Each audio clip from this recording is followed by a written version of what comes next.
The changes in the fiscal system and the evolution of society. The changes were no less sweeping in a quite different field, that of fiscal organization, which was closely connected with the political constitution, the economy, and the structure of society. The system of distribution of life plots of the arable land intended to provide the tax in grain was fragile, insofar as it depended on accurate censuses and land surveys kept regularly up to date. Moreover, it was impossible to apply uniform legislation everywhere because of the diversity of the geographical conditions and the varying density of the population. Where there was not enough land, it was permissible to emigrate. In addition, wherever hemp growing was replacing patches planted with mulberry trees, as was the case in the whole of northwestern China, there was a great temptation to include life plots in family properties. Finally, the numerous derogations provided for in the regulations furnished opportunities to get round the law. By the end of the 7th century, the class of small farmers endowed with life plots was beginning to break up, and the falsification of census registers was becoming general. There were no doubt many different reasons for this phenomenon: voluntary emigrations caused by the incursions of nomads or Tibetans into the frontier regions, the attractions of the Hawaii and Yangtze areas, where rice growing and trade were developing, the pressure exerted by rich landowners in a position to make loans to peasants in difficulties. But probably this exploitation of the poorest people by the richest and most powerful was the main cause of the rapid fall in the number of taxable families during the course of the 8th century. In the 7th century and the first half of the 8th, the great northwestern families who dominated political life, the imperial nobility, generals, and high officials, and big monasteries owned private domains known by various different names, the commonest of which was Chuangyuan. This kind of estate, a sort of country house in a park, would include a farm on the fringe of those of the peasantry. This farm would comprise mountain or hill land and orchards, as well as fields growing cereals. The mills erected on watercourses by the owners of these estates were sometimes the cause of confrontations with peasants deprived of water for irrigation. These private estates expanded during the first half of the dynasty by swallowing up peasant land, to such an extent that their character changed, and the term Chuangyuan came to denote large agricultural enterprises worked by tenant farmers and wage-earning laborers. Like Roman villas, these big domains were to give rise in later times to small agglomerations. Numerous towns of the Sung Age retain in their very name the memory of this kind of origin. These changes are doubtless explained by the commercial development which the Chinese world experienced from the 8th century onwards. The efforts made in the first half of the 8th century to register the families and lands which had disappeared from the census returns turned out to be unsuccessful. For this reason, the government started to turn to a new kind of tax which was no longer based on the families of the farmers but on the lands and the harvests. This is the practice that was systematized and generalized by Yang Yan's famous reform of direct taxation in 780, the Liang Shuifa, or summer and autumn method of taxation. However, the reform of the agrarian taxes, part of which served to supply funds for the provincial budgets, was not sufficient. New sources of revenue had to be found, for numerous regions escaped the authority of the central government. State monopolies, which made it possible to tax consumable goods either at the point of production or at the point of distribution, enabled the government to make good the deficit with regular revenues which were independent of the political situation. The economic upsurge which had taken place in the Yangtze Valley and in Sichuan during the 8th century was to ensure the success of these new taxes, inspired by the memory of the famous iron and salt monopolies established in the reign of the Han Emperor Wu Ti in 117 BC. The salt monopoly, the most reliable and most profitable insofar as the state controlled the producing areas, was created in 759. The alcohol monopoly in 764, and the monopoly in tea, the consumption of which was spreading rapidly, in 793. By 780 the salt monopoly was producing half the state's revenue. In 866 it reached 6 million bundles of 1,000 coins, and in 868 8.8 million. Thus the fiscal system and the relative importance of the different kinds of taxes changed radically between 760 and 800. Not only did the agrarian taxes change in nature, no longer being based on the cultivators but on the land, but taxes on commerce tended to assume more importance than the direct taxes levied on the small farmers. This tendency was to grow even more marked in the Sung period. The state's action in the fiscal domain resulted in favoring the rich merchants who took on the job of collecting the taxes on salt. In any case, it gave them the chance to handle large sums of capital and to increase their economic power. By about 800, trade between the Yangtze Valley and North China, and between Sichuan and Caishi, was in the hands of very rich merchants who had become the government's authorized agents. For example, the big salt merchants of Yangzhou, the large commercial city on the Grand Canal 20 kilometers north of the Yangtze, and the rich businessmen of Chengdu in Sichuan. It is interesting to note the extraordinary growth of the tea trade during the course of the 8th century. By the end of the 8th century, the revenue from the taxes on the tea trade was grown in Anhui, Zhejiang, and Fujian as well as in Sichuan, reached 400,000 bundles of 1,000 copper coins, that is, nearly 12% of the huge income from the salt tax. The tea merchants played a considerable part in the invention of new methods of transferring credit. In the years 806 to 20, the first bills of exchange appeared, under the name of Civilisation. The tea merchants who came to sell their cargoes in the capital handed over their profits to the offices in Chang'an representing their provincial administrations and received in return I.0 which enabled them, when they returned to their provinces, to receive payment in currency after deduction of the taxes levied in the capital.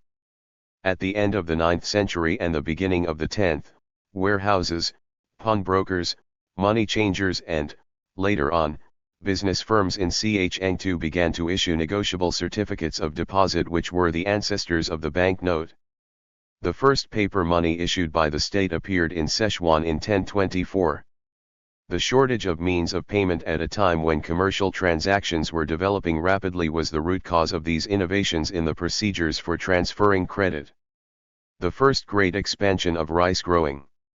In the 8th century, the Chinese world's center of gravity was tending to move from the Wei Valley and the Central Plain, where it had remained fixed since antiquity, indeed since Neolithic times, towards the plains of the lower Yangtze Basin. This extremely important historical phenomenon was no doubt connected both with the progress of wet rice growing and with the commercial development of the Yangtze area, which produced silks, tea, and salt.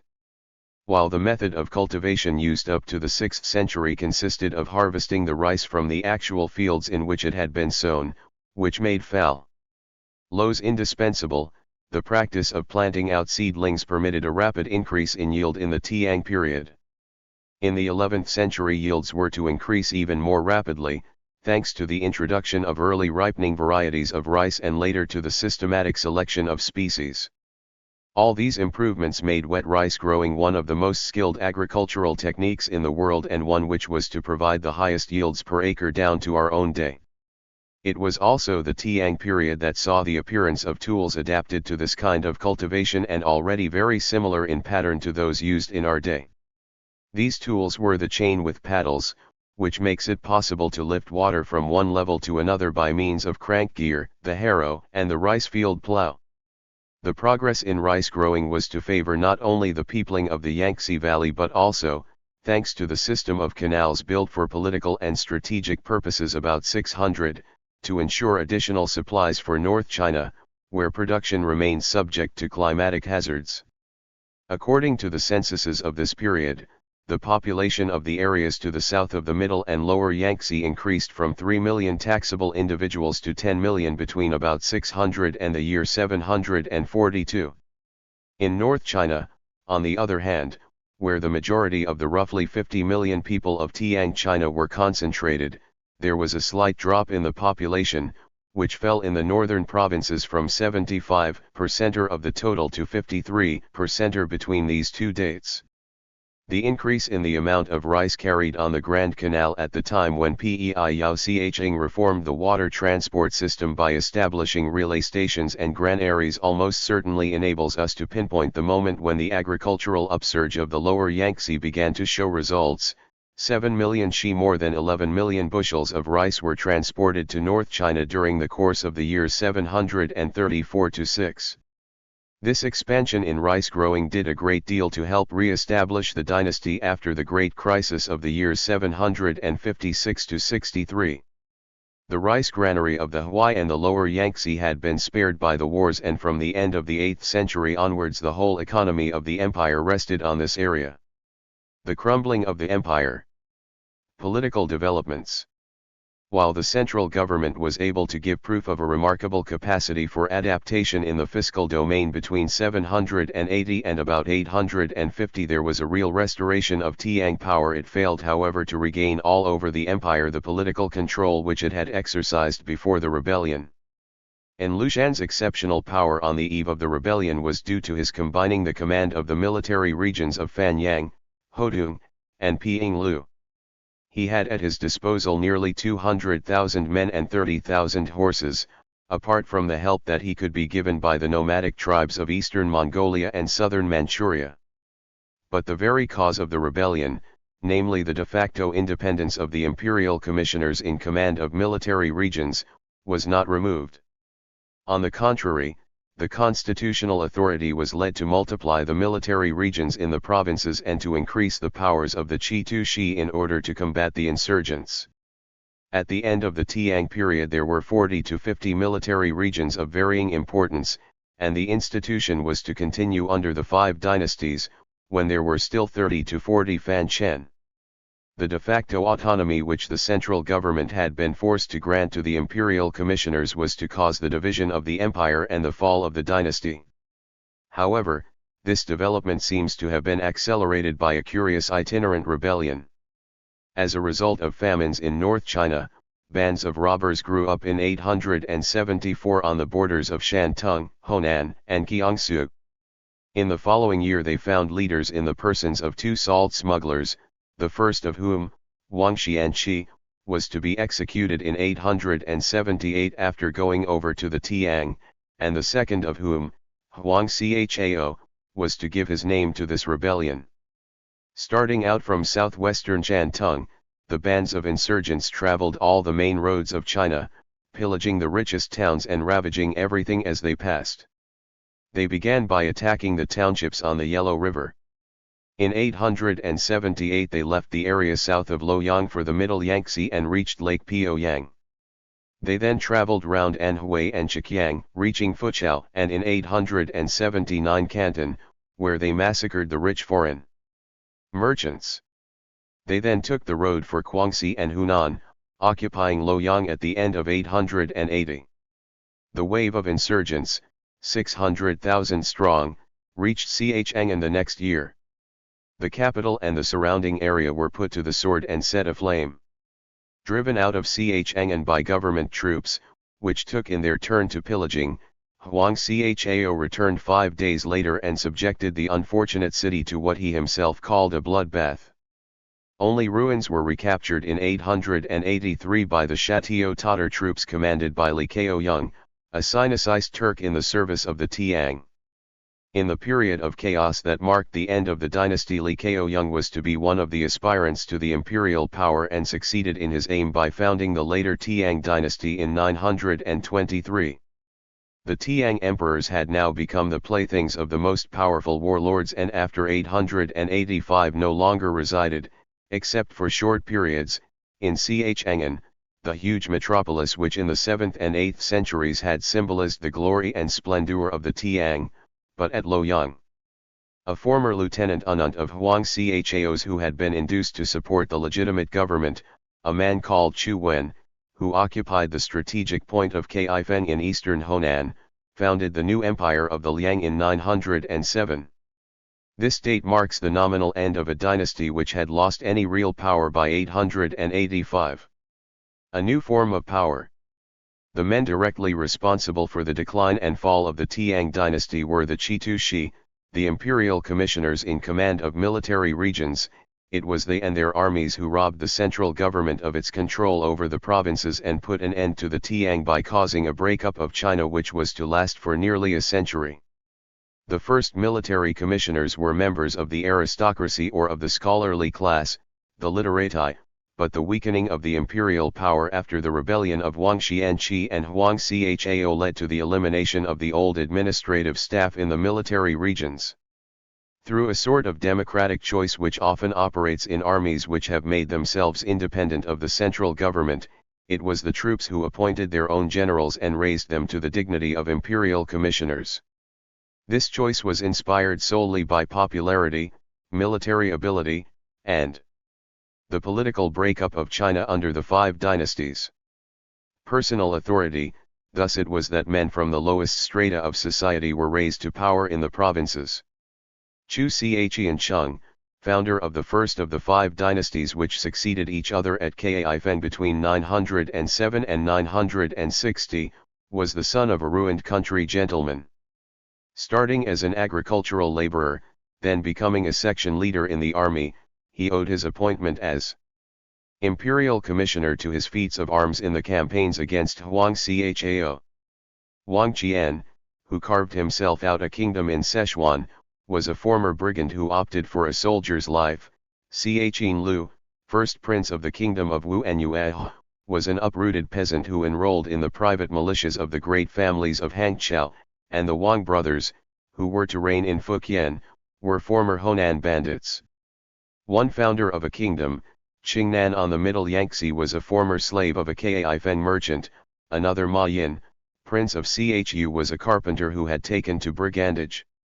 Li Kaoyang, founder of the later Tiang dynasty, was, as we have seen, a leader of the Shatio Turkish tribes who had put himself at the service of the Tiang emperor at the time of Huang Chao's rebellion. There thus arose a new governing class in which the habits of the lawless days remained very much alive. Close ties bound the regional satraps to their generals. It was the custom among brigands and rebels to swear fraternity, and this oath implied even more duties than were required by ties of blood. We also find the practice of adoption developing in the independent armies of the end of the Tiang period. The generals who were heads of states took as their adoptive sons their lieutenants and ministers. These ties of fictional relationship explain the cohesion of the private guards and personal armies of mercenaries that formed the most solid foundations of the new powers which in all the regions replaced the authority of the central government by eliminating its civil officials. The concentration of armed force in the hands of the head of state was characteristic of the period of the five dynasties and of the early Sung period. From this point of view, the process of evolution which led from the autonomous military regions of the end of the 9th century to the reunification of the Chinese lands by the founder of the Sung dynasty was continuous. The Sung Empire issued directly from the independent commanderies of the end of the Tiang period. To start with, the imperial commissioners designated their own successors. The imperial court only ratified the choice, trying at least to sanction with its own authority what it could not prevent, and their power soon became hereditary. Later on, round about Gu, the independent regions assumed the name of kingdoms, and a few years after that their leaders did not hesitate to usurp the title of emperor and to found dynasties. The only differences between the five dynasties which followed each other at Kaifeng and the 10 kingdoms which shared the rest of the former Tiang Empire were that the Kaifeng governments controlled a more extensive area, in North China, and that they were regarded as the successors of the Tiang. Regional autonomy and economic expansion in the 10th century. The weakness of the central government at the end of the Tiang period favored the awakening of regionalist tendencies. Most of the kingdoms which arose out of the military regions corresponded with big natural areas. Such was the case with the kingdoms of Shu in Sichuan, of the southern Han centered on Canton, of Min in Fujian, of Chu in Hunan, and of Wuyue in Zhejiang. Their independence allowed these regions to assert their natural vocations, to develop their economies autonomously, and to enter into relations with foreign countries. Some modern historians have seen in the revolt of the Sichuan brocade makers headed by Wang Xiaopo and Li Shun from 993 to 995 an autonomist movement which sought to prolong the economic and political independence of Sichuan at a time when the province was in the process of being annexed to the Sung Empire. The rebellious craftsmen were threatened by the production of brocades in the Kaifeng area. In the Yangtze Basin and parts of the maritime provinces, the economic boom which had become evident in the 8th century does not seem to have slowed down. The kingdom of Min in Fujian, whose land communications with the inland provinces were difficult, grew rich by developing its maritime relations and by exporting the silks and ceramics manufactured in Fujian, Zhejiang, and Anhui. The real expansion of Canton occurred at the beginning of the 10th century. The kingdom of Chu centered on Changsha increased its production of silk and cloth, and drew a substantial income from its exports of tea to the north. But while Sichuan, the Yangtze Basin, and the maritime provinces of the south seem to have experienced in the 10th century a period of prosperity which lasted through the 11th, 12th, and 13th centuries up to the Mongol conquest, the north suffered considerably from the wars which ravaged it continuously between 890 and 923. Chang'an was in ruins and Luoyang was depopulated, so that we can understand why the governments which succeeded the Tiang from 907 onwards established their capital more to the east, right at the mouth of the Grand Canal. The north was short of soldiers for its armies and sometimes all able-bodied men were conscripted, whatever their age. Desertions were numerous to eliminate them, men were branded, and continued to pose a serious problem until the end of the 10th century. As a result of the breaches made in order to flood territory occupied by enemy troops, the dikes of the Yellow River had lost some of their strength. In 931, they gave way and caused a catastrophe. In addition, the attacks of the Khitan, a Turco-Mongolian people of the regions to the north of Peking, contributed to the general insecurity and to the instability of the Kaifeng governments. Conclusion. The dawn of a new world. Certain new factors which made their appearance during the course of the Tiang Age and at the end of it were to modify considerably the physiognomy of the Chinese world. First signs of the changes to come, they make it possible already to draw in outline the picture of a China very different from that of the 7th century, which had received from the medieval age the social and political traditions of the north and the literary and artistic legacy of the 6 dynasties. In essentials, the new factors were these. 1. The decline and disappearance of the old northwestern aristocracy and, more generally, the elimination of the old governing classes of the 7th and 8th centuries. The society of the Sung Age was to be a society of new men, unconnected with the great families of aristocrats or literati of the first part of the Tiang Age. 2. The formation in the 9th and 10th centuries of professional armies of mercenaries which were going to replace the conscript armies traditional since the Qian and Han ages.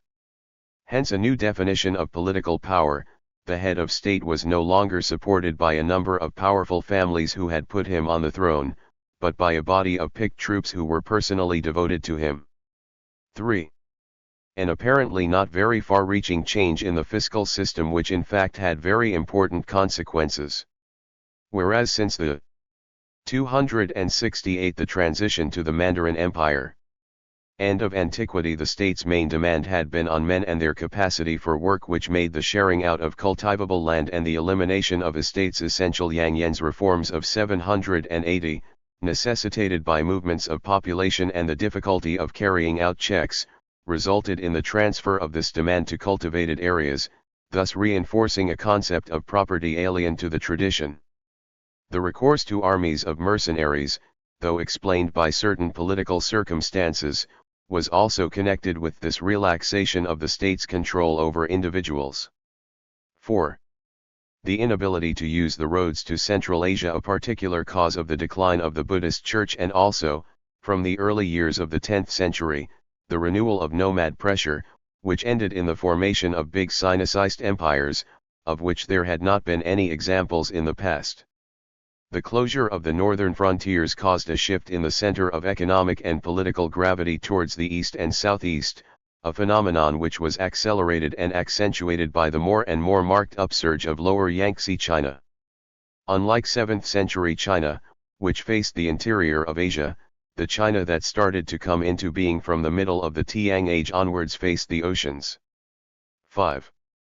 The agricultural, commercial, and urban expansion of Lower Yangtze China. This was due to progress in wet rice growing, to the development of new commercial routes which bound Yangtze China and Sichuan closely to North China, and to the development of new commercial techniques. In this context, The institution of state monopolies favored the rise of a new class of big merchants, who however could not escape the tutelage of the political authority. 6. The appearance of a technical innovation, the reproduction of texts and drawings by wood engraving, which, by causing a sudden diffusion of knowledge, led to the enlargement of the social base of the governing classes and also gave birth to a popular literature that was no longer transmitted orally, but in writing. Chapter 13. From the opening up to the world, to the return to the sources of the classical tradition.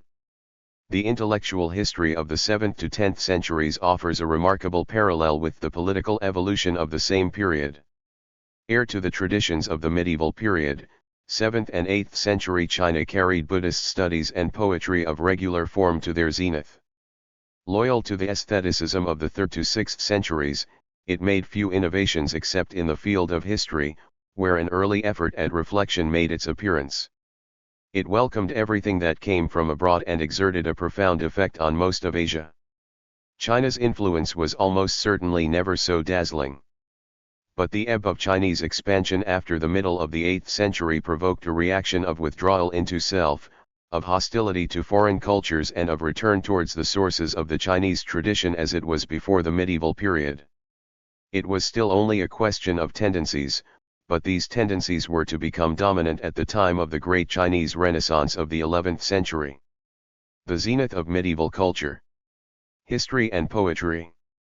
The traditions of the period of the northern and southern dynasties lasted into the Sui and Tiang periods and remained dominant until the middle of the 8th century.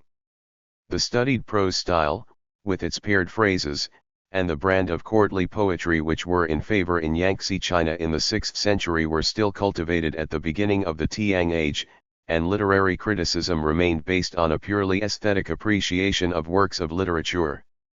Witness to this is the interest still shown in the Wenchuan, an anthology of the best pieces of literature.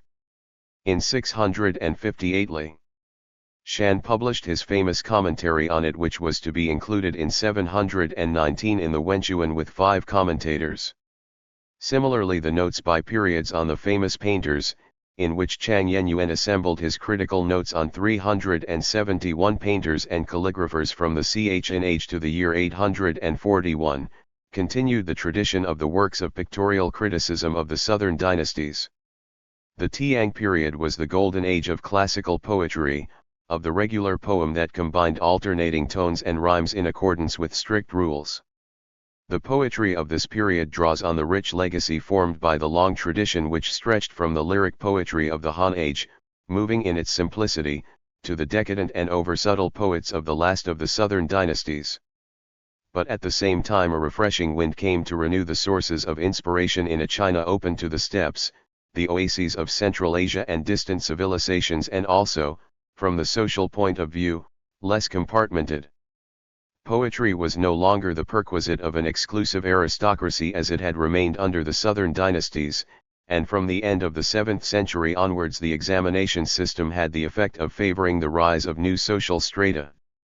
The idea, so strange to us, but in harmony with the moral and practical facts of the Chinese world of those days, that one could only be an accomplished man if one possessed a poetical culture, had imposed a poetry test in the most highly esteemed of the competitions for recruiting civil servants.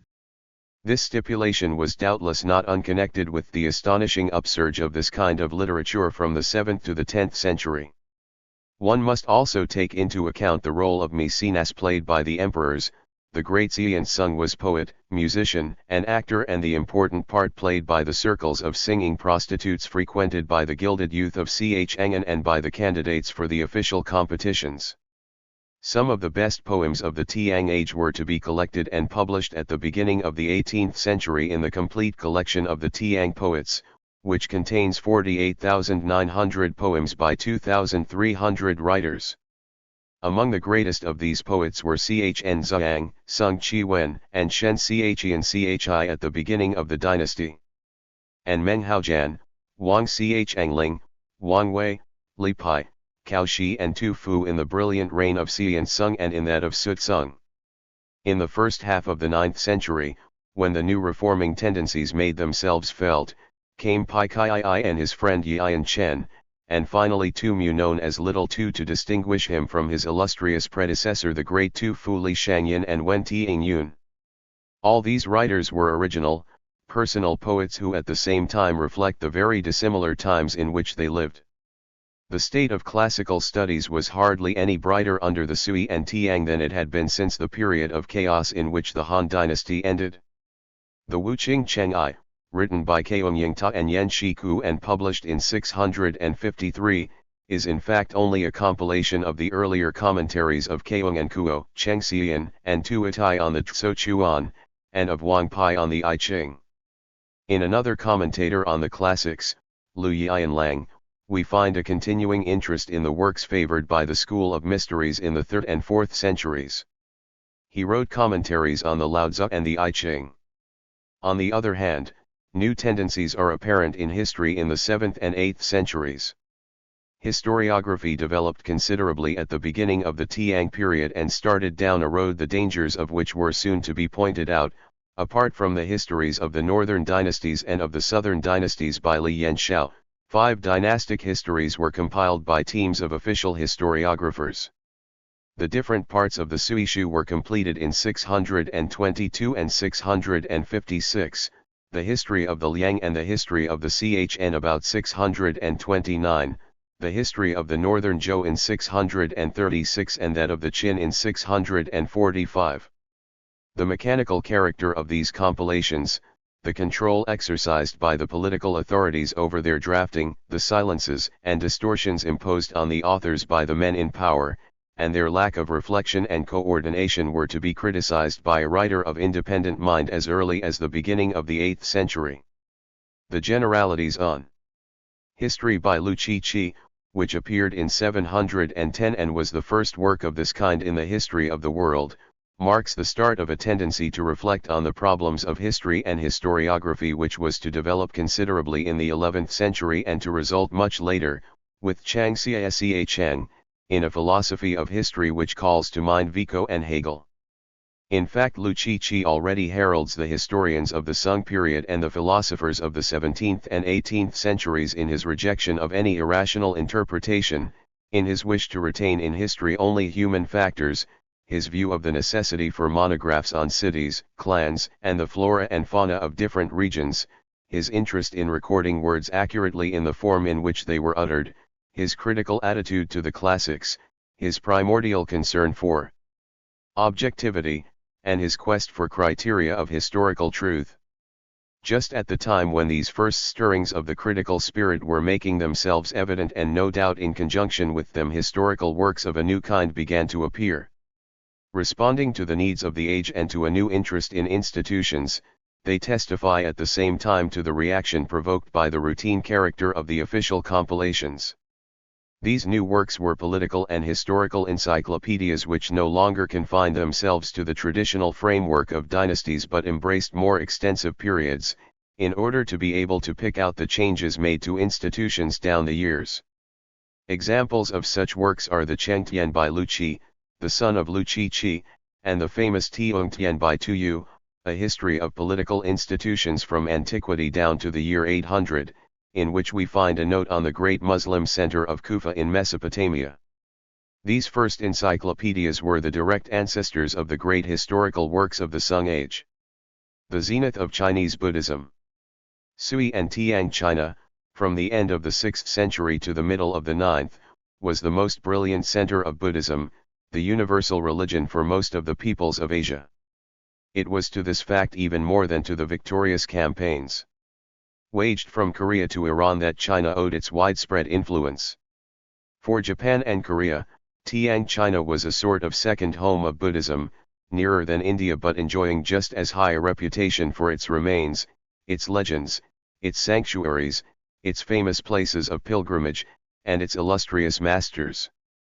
Manifestations of the Bodhisattva Manjusri took place in the Wutiai Mountains, and Pu Xian, mounted on his elephant, haunted the mists of Mount Imei in Sichuan. Buddhism formed an integral part of the civilization, society, and political system of the Chinese world in the Sui and Tiang periods. The monasteries were centers of a culture both lay and religious, Chinese and Buddhist. The scholarly monk poet, painter and calligrapher was paralleled by the pious layman, interested in Buddhist philosophy, practicing techniques of concentration, and capable of debating points of doctrine with the priests in monasteries or mountain hermitages. We can follow the blossoming of a typically Chinese brand of Buddhism which made various innovations in the field of interpretation and doctrine. It was the age that produced the great sects that were to be perpetuated in Japan, and also the age in which Buddhism was enriched in China by new contributions from India and the Buddhist countries and by a considerable number of new traditions. The history of the Chinese Buddhist sects is complex and cannot be dealt with in detail here. It should simply be noted that, contrary to the traditions established by their devotees, who sought to date the origins of their sects as far back as possible, their formation was relatively late. Only the principal one will be mentioned here. Some sects were very successful and spread to the laity, others never passed the narrow bounds of the religious communities. Such was the case with the eclectic school of THIRD, which was founded by the monk Chi and according to which the different sutras of the greater vehicle are arranged in chronological order and are addressed to different audiences, the text which contains the very essence of Buddhism being the famous Lotus of the True Law. Such was the case too with the school of Huayan, known as the School of Ornamentation. It was founded by the monk Fatsung, scion of a Sogdian family of Chang'an, who took as his basic text the Avatamsaka Sutra. The wide popular success of the Pure Land sect, whose first patriarch was Shan Tao, is explained by the progress made since the time of Hui Yuan at the beginning of the 6th century by the great tide of devotion to the Buddha of infinite light and also by the simplicity of its ritual, the vow to be reborn in the Pure Land, coupled with incessant homage to the Buddha Amitabha. The typically Chinese Civilisation sect, which took shape in the 8th century and was to remain one of the most long-lived, met an enthusiastic welcome among the literati. Unlike the Indian Dhyana, of which the term Civilisation is the Chinese transliteration, the school rejected the long ascetic training which made it possible, through the mastery of more and more difficult kinds of concentration, to attain the extremity of being iconoclastic, hostile to all systems, dogmas, scriptures, and rites. This sect, founded about 700 by the Cantonese monk Huineng, a semi-barbarian, aimed at sudden illumination. In order to detach the mind from any discursive thought and from the notion of self, recourse was had to paradoxes, to meditation on absurd subjects, to baffling responses, shouts, and sometimes even blows of a stick. However, it was also the Tang period's pilgrims and translators that made it one of the greatest in the history of Buddhism in East Asia. The two most famous pilgrims of the 7th century were Xianzong and I Ching. When Xianzong set off alone across the deserts of Central Asia in 629, he was already one of the best authorities on Buddhist philosophy, insofar as it was accessible in Chinese translations. His aim was to procure a manuscript of the great treatise on metaphysics called Lands of the Masters of Yoga and to enlarge his knowledge in order to be able to resolve the contradictions between the different philosophical schools of Buddhism. After spending 2 years in Kashmir, he reached the holy ground of primitive Buddhism in Magadha and spent 5 years studying in the famous Buddhist monastery of Nalanda, near Rajagriha. He then toured the whole of India, from north to south and from east to west, listening to the most celebrated teachers. But he was already their equal through his complete mastery of Sanskrit, a language into which he was to translate, in 647 after his return to China, the text of the Lao Tzu Tao Te Ching for the king of Kamarupa, and through his detailed knowledge of Buddhist metaphysics and its immensely long and difficult treatises. Returning to Chang'an in 645, after being away for 16 years, Xianzong directed until his death the most prolific translating teams in the whole history of Chinese Buddhism. In the course of these 18 years of work he was responsible for about a quarter of all the translations of Indian texts into Chinese. A year after the master's return, one of his disciples used his travel notes to compile a general work on the countries that he had visited, from Central Asia to the southern Deccan and from the Kabul area to Assam. This work was the Tatyang Shiyichi. It provides information about climate, produce, manners and customs, political systems and history, as well as about the state of Buddhism in these various regions of Asia. The biography of Stian Sung, which was begun as soon as he had died and was to be revised in 688, is devoted more particularly to a detailed account of his journeys. The second most famous pilgrim of the 7th century, I Ching, embarked in 671 on an Iranian merchant ship with the intention of sailing to India. After a stay on the eastern coast of Sumatra, at the great Buddhist center of Srivijaya, he landed in 673 at Tamraliptai on the coast of Bengal, near present-day Calcutta. From there he went to Magadha and resided for nearly 10 years at Nalanda, the very spot to which Cian Sung had come to learn 30 years earlier. He left India in 685 and went back, again by sea, to Srivijaya, where he remained until his return to China in 695. He was welcomed in Luoyang by the Empress Tse in person. It was at Palembang that I Ching wrote his two famous historical works, the manuscripts of which he sent to Canton in 692. One deals with the state of Buddhism in India and Southeast Asia, the other is a series of notes about the Chinese pilgrims who traveled to the Buddhist countries in the 7th century. Only two other pilgrims' accounts of their journeys have survived from the Tiang age, that of the Korean monk Hui Chao, who went to India by sea and returned to China through Central Asia in 729, and that of the monk Wu Keung, who traveled to the north of present-day Afghanistan and the Ganges Valley.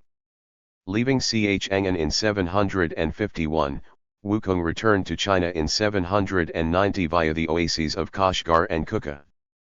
The closure of the Central Asian routes, which were occupied by the Tibetans and the Arabs, and the dispersal of the Buddhist communities in China at the time of the Great Proscription of 842-5 were to cause the decline of pilgrimages to India. The last big pilgrimage was to be organized, in an official way, in 966. Over 150 monks took part in it. A small number of them reached India via the Central Asian oases. They returned to China in 976. Through his teaching and translations he translated the great Summa of the lands of the masters of yoga as soon as he returned to Chang'an.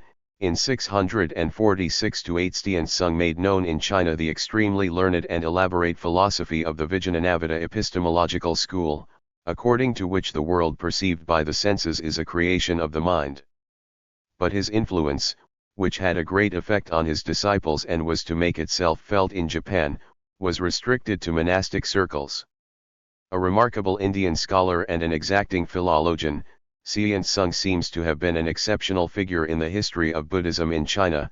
He was the only Chinese who succeeded in mastering the huge field of Buddhist philosophy in all its breadth and complexity. The introduction in the Tiang age of the esoteric Buddhism known as Tantrism was to have much wider effects. This kind of Buddhism, based on magic formulas and circles and best known in a purified form associated with symbolical speculations, seems to have developed considerably in India from the middle of the 7th century onwards. Masters of the Tantra were teaching in Nalanda by this time and to have spread rapidly to Ceylon and Southeast Asia. It soon reached China and Tibet. Chinese translations of Tantrist texts multiplied in the 8th century. The most famous master and translator, Amoghavajra, had two Indian predecessors who had arrived in China in 716 and 719. Almost certainly born in Ceylon, Amoghavajra spent his youth in China and was back in Ceylon between 741 and 746. From 756 onwards he translated a large number of Tantrist texts in Chang'an and scored a great success at the Tiang court. Tantrism was Indian Buddhism's last contribution to China. Very soon afterwards came the great changes which were to set the Chinese world on new paths and bring about the decline of the big monastic communities. With Tantrism the long period of intensive relations between the Indianized lands and China came to an end. The death of Amoghavajra in 774 symbolizes in its way the end of the Chinese Middle Ages. However, it should be noted that contacts between the Indian and Chinese civilizations were not limited to the field of Buddhism, rich and varied though that field was. The secular learning of India also found its way to China.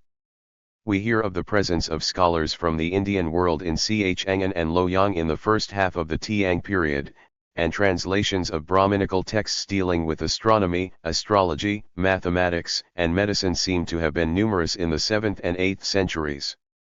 But Chinese mathematics also influenced in their turn Indian mathematics. Foreign influences.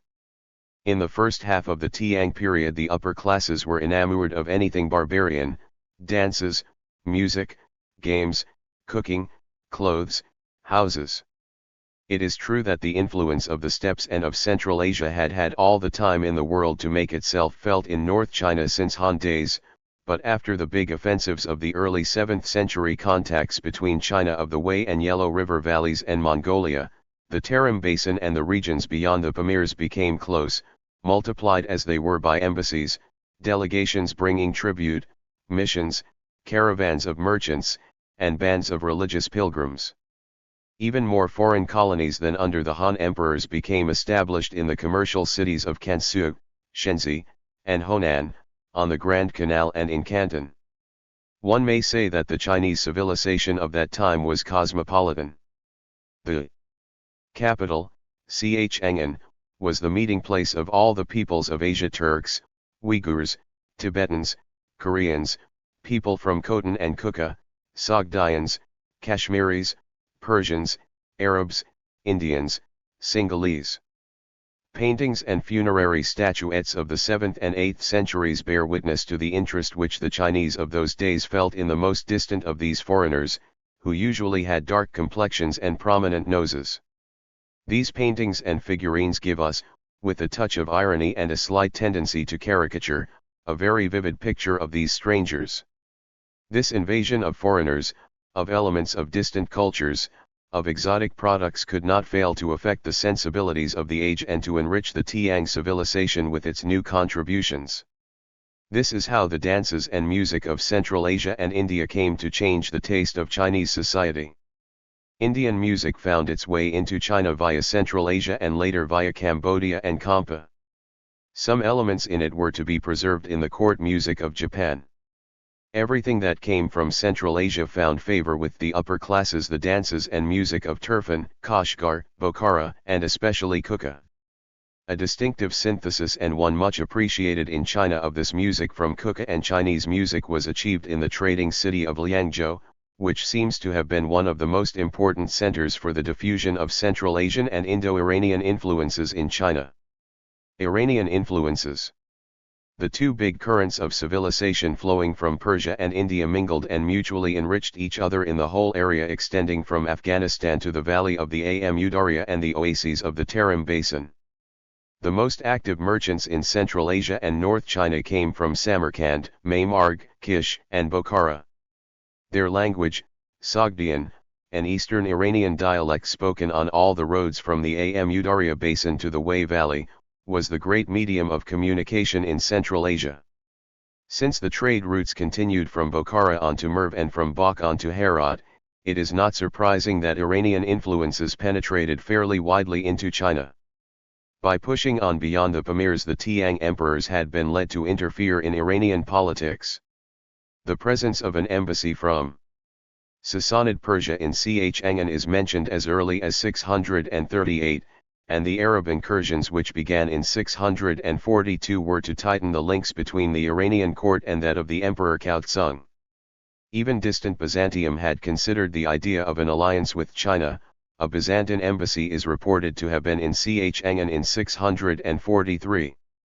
In 661 Perez, the last Sassanid sovereign, who had taken refuge in Tokhara, demanded China's help against the Arab attacks. An expedition was organized the following year which advanced as far as Ctesiphon, on the banks of the Tigris, and put Perez back on his throne. Forced into exile once again, the unhappy monarch arrived in 674 at Chang'an, where he was welcomed with much pomp by the Emperor Kaotsung and given the post of officer in the palace guards. He went back to the west in 674, then returned to Chang'an again in 708 and died there shortly after his arrival. The influence of Iran is perceptible in Chinese art and craftsmanship of the 7th and 8th centuries. For example, a new method of hammering and chiseling gold and silver objects spread in China at this time. It was of Persian origin. Similarly, the game of polo, which seems to have certainly come from Persia, became one of the favorite pastimes of Chinese high society. But it was particularly in the religious field that Iranian influences made themselves felt, with the introduction of new foreign cults in the towns of Kansu, at Chang'an, and at Luoyang.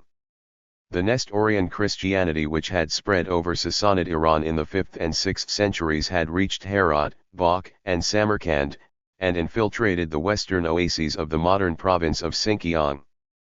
It seems to have been introduced into the commercial cities of Kansu and into the Wei Valley soon after the big offensives which had opened the roads of Central Asia to China. A famous bilingual stele in Syriac and Chinese erected in the Nestorian church in the Aining district of Chang'an and dated 781. Its discovery in 1625 was to cause a sensation among the Jesuit missionaries, tells the story of the then quite recent evangelization of China. The scriptures had been brought to Chang'an in 631 by a Persian known in Chinese as a Lo Pen. 7 years later, the Tiang court authorized the preaching of the gospel and the construction of Christian churches. A prey to the hostility of the Buddhists during the reign of the Empress Tse, the new religion once again enjoyed imperial protection under Xian Sung. It was a Christianity heavily tinged with Iranian influences in its dogma, its liturgy, and its vocabulary. Known in China as the religion of the sacred texts of Persia and as the religion of the great Ch'an, a phrase which recalls the origin of this Christian heresy, condemned at the Council of Ephesus in 431, in the Byzantine Empire, or again as the religion of light. Nestorianism scarcely had time to secure devotees in East Asia. Forbidden at the time of the great proscription of foreign religions in the years 842-5, it seems subsequently to have disappeared completely. It had made its converts mainly among the Sogdian merchants and Western Turks, and it later made some progress among the Kharit Mongols of the Chu Valley, to the southwest of Lake Bakhash, and among the Ongut of the Ordos. It was this steppe Christianity which was to provide the basis in the Mongol age for our medieval legend of the Christian kingdom of Prestigion. Its reintroduction into China by the Mongols in the Yuan period. There were Nestorian churches at Chenchang and Yangzhou in the lower Yangtze area and also at Hangzhou, was to lead to nothing. Another religion from Iran was to have a deeper influence. This was Manichaeism, the practice of which was authorized under the Empress Tse in 694. It seems to have been fairly firmly implanted among the Uyghurs, sedentary Turks who played a big political and economic role in Turfan, Kansu, and Zhenzi from the middle of the 8th century onwards. The influence of the Manichaean priests was to make itself felt in the realms of astrology and astronomy. It was they who introduced into China for the first time the week of days associated with the sun, the moon, and the 5 planets. The Chinese tradition, faithful to the division of space and time into 4 and 5, had a week of 10 days. Proscribed like the other foreign religions in the middle of the 9th century, Manichaeism reappeared, strangely enough, on the coasts of Fujian and Zhejiang in the 11th and 12th centuries, and also in the interior of these provinces, but amalgamated with a stock of Buddhist and partly Taoist traditions. This distinctive cult animated secret societies in rebellion in those regions against the established authorities. However, it could be that the influence of Manichaeism was perpetuated in China until the 14th century. The name of the Ming dynasty may have been suggested to its founder by the persistent memory of Manichaean traditions in the secret societies of the Mongol age. As for the Mazdaism of Zarathustra, which was to disappear from Iran as a result of the Arab conquest, it seems to have penetrated into northern China by the second half of the 6th century, under the Zhou and Chi dynasties. The military expansion of the Sui and Tiang doubtless increased the number of fire worshippers. In the 7th century there were Mazdaist temples in Tunhuang, Wuwei, Chang'an, and Luoyang. Displays by magicians in those at Wuwei and Luoyang seem to have scored a certain success. There remained but few traces of this religion, which the Chinese christened Xiantiao, in the 10th to 13th centuries. China and Islam from the 7th to the 9th centuries. During the whole period from the 7th to 13th centuries, the two great civilizations of Eurasia were those of Islam and China. The Tiang expansion into Central Asia and Transoxiania coincided with the great Arab conquests, which were to extend the Islamic Empire to Spain at one end and Russian Turkestan at the other. The Chinese Tiang and Sung empires, the former continental and warlike, the latter maritime and commercial, were contemporaneous with the Umayyad and Abbasid empires, and belonged to the same period of Eurasian history. East Asia and the Islamic world even seem to have evolved in the same way, military conquest giving way to mercantile activities, literature, science, and technology in a world in which urban centers were expanding rapidly. China and Islam both experienced at the same time the terrible trial of the Mongol conquest. It was in 1258 that the armies of the Khan Hulagu took possession of Baghdad, and in 1276 that the troops of Bayan entered Hangzhou, capital of the southern Sung. Thus contacts between the Islamic world and the Chinese world began in the Tiang Age and went on up to the Mongol Age, in the great political unit created by the successors of Genghis Khan. The first contacts took place at the time of the Arab expansion in the area between Mesopotamia and Lake Bokhash, from about 650 to about 750. The whole policy of the Tiang in this part of the world aimed at opposing the victorious advance of the Arab armies, but China's various alliances with the victims of the Umayyad conquest were unable to hold up their progress. Sassanid Persia was conquered between 642 and 652, the oases of Transoxiania were occupied from 704 onwards, and the Arabs took possession of Khwarezm, Ferghana, and Kashgar in the following years. The Chinese counter-offensive of 745–51 was halted south of Lake Bokhash at the famous Battle of the River Talas, which, 18 or 19 years after Charles Martel's victory over the Arabs at Poitiers, marked the end of Chinese ambitions in Transoxiania and the Kashgar region. The ebb of Chinese influence in the lands on each side of the Pamirs was accelerated by the great crisis caused by An Lushan's rebellion in 755–63. Sino-Islamic contacts were to permit the transmission of certain techniques from East Asia to the Islamic world and thence to Europe. The best known example is that of paper. The processes for manufacturing paper, developed and perfected in China from the 1st century AD onwards, spread from Samarkand to Baghdad and Damascus. From there they reached Egypt, the Maghreb, and then Muslim Spain in the 10th to 11th centuries. The first paper made in Italy dates from the end of the 13th century. But for the long journey thus made by a technique invented in northern China 12 centuries earlier, the Western world would not have come to know printing and modern times. According to tradition, it was the prisoners taken by the Arabs at the Battle of Talas in 751 who taught them how to manufacture paper. In fact, Chinese influences were at work in Transoxiania and Persia before the middle of the 8th century. Chinese paper manufacturers, weavers, goldsmiths, and painters were already settled in Kufa and Samarkand at the time of the Arab conquest. The warfare between the Chinese armies and the Arab horsemen in Transoxiania and south of Lake Bokhash was not to prevent the establishment of political links between Chinese and Muslims. A contingent consisting probably of Persians and Iraqis was sent to Kansu in 756 to help the Emperor Suzong in his struggle against the rebellion of An Lushan. Less than 50 years later an alliance was concluded between the Tiang and the Abbasids against Tibetan attacks in Central Asia. A mission from the Caliph Harun al-Rashid arrived at Chang'an in 708. These diplomatic relations across Central Asia were contemporaneous with the maritime expansion of the Islamic world into the Indian Ocean and as far as East Asia after the foundation of Baghdad in 762. It was after the transfer of the capital from Damascus to Baghdad that ships began to sail from Saraf, the port of Basra on the Persian Gulf, to India, the Malacca Straits, and South China. The trade between the Indian Ocean and the Chinese coast was concerned with luxury goods. Ivory, incense, rhinoceros horns, copper, and black slaves were carried on the outward voyage, and silks, spices, and porcelain, most of it made in Fujian, on the return voyage.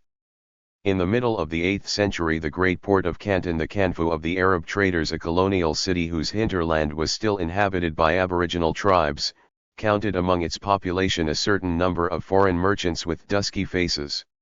These merchants included K'un-Lun, Po-Su, Pio-Lo-Men, Chams from the east coast of Vietnam, Vietnamese, Khmers, and Sumatrans. The Orthodox and Shiite Muslims had their mosques in the foreign quarter on the south bank of the Canton River. The oldest foreign evidence about Canton we owe to a Muslim. This is the account of China and India, which is attributed to the merchant Suleiman and dated 851.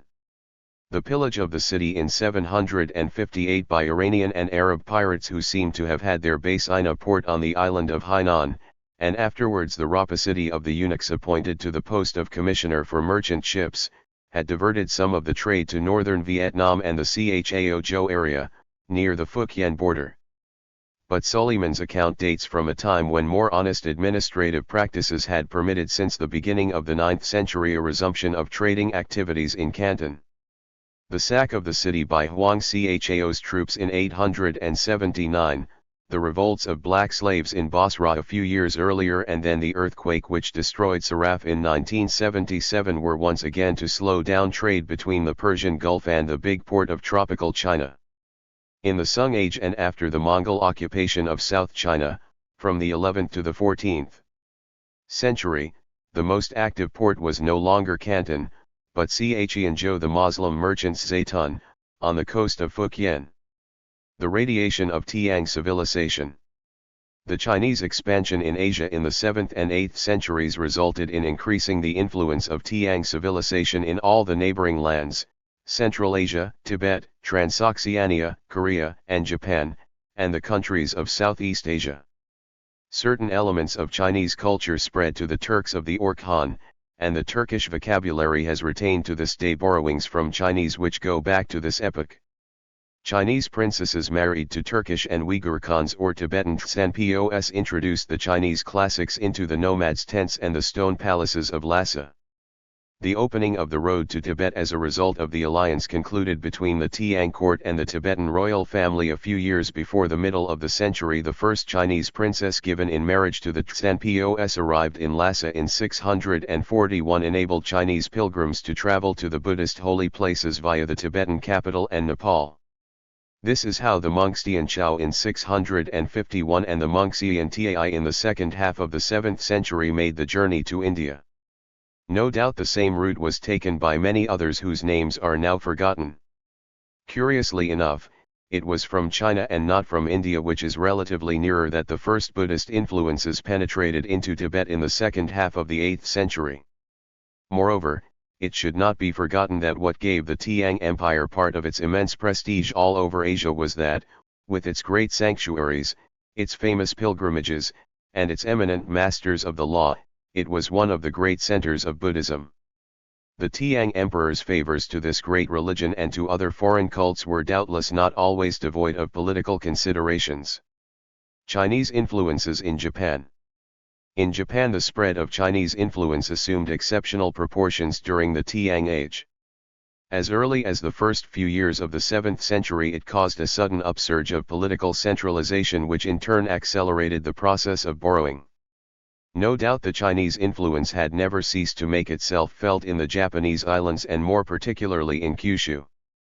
The Japanese principalities had entered into relations with the Han Empire as early as the time of the Chinese commanderies in Korea, and relations had been maintained with both North and Lower Yangtze China after the formation of the three Korean kingdoms at the beginning of the 4th century. But Chinese prestige in East Asia had never been so great as it became in the 7th and 8th centuries, and Chinese influence on Japan was never so general and so deep as in the Tiang Age. Arriving in successive waves, first in 602-22, then in 646-71, it extended to every field: political and administrative institutions, language, literature, technology, religion, and rapidly transformed Japan into a land of Chinese civilization. In the Nara and Heian periods, it was no longer even a matter of spontaneous borrowings but rather a policy of deliberate and systematic imitation. Thus Japan, better protected against aggression from outside, has been able to preserve down to our own day many Chinese traditions that go back to the Tang age.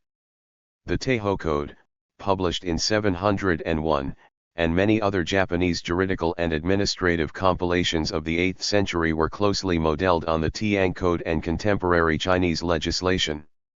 The plans of the new capital, Hizhou, founded in 710, and of Heian were both modeled on the plan of Chang'an. The first official histories of Japan, the Kojiki and the Nihonshoki, were compiled on the same lines as the Chinese dynastic histories. All the big Buddhist sects of Japan are offshoots on Japanese soil of the Chinese Buddhist sects of the Tang period, the doctrines and sacred texts of which were brought to Japan by Japanese, and sometimes Chinese, monks. For example, Qian Chen, a medical monk from Yangzhou in Jiangsu, went to Japan in 753 with 4 other Chinese monks and ended his days at Nara in 763. Among the most famous Japanese monks who went to China to study with the great masters of the law and to visit the most celebrated Buddhist centers and holy places was the monk Gembo, who set off with an embassy for Chang'an in 716 and brought back to Japan, after an absence of 18 years, 5,000 Buddhist texts in Chinese and various objects of piety. Another was Kukai, the celebrated founder of the Xinjiang sect, who traveled in China from 804 to 806, he was accompanied by Sayako, who returned home in 805. The monks Jiazhou and Inzhou were in China from 838 to 839, as was also Enan, who left a detailed account of his travels, which were often hindered by the Chinese administration, and of the anti-Buddhist measures of 842 to 5. Between 838 and 847 Enan visited Yangzhou, the Huai Valley, the coast of Shantung, the Wutiai Mountains in northern Jiangxi and Chang'an and Luoyang, returning to Japan via Shantung and the Korean coast. Finally, after Enan, the following monks among others also traveled in China, Ian from 842 to 847, Anqin from 853 to 858, and Shui from 862 to 866. As well as pilgrimages and embassies, there were also commercial relations. We are told that at the end of the Tang period numerous Chinese merchant vessels were to be seen in Japanese ports. Korea, where Chinese influence was older and deeper, did not escape the powerful attraction of Tang civilization either. When in 668 Silla swallowed up the kingdoms of Paich and Koguryo, certain regions where there had been many Chinese colonists were incorporated in the new empire. For about 50 years, at the end of the 7th century and the beginning of the 8th, contacts between the Tang and Silla became more frequent, thanks to the numerous embassies and to the journeys of Korean monks and students to China. Moreover, at that time Korea held a dominant position in the northeastern seas.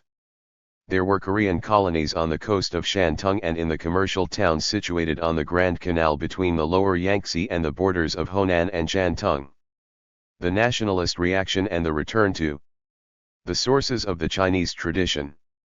A big change of direction in the intellectual life of China began round about the year 800. In essentials, this change consisted of a deep desire on the part of some people to go back to the ancient sources of the Chinese tradition, combined with an attitude of hostility to the foreign influences which had permeated China so widely since the end of the Han period. This reaction, which followed a period when the court and the upper classes had been particularly friendly to foreigners and to exotic fashions and products, seems to be largely explained by the aspect of a national defeat assumed by the rebellion of An Lushan and by the change of atmosphere which followed those tragic events. It was the culpable indulgence displayed by Stiansung's government towards the army leaders in general and towards the commanders of foreign descent in particular, and Lushan himself was the son of a Sogdian married to a Turkish wife, which had nearly swept away the empire and had left it so much weakened. The barbarians whom the dynasty had had to call on for assistance had settled in the northwest and were laying down the law in Kansu and Shenzi. Plundering Tibetans who stole the horses from the imperial stud farms. One of their raids reached Chang'an in 763, settled in the towns of Kansu between about 770 and 850, and Uyghurs monopolized the horse trade, drawing large profits from it, or lent money on security in the capital and behaved like pitiless usurers. The wealth of the foreign merchants established in the big cities may have provoked the xenophobia that became apparent during rebellions. In 760 several thousand Arab and Persian merchants were massacred at Yangzhou by insurgent bands led by Tian Shenkung, and a century later, in 879, it was also the foreign merchants who were attacked at Canton by the troops of Huang Cao. But certain political attitudes in the upper classes corresponded with these popular reactions. The aristocracy of mixed blood which had stayed in power so long seems to have retained from its barbarian ancestors a greater aptitude for welcoming what came from outside China and also the taste for military adventures. There gradually grew among the literati and the officials recruited by competition, most of whom came from southeast China, the idea that the intrusion of the barbarians since the 4th century had slowly impaired Chinese purity, corrupted ancient moral standards, and thus brought about the decadence of China. These people, who had little interest in military affairs, thought that the military power should be strictly subordinated to the civil authority.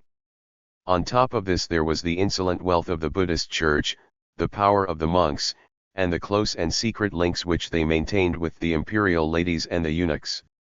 Now it happened that the eunuchs, whose power was on the increase round about the year 800, succeeded in controlling the government under Xianzong, themselves taking the decisions about the investiture and deposition of emperors.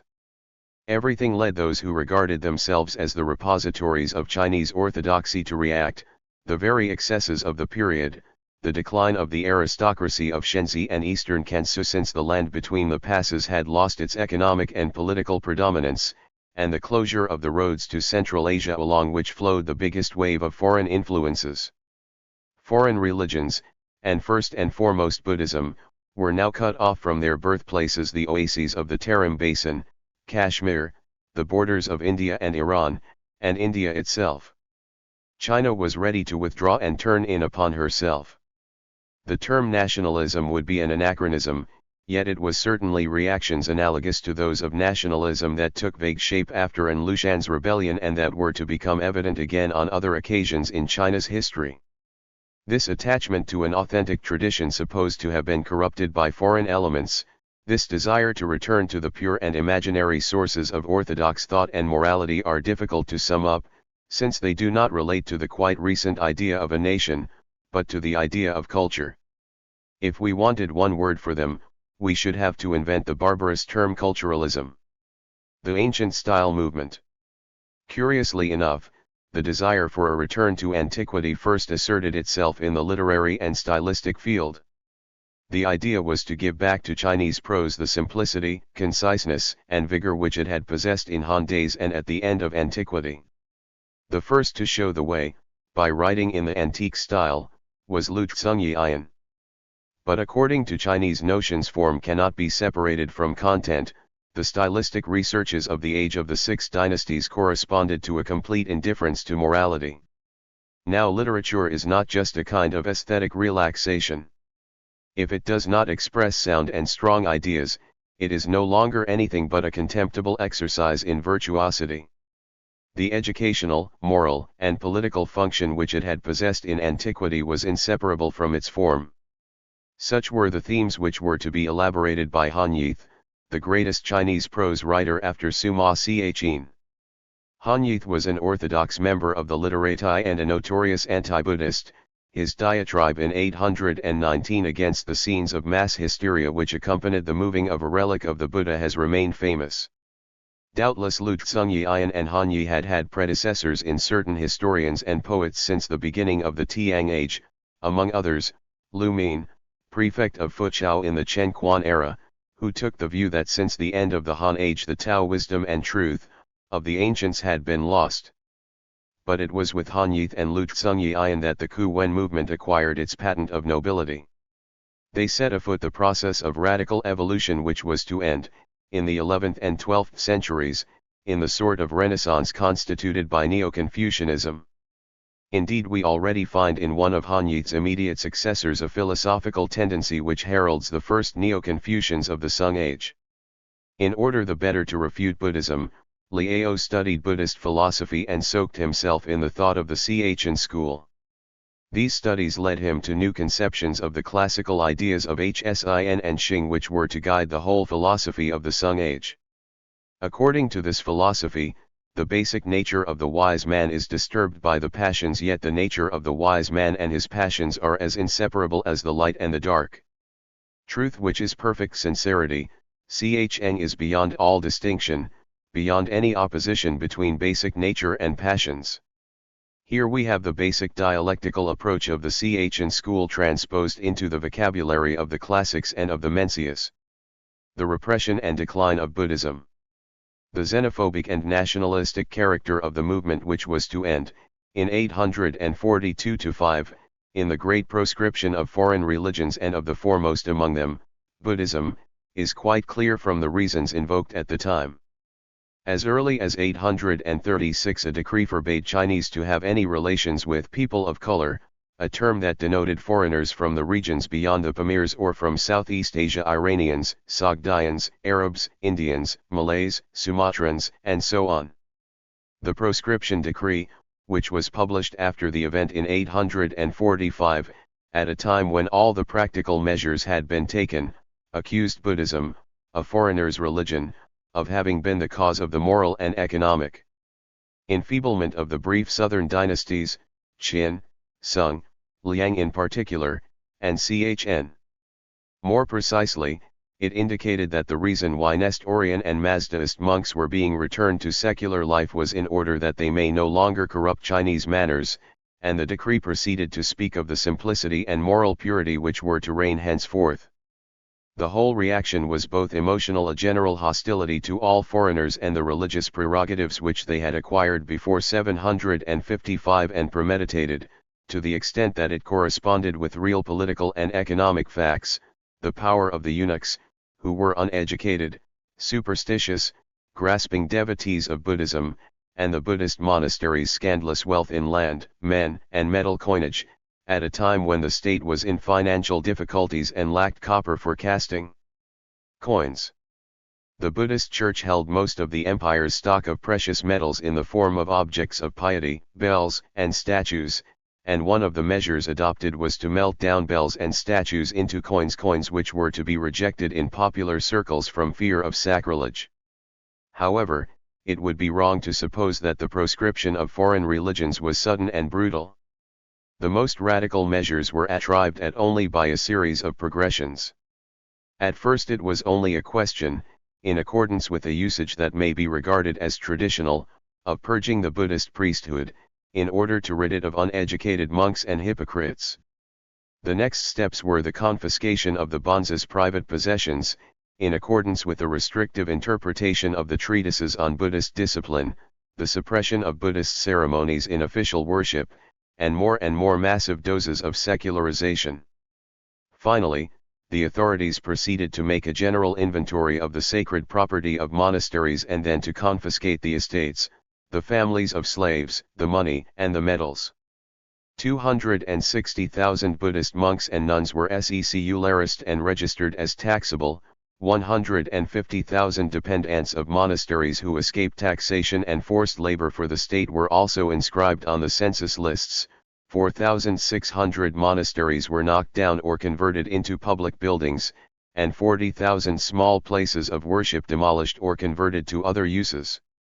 Only a few official temples served by a small number of monks were preserved. Religions of Iranian origin, Mazdaism, Manichaeism, Nestorianism, suffered a far more drastic fate. They were totally forbidden and their monks, only a few thousand in number, were all laicized. These severe measures were to do grave damage to Buddhism in China, even though, soon after the proscription, the successor of the Emperor Wuzong eased the rigor of the steps taken in the years 843-5, allowed a considerable number of unfrocked monks to return to the religious life, and authorized the reconstruction of certain monasteries. In any case, the decrees were probably not fully applied except in the capital. Everywhere, even among the officials responsible for enforcing them, there was a quiet resistance which doubtless made it possible in some regions far removed from Chang'an to spare the monks and their places of worship. Tiang China was as extensive as medieval Europe. Thus the power of the Buddhist communities was preserved and even strengthened in the 10th century in the kingdom of Min in Fujian and in that of Wuyi. Monasticism regained considerable strength in the Sung period and the Buddhist church recovered a large part of its power. But it was a church that had outlived itself and that seems to have lost its soul, for its bodies of learned monks had been dispersed and the traditions of its schools had been interrupted by the Great Proscription of 845. Since the end of the 8th century Chinese Buddhism had been cut off from the great religious centers of Asia which had been its sources of inspiration for over 5 centuries. It no longer had access to the holy places, and Buddhism itself was threatened on the borders of India and Iran by the expansion of Islam. One single sect was to remain really active in China after the end of the Tiang Age, and that was the Chen sect, which was in fact more Chinese than Buddhist. Translations of Indian texts became rarer and rarer, the great translators, commentators, and exegetes were all dead. In the Sung Age the historians of Buddhism were to draw up a balance sheet of the past. The Qing Techyuan Tenlu, which appeared in 1004 and contains the biographies of 1701 Chen monks, no longer shows any sign of the naive fervor of the first Buddhist hagiographies, and the Fotsu Tiong Chi, a huge compilation inspired by the methods of the secular historians, seems to put a full stop in 1269 to general histories of Buddhism. To sum up, it looks as if the great religious enthusiasm which animated the men of the 6th and 7th centuries had declined. There were doubtless many reasons for this phenomenon, but perhaps the principal and deepest one was the changes that had taken place in society. Buddhism probably lost its hold when the social forms to which it had adapted itself and which were those of the 3rd to 8th centuries had been affected by the general upsurge of the urban, monetary economy which occurred between the 8th and 9th centuries. The great monastery, a self-supporting economic unit with its estates, its families of serfs, its mills, its oil presses, and its pawn shops, had been a sort of symbol of the moral, religious, and economic authority of Buddhism in China. Between the great monasteries and the lay aristocracy of the age of the 6 dynasties and the Tiang there seems to have been not only an analogy and a community of lot, but close ties. It is true that the proscription of 845 dealt a very severe blow to the Buddhist church, but the evolution of society was to complete the job of destroying the foundations which had already been so badly shaken. There is no religion which is not rooted in the social fabric in which it has developed. Part 5. The Chinese Renaissance. Prologue. The moralizing orthodoxy which has colored the whole conception of the history of China from the 12th century onwards and the framework of traditional historiography which reduces the past to events devoid of any temporal dimension, they concern only the central authority and governmental administration have so firmly convinced us of the perennial nature of the social and political forms, the institutions, the economy, the ideas, and the technology of the Chinese world that the most profound changes and the most startling innovations pass almost unnoticed. What was regarded, in the history of Europe, as the advent of a new world is no more, according to the traditional view taken by Chinese history, than a change of dynasty. If the past of the Chinese world differs so radically from that of Europe, it is primarily in the picture which we have drawn of it. This is certainly not without significance, since our whole world history is based on the primacy of the Occident, on the evolutionary nature of its history, and on the relative stagnation of the other civilizations. But the innovations which make their appearance in East Asia round about the year 1000, once grouped together, form such a coherent and extensive whole that we have to yield to the evidence. At this period the Chinese world experienced a real transformation, the range of which was no less great than that of the changes which had occurred in it at the end of antiquity. In this book the term Renaissance has been adopted. It is no doubt open to criticism, even though the analogies are numerous: the return to the classical tradition, the diffusion of knowledge, the upsurge of science and technology, a new philosophy, and a new view of the world. When all is said and done, the Chinese world, like the West, has its own distinctive characteristics. But this allusion to European history should be taken simply for what it is, a mere reminder of the very general parallelism of the history of civilizations and the long-term fellowship which has united them during the course of their development. Chapter 14. The New World. There is not a single sector of political, social, or economic life in the 11th to 13th centuries which does not show evidence of radical changes in comparison with earlier ages. It is not simply a matter of a change of scale but of a change of character. Political habits, society, the relations between classes, the armies, the relations between town and country, and economic patterns are quite different from what they had been in the aristocratic, still half-medieval Tang Empire. A new world had been born whose basic characteristics are already those of the China of modern times. However, this new world lived under the threat of successive invasions which were finally successful, cutting off all of the empire's northern provinces at the beginning of the 12th century and overrunning it entirely during the years 1273 to 9. This external threat was not without effect on the social and economic history of the Sung Age. It determined the whole of Chinese policy from the end of the 10th century to the end of the 13th century. History and political institutions. The events in 951 General Kuo Wei founded at Kaifeng the brief dynasty of the later Zhou and unified all North China except for the Taishan region, in northern Shanxi, which was occupied by the little Turkish kingdom of the northern Han, protected by the Khitan Tatars. But the work carried out by the later Zhou of 951 to 60 already heralded the great effort at economic reconstruction and political unification of the early days of the Sung dynasty. Abandoned land was brought back into cultivation, military colonies were established, taxes were lightened and imposed more equitably. The canals for a chronology of the 10th to 14th centuries, see Table 14, p. 399. And dikes were repaired, the possessions of the Buddhist monasteries were confiscated in 955, and victorious campaigns were fought against the kingdoms of Shu and of the southern Tiang. Northern Sichuan and the area between the Huai and the Yangtze were annexed.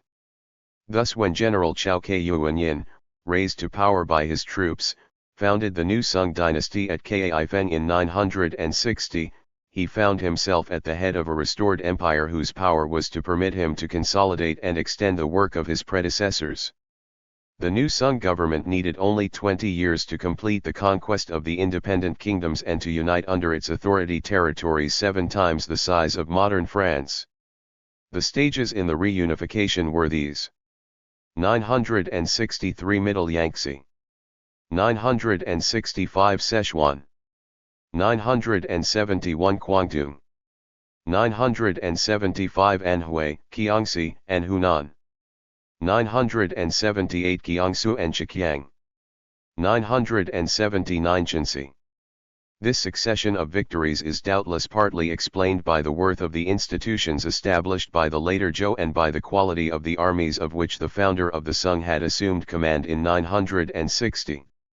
However, in contrast with what had happened in the 7th century, the military expansion remained confined to the Chinese lands and did not carry on outside them towards Manchuria, Korea, Mongolia, and Central Asia.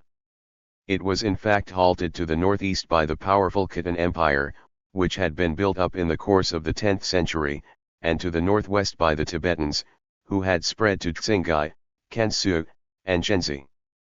Finally, in the southwest the expansion was blocked by the kingdom of Tali, Nanchao's successor state in Yunnan, which was not destroyed until the arrival of the Mongol armies in 1253. As for Vietnam, it had succeeded in freeing itself from the Chinese hold in the shape of the Southern Han of Canton in 939, and had made itself into a unified and independent empire in 968. The first of these 2 dates marked the end of the long hegemony which the Chinese empires and the kingdoms of South China had exercised almost uninterruptedly since the 2nd century BC in the basin of the Red River and on the coast of Annam. In 981 Vietnam succeeded in repelling a Sung expedition. The year 1009 saw the foundation of Great Viet by the new Li dynasty, which from 1073 to 1077 waged war against the Chinese armies and fleets in Quang Sĩ, in northern Vietnam, and along the coast, causing the Sung Empire many difficulties in these unhealthy tropical regions, where the situation was complicated by the presence of numerous aboriginal groups. In the reign of the third Sung Emperor, Cheng Sung, the Khitan Empire of the Liao, then at the height of its power, launched victorious offensives in Hopi Ancient which forced the Sung to sign a treaty by which they undertook to pay the Liao a heavy annual tribute. But neither this treaty nor the one which complemented it in 1042, increasing the charges on the Sung Empire, sufficed to guarantee China perfect tranquility on its new frontiers, while a still graver threat hung over the northwestern provinces. In this area, inhabited by a mixture of Tibetan, Chinese, Turkish, and Mongol peoples, a huge political unit came into existence in the first half of the 11th century under the leadership of a formerly nomadic people, the Tangut. This kingdom, known as the Western Xia Empire, extended from southern Mongolia to Qinghai and encroached on the predominantly Han provinces of Shanxi, Shenzi, and Kansu. With this empire, too, the Sung were obliged in 1044 to sign a burdensome peace which gave no immunity from new attacks. The Xia threat grew worse in the second half of the 11th century, as did also economic difficulties. The central government called on a minister called Wang Anshi, who, endowed with plenary powers, put into effect a whole series of reforms which called into question social, economic, and military structures and provoked in the long run a violent reaction on the part of the big landowners and rich merchants. Wang Anshi was removed from power on the death of his patron, the Emperor Shensung, in 1085. The leader of the Conservative Party, Sima Kuang, took over the reins of government and abolished the reforms. These party struggles, which weakened the empire, went on up to the sudden invasion of the Jurchen, a Sinicist people from Manchuria, who overturned the Liao Empire and occupied the whole of North China in 1126. The Sung, who had sought refuge south of the lower Yangtze, ended by establishing their provisional capital at Hangzhou. This was the Southern Sung period, so called in contrast to the first period of Sung history. The conservatives had returned to power for good, but a new conflict made its appearance between those who advocated reconquest and those who favored seeking a modus vivendi with the Jurchen Qin Empire. Counter-offensives towards the north failed before the military power of the Jurchen. The Sung armies lacked fighting spirit and had no cavalry. The empire therefore moved towards a policy of appeasement directed by the prime minister, Chnki. However, the peace concluded with the Qin had no effect because of a change of government. The treaties were broken repeatedly and the continual wars caused a rise in prices and taxes.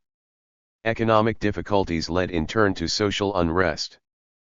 Political centralization gave almost absolute power to the various prime ministers who succeeded each other during the course of the 12th and 13th centuries Chnki, Han Tiojo, Shi Miashan, Chia Su Tao. But the decline of the empire grew more and more marked down to the time of the Mongol invasion, which for all practical purposes had put an end to the dynasty by 1276. The new state. It was under the second Sung emperor, Taizong, when the empire was being consolidated, that the basic institutions of the new state were adopted or perfected. A whole nervous system of information, control, and command was installed. It extended to the most remote parts of the empire and ensured that the central government had a more complete hold than ever before on the whole land.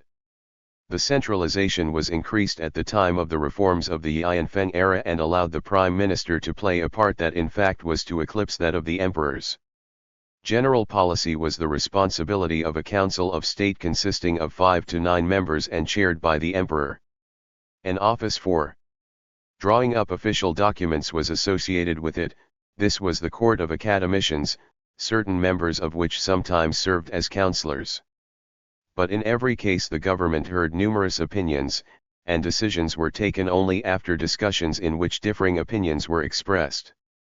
The emperor only ratified the proposals adopted or in the last resort gave the casting vote. 3 services had the task of listening to the opinions, suggestions, or complaints of civil servants or ordinary private citizens. They were independent of each other and their members enjoyed a complete immunity which even the emperor himself could not question. Thus a certain objectivity was guaranteed.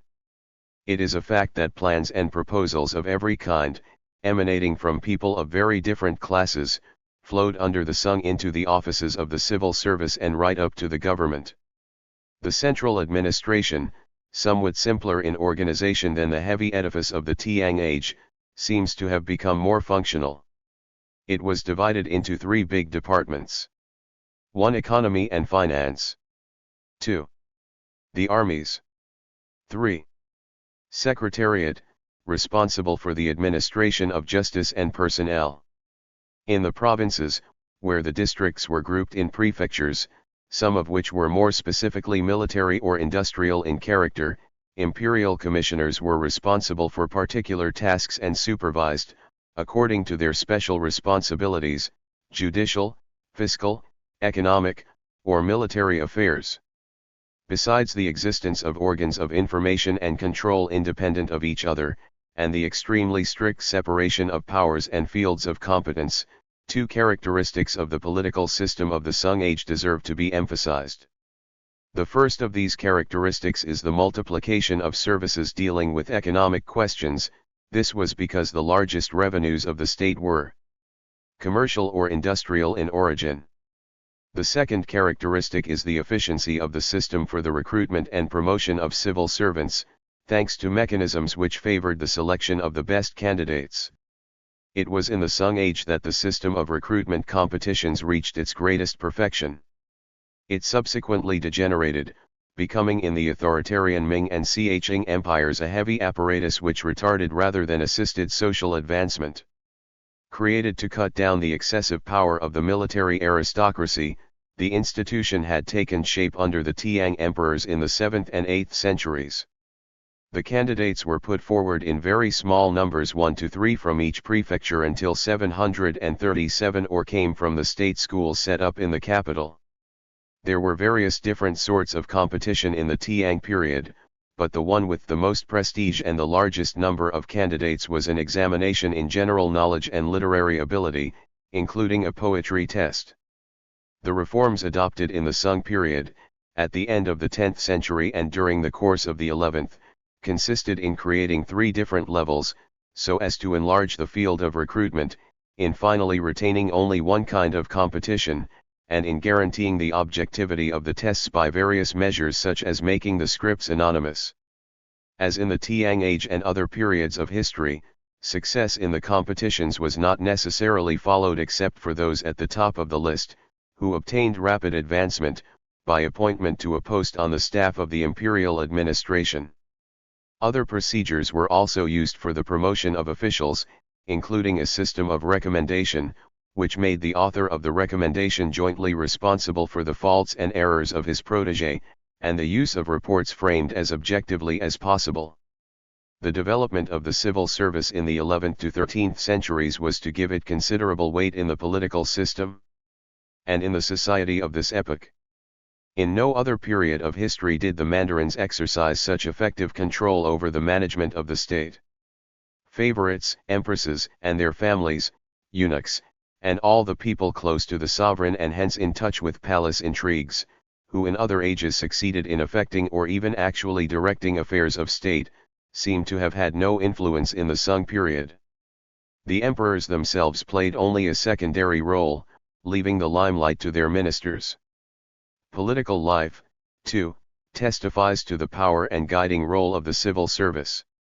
The 11th century saw the development for the first time of big political parties of opposing tendencies, the confrontation between which reflected certain social cleavages.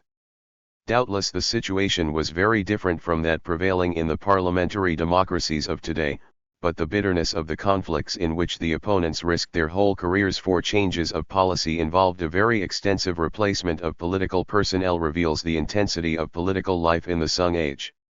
The Reform Movement. In the history of China, the 11th century was the epoch of big attempts to reform the political and social system. The reform movement, though inseparable from the currents of thought of the period, was nevertheless bound up more closely than philosophy with the contingencies of history. It was the difficulties caused by the Liao and Xia attacks that were at the root of attempts to remedy the deficiencies of the defense system.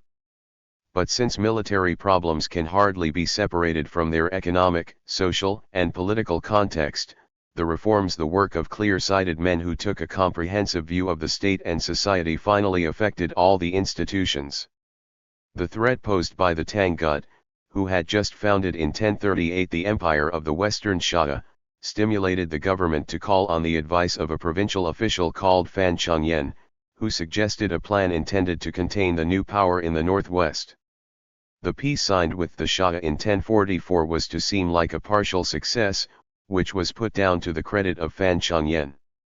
Summoned to join the government, Fan Chongyan and his associates had in fact put into effect a 10-point reform plan dealing with the system of recruitment and promotion of civil servants and the agrarian and fiscal institutions.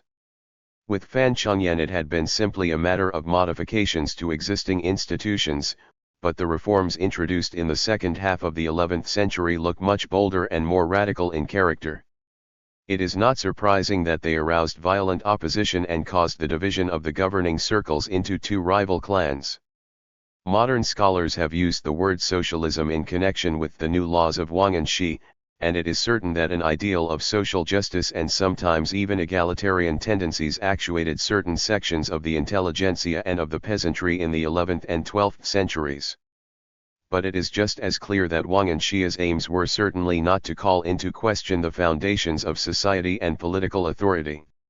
He was inspired by liberal views and by the practical preoccupations of the administrator. Hostile to despotism and persuaded of the regulative function of the laws in the political and social field, Wang and Shi seems to have been endowed with a sort of sociological intuition.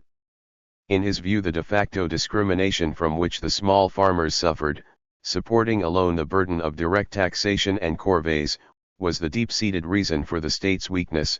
He thought that it was possible, by improving their situation and restoring a certain justice in the distribution of burdens, to induce them to cooperate more effectively in the struggle against the encroachments of the northern empires. Just as poor peasants were subject to the exploitation of those in a position to lend them money on interest at difficult moments, so the small craftsmen and traders suffered from the subjection in which they were kept by the corporations dominated by the rich merchants. The reformers came from one of the regions of China, the southeast, where economic expansion had caused the intensive circulation of goods and money. Fan Chongyan was a native of Sichuan, Wang and Shi a native of Fuqiao in Jiangxi, and their origin doubtless explains some of their convictions, for example, that what made possible the exploitation of the poor by the rich were the obstacles still impeding the circulation of wealth and the practice of hoarding. Not sharing the static conception of the economy which seems to have been much more common, Wang and Shi thought that it was possible to increase simultaneously, by developing production, both everyone's means of livelihood and the revenues of the state. Wang and Shi, who had made his mark as early as 1056 by a plan for reforms intended to restore the situation in the northwest, was called upon to govern in 1068. He remained in power until 1076, when he was forced to give up his position under pressure from the Conservative Party. He was recalled in 1078, but forced out of power again in 1085 by Sima Kuang, his principal opponent, who in the same year secured the abolition of the new laws.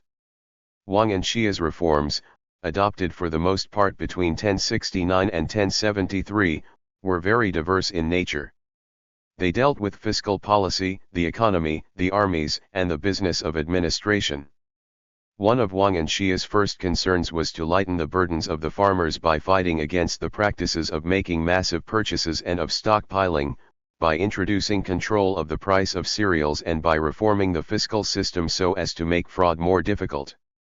He changed the rules governing the transfer of taxes, authorized the conversion of corvées into taxes, instituted state loans at moderate interest, and set up official offices for loans on security in order to combat usurious practices. A great effort was made to improve irrigation and to disseminate knowledge of rural economy. At the same time, attempts were made to find new sources of revenue less burdensome to the small farmers, and the state began to participate in big business. These measures made it possible both to increase perceptibly the state's income and to reduce by half the tax on land. Another ambition of Wang and Xia's was to provide the state with administrative personnel devoted to it and with no other concern but the public good. This was his aim when he decided on a substantial increase in the salaries of state officials. Chinese civil servants were probably never better paid than in the Sung Age, with the possible exception of the middle of the 18th century and when he changed the too formalist pattern of the recruitment competitions, in which practical subjects now at last gained a larger place. Public schools, their upkeep ensured by special estates, were established in prefectures and sub-prefectures in order to enlarge the field of recruitment. However, it was above all in the military field that the most important innovations were made. At a time when the inflation of the armies of mercenaries only increased the charges on the state without securing an efficient defense, Wang and Xi decided to give back to the people the task of ensuring its own security by creating peasant militias.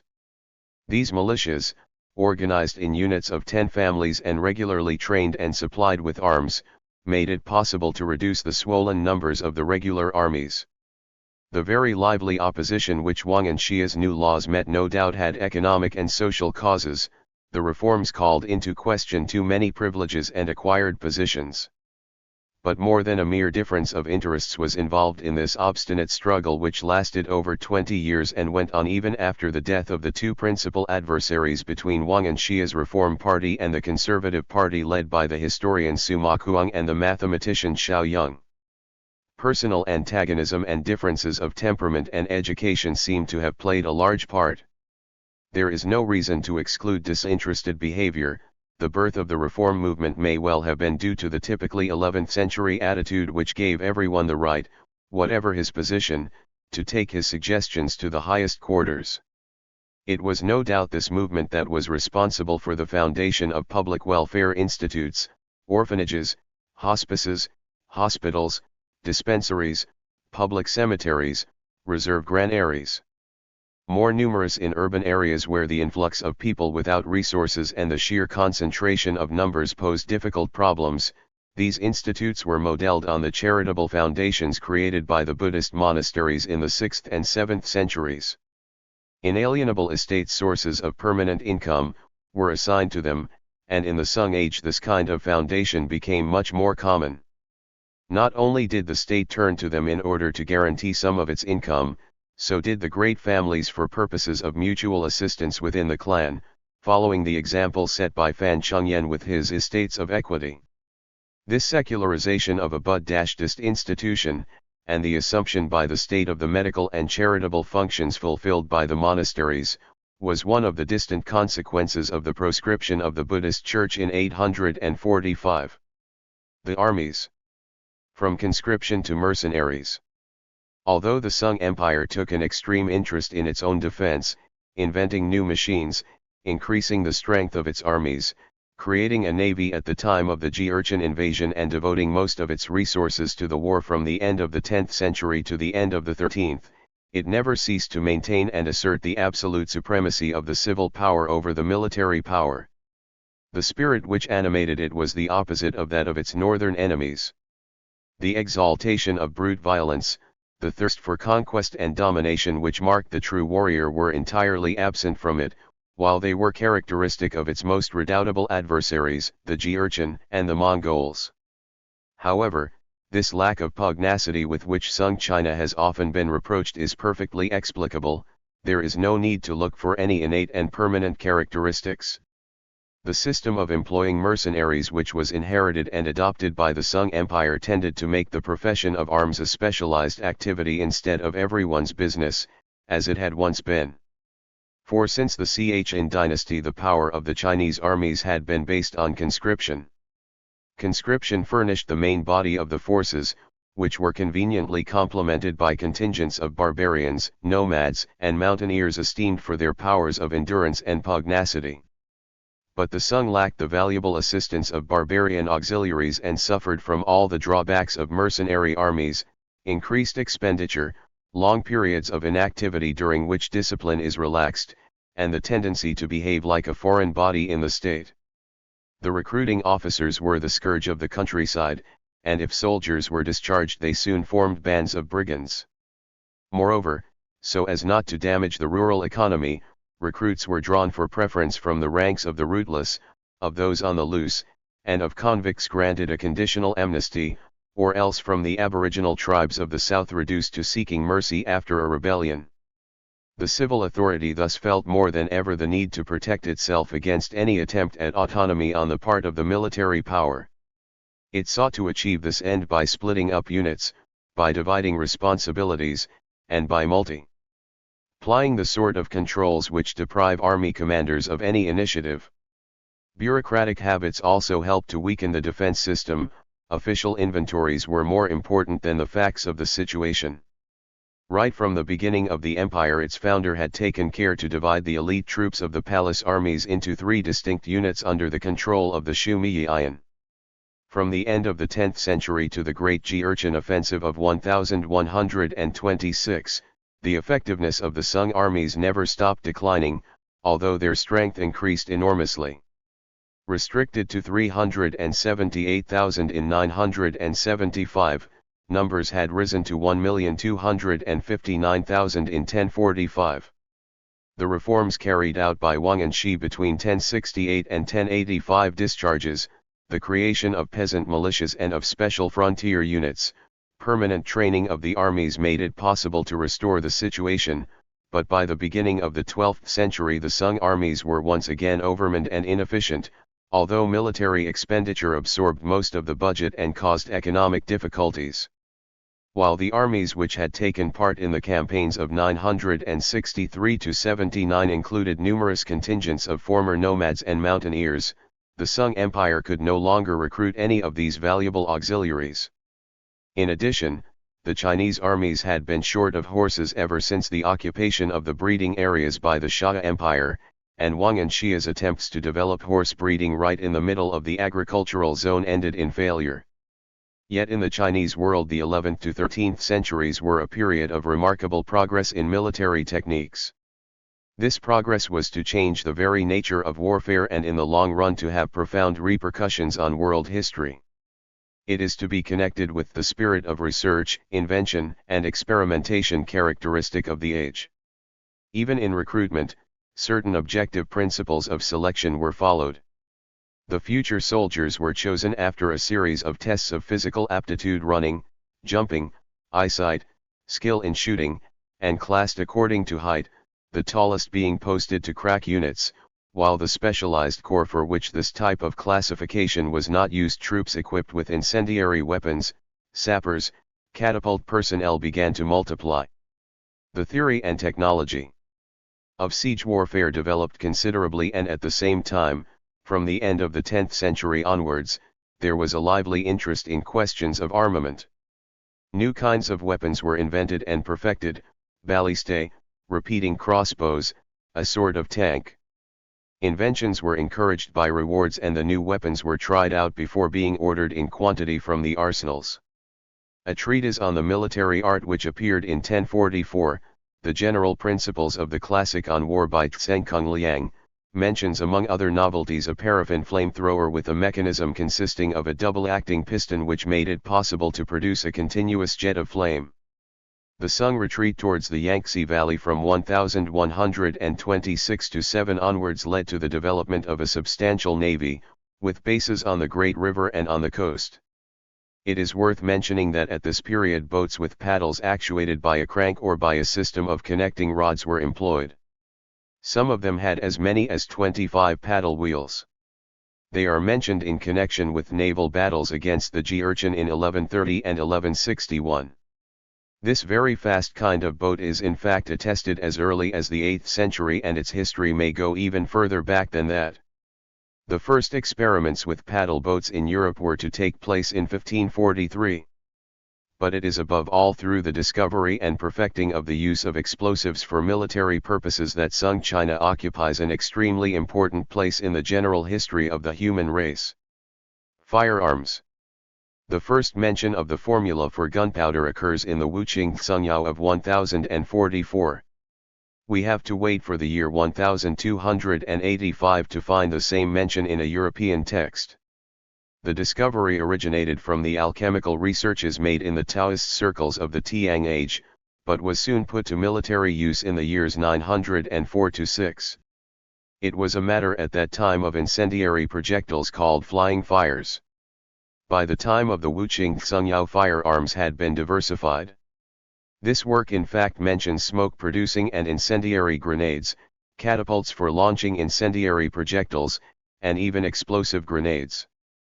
At the Battle of Tizaishi, in Anhui, in 1161, catapults hurling explosive grenades were employed and secured the victory of the Sung armies over the Jurchen. At the beginning of the 13th century the Mongols were to make great use of exploding projectiles with a metal envelope. They used these weapons in their attempts to invade Japan at the end of the 13th century. The Japanese called them teppo. Thus the history of the first uses of gunpowder reveals that, although the initial step consisted in taking advantage of its incendiary or smoke-producing qualities, people soon came to exploit its capacity to burst. The third step was to lead to the use of the powder as a propellant in a guiding tube. The first experiments of this sort known to us date from 1132. These experiments employed a sort of mortar or rocket consisting of a tube of thick bamboo or wood.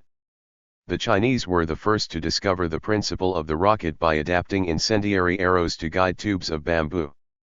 The first mortars with a metal tube of iron or bronze made their appearance about 1280 in the wars between the Sung and the Mongols, and a new term, Xiechung, was coined to denote this kind of weapon. Thus what was passed on to Europe at the end of the 13th century was not only the formula for the powder but also the idea, the fruit of a long period of groping and of numerous experiments in East Asia, that this explosive could be used as a propellant inside a tube. The knowledge seems to have been transmitted via the Islamic countries. Tradition also maintains that the Mongols used firearms at the Battle of Sejo in Hungary in 1241. The repercussions which the development of firearms in the 14th and 15th centuries were to have on the evolution of European history are well known. It contributed to the downfall of the warrior aristocracies of the Middle Ages. On the other hand, the invention of these new weapons could exert no influence on the political and social organization of the Chinese world. They simply formed an addition, in the context of state-controlled armies, to a series of different weapons which were perfected at much the same time. And it is doubtless the general conditions of warfare in East Asia that explain why firearms were not developed more systematically in China. It should also be noted that even before the appearance of firearms in Europe, the adoption of the counterweighted trebuchet was to revolutionize the art of siege warfare.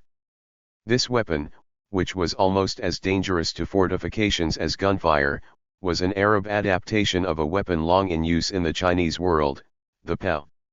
The PAO's power and speed of propulsion were not achieved by twisting a rope or by tension on a spring, as in Alexandrine or Byzantine catapults, but by pulling down the short arm of a lever mounted on an upright post.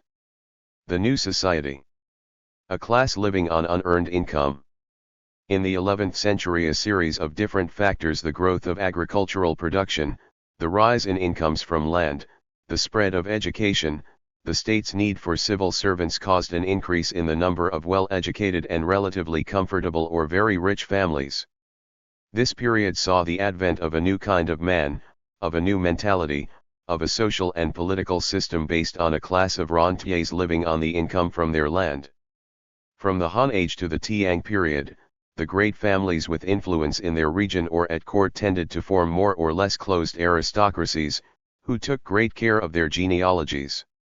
Some of these families, in North China, owed their prestige to their military traditions and to the martial exploits by which certain of their members had gained fame. Their estates, when they were not merely pleasure parks or country houses, could be self-supporting and produced a range of different things. They included orchards, mills, fish ponds, workshops, oil presses, and so on. When occasion demanded, as it had at the end of the Han period and in the southern empires, these estates could be fortified and defended against brigandage, rebellions, and even at times the demands of the state. As for the relations of these country gentlemen with their people, they were patriarchal in nature. These patron-client and master-servant ties were recognized by custom and sanctioned by law. The collapse of the system of allocating plots of land for life in the 8th century, the transfer to cultivated land of the bulk of taxation, whereas up to this time taxes had been calculated according to the number of individuals of working age, the expansion of rice growing and, above all, the commercialization of agricultural produce were to involve profound changes. The tendency of the private estates of the great families and of the monasteries to expand and encroach on the peasants' plots had grown more marked during the second half of the Tang Age. But the whole process, assisted by the change from conscripted to mercenary armies, had been completed by the 10th to 11th centuries. From then on there was no further question of self-supporting domains, of closed aristocracies, or of patron-client relationships of the medieval kind. It was quite simply a matter of tenancy, of working for wages and of income from land, that is, of regular revenues which allowed some families to live in towns in comfortable circumstances. However, even though the new society, like preceding ones, remained based on the exploitation of the weakest, the mentality and machinery of subjection were different. Moreover, the governing class, the class which, through education, could attain political power and exercise domination at the local level, had considerably expanded. The families belonging to it usually included a principal wife, a concubine, and about 10 children. In addition, big landowners seldom lived in the country, they had their stewards or managers who dealt with the farmers and agricultural laborers and managed their estates, which were sometimes continuous blocks, embracing several villages, and sometimes separate parcels of land. The farmers were often provided with board and lodging and furnished with tools, seeds, and animals for plowing. Their landlord would even arrange their marriages. However, all the advances were made on interest, at rates varying according to the nature of the loan, 1/10 of the harvest for a plow ox, 1/5 for board and lodging and the loan of tools, and RO% per month for loans of cash, seeds, or cereals. Country markets and the inhabited centers of the big estates often coincided and gave birth, thanks to the economic boom, to big townships which completed the network formed by the big mercantile agglomerations. Agrarian problems. In the rural cantons, which comprised several villages, the state made a distinction between resident families and families alien to the canton. The former owned small plots of land. They were divided into 5 categories according to the area of the plots and were taxable. The latter did not own any land, consisted solely of tenant farmers and agricultural laborers, and paid no taxes. The most comfortable peasant families, those in categories 1 and 2, provided the guards, whose task it was to ensure order, and the canton's representatives on the governing body of the district. These were the sanai heads of cantons, supervisors of the taxes and in charge of the police. But the big landowners escaped the classification, the responsibilities, and the taxes, which rested only on the small farmers. No doubt this picture is not true of all regions or of all eras of Sung history. But there can be little doubt that the free play of economic forces increased the gap between rich and poor in the 11th to 13th centuries and aggravated social tension in the country districts.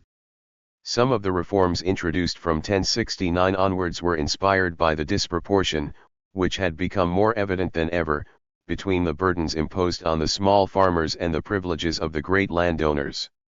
It has been estimated that in 1064 to 7 out of a cultivated area of 24 million hectares only 30% were liable to tax.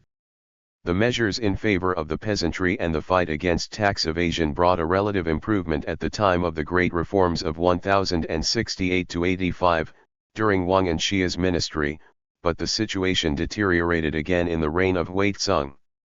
A brief but serious rebellion broke out during this period in the interior of Zhejiang, in a region which produced tea, lacquer, mulberry trees for paper, and fir wood, and through which trade between Jiangxi and Fujian passed.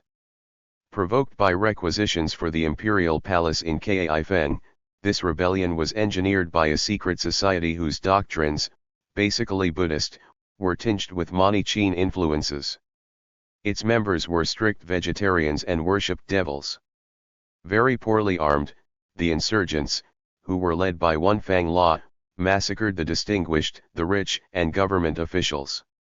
The capture of Fang La a year after the beginning of the rebellion brought the rising to an end and provoked a wave of suicides among the members of the sect. During the breakdown of the years 1126 to 38, the region round Lake Tungtiang in Hunan suffered simultaneously from Jurchen incursions, the exact ions of a corrupt administration, and the pillaging of a local semi-official army which had been created to fight the invaders and which recalls the great companies of the European Middle Ages. A peasant rising broke out in 1130, led by a certain Cheng Shang, who was a talented military leader, magician, and healer. Cheng Shang is alleged to have remarked, "The law separates the high and the low, the rich man and the poor man. I shall publish a law ordering that the high and the low, the rich man and the poor man shall be equal." He was soon captured and executed, but his troops increased in number and built themselves defenses in the marshes of the lake. Cheng Shang's rebellion, which had started out by being destructive and egalitarian, turned into mere brigandage. In order to eliminate this abscess, which interfered with the organization of the defenses against the Jurchen, a vast repressive operation was mounted. It went on until 1135 and was directed in its final year by the famous General Ataifei. The situation in the countryside was to continue to deteriorate during the whole southern Sung period as a result of the concentration of land in the hands of a small number of privileged persons. After the treaty between the Sung and the Qin, which finally fixed the frontier between the two states, the whole rice zone south of the Huai, which had suffered a great deal from the fighting of the years 1130 to 40, was brought back into cultivation. But the operation was carried out to the profit of the big landowners, who were the only people with the necessary capital. By the middle of the 13th century the situation in the area south of the Yangtze, in the big productive region round Lake Taihu, had become so explosive, and the collection of taxes had grown so difficult, that radical reforms were attempted by the great minister Chia Su Tao. They met bitter opposition in the central government and in the Council of State, in which representatives of the big landowners sat. Chia Su Tao's plan was to limit properties to 500 mu and to buy with state funds a third of the surplus, in order to establish public lands, the income from which would be allocated to military expenditure.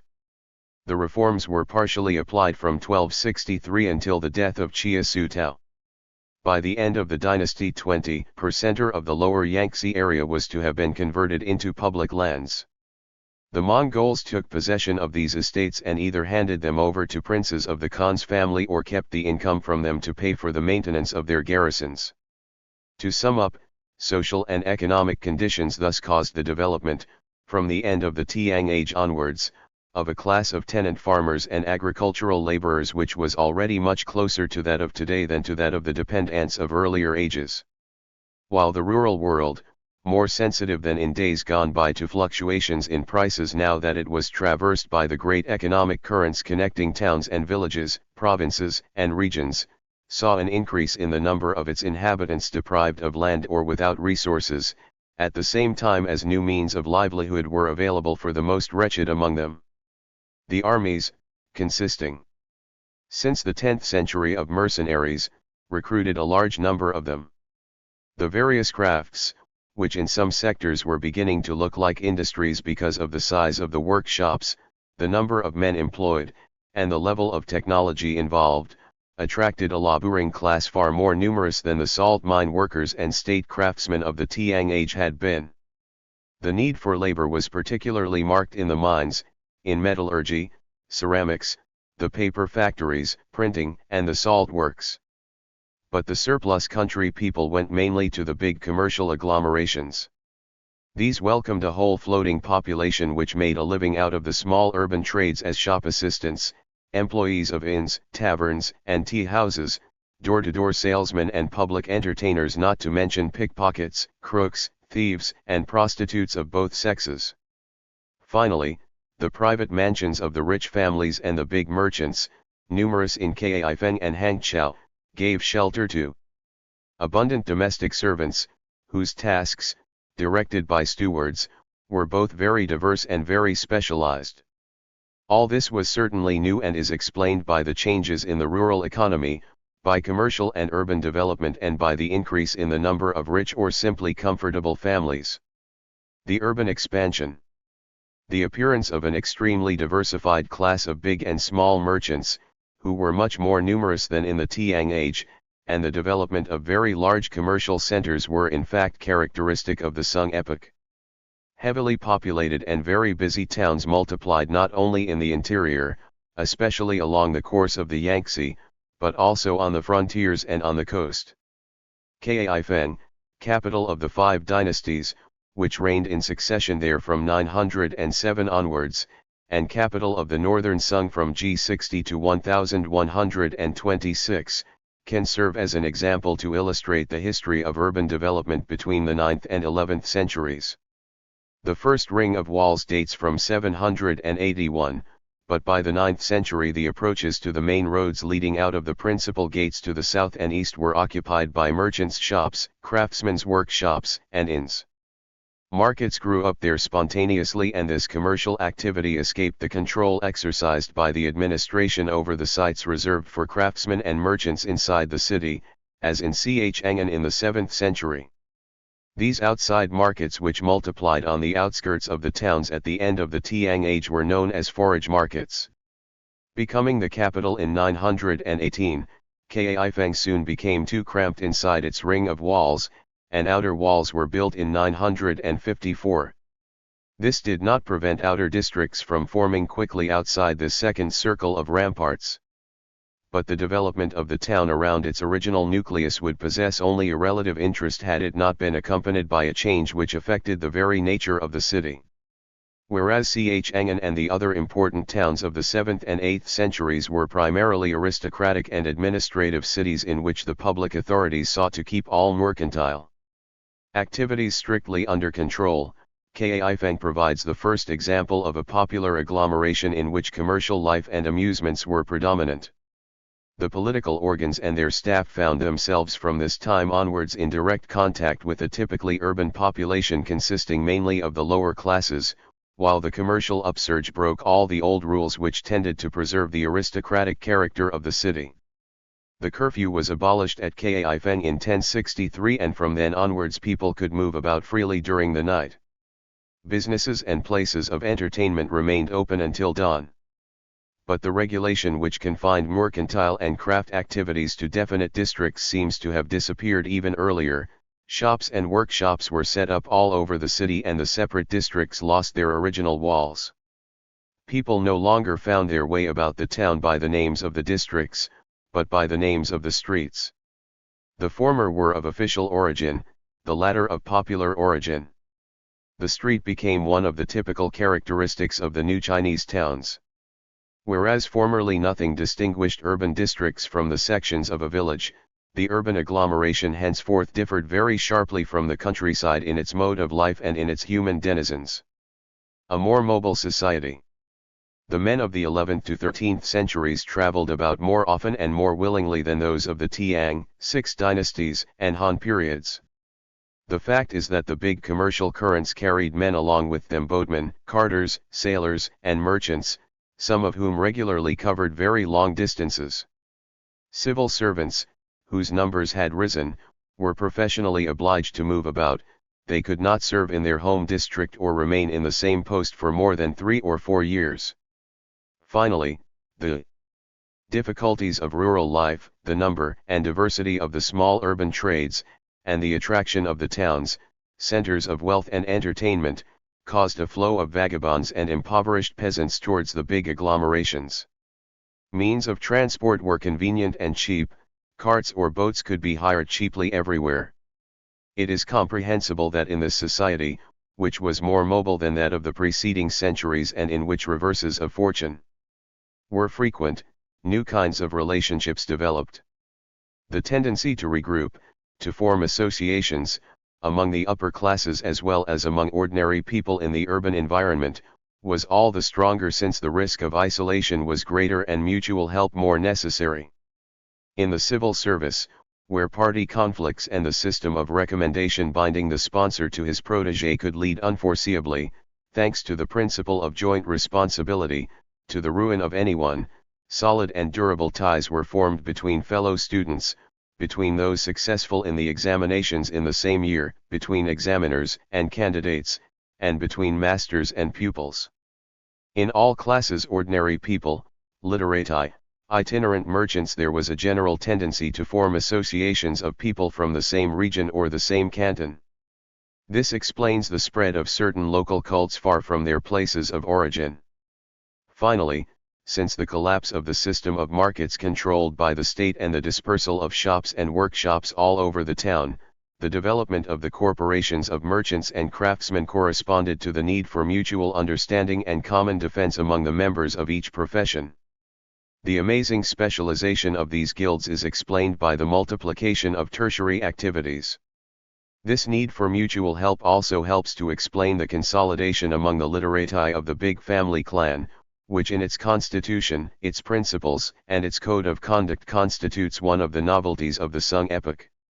One of the first to fix special rules for the family clans was the reformer Fan Chengyan, who was responsible for a collection of family precepts and also for the creation of estates of equity, that is, the establishment of special, inalienable lands, the income from which was to be used to look after the common needs of the clan, especially the education of the children, and to give help to its most underprivileged members. The term I, which can be translated approximately by equity, is in fact applied to all relationships involving mutual help and free assistance. The economic expansion. The growth in food production. The development of the rice-growing areas of the Yangtze Basin and South China had begun to gather impetus in the 8th century with the adoption of planting out seedlings and the appearance of new tools for tilling and irrigating the soil. This upsurge of rice growing continued and expanded during the course of the following centuries and was undoubtedly one of the great events in this period of the history of East Asia. The civilizations of East Asia were indebted to it for a sort of second wind. It was in the 11th to 13th centuries that the kingdom of Angkor, which was contemporaneous with Sung China, reached its zenith. Before permitting the high densities of population that we find today in Java, in the Red River Basin in Vietnam, or in some parts of eastern China, rice growing made it possible to release a large number of people from working the soil. It provided the reserves which have always proved indispensable since the Neolithic age for the upsurge of civilizations, that is, for the development of the political and social organization, of the arts, of technology, and of thought. Of all the great cultivated plants, the paddy is in fact the one with the greatest yield per acre. The surplus production of the plains to the south of the lower Yangtze when the harvest of Su and Chang are ripe, says a proverb of the Sung age, the world is satiated. Su Chang Shu Tian Sha Tzu favored the development of interregional trade, the commercialization of agricultural produce, the upsurge of the craftsmen and the growth of the big towns.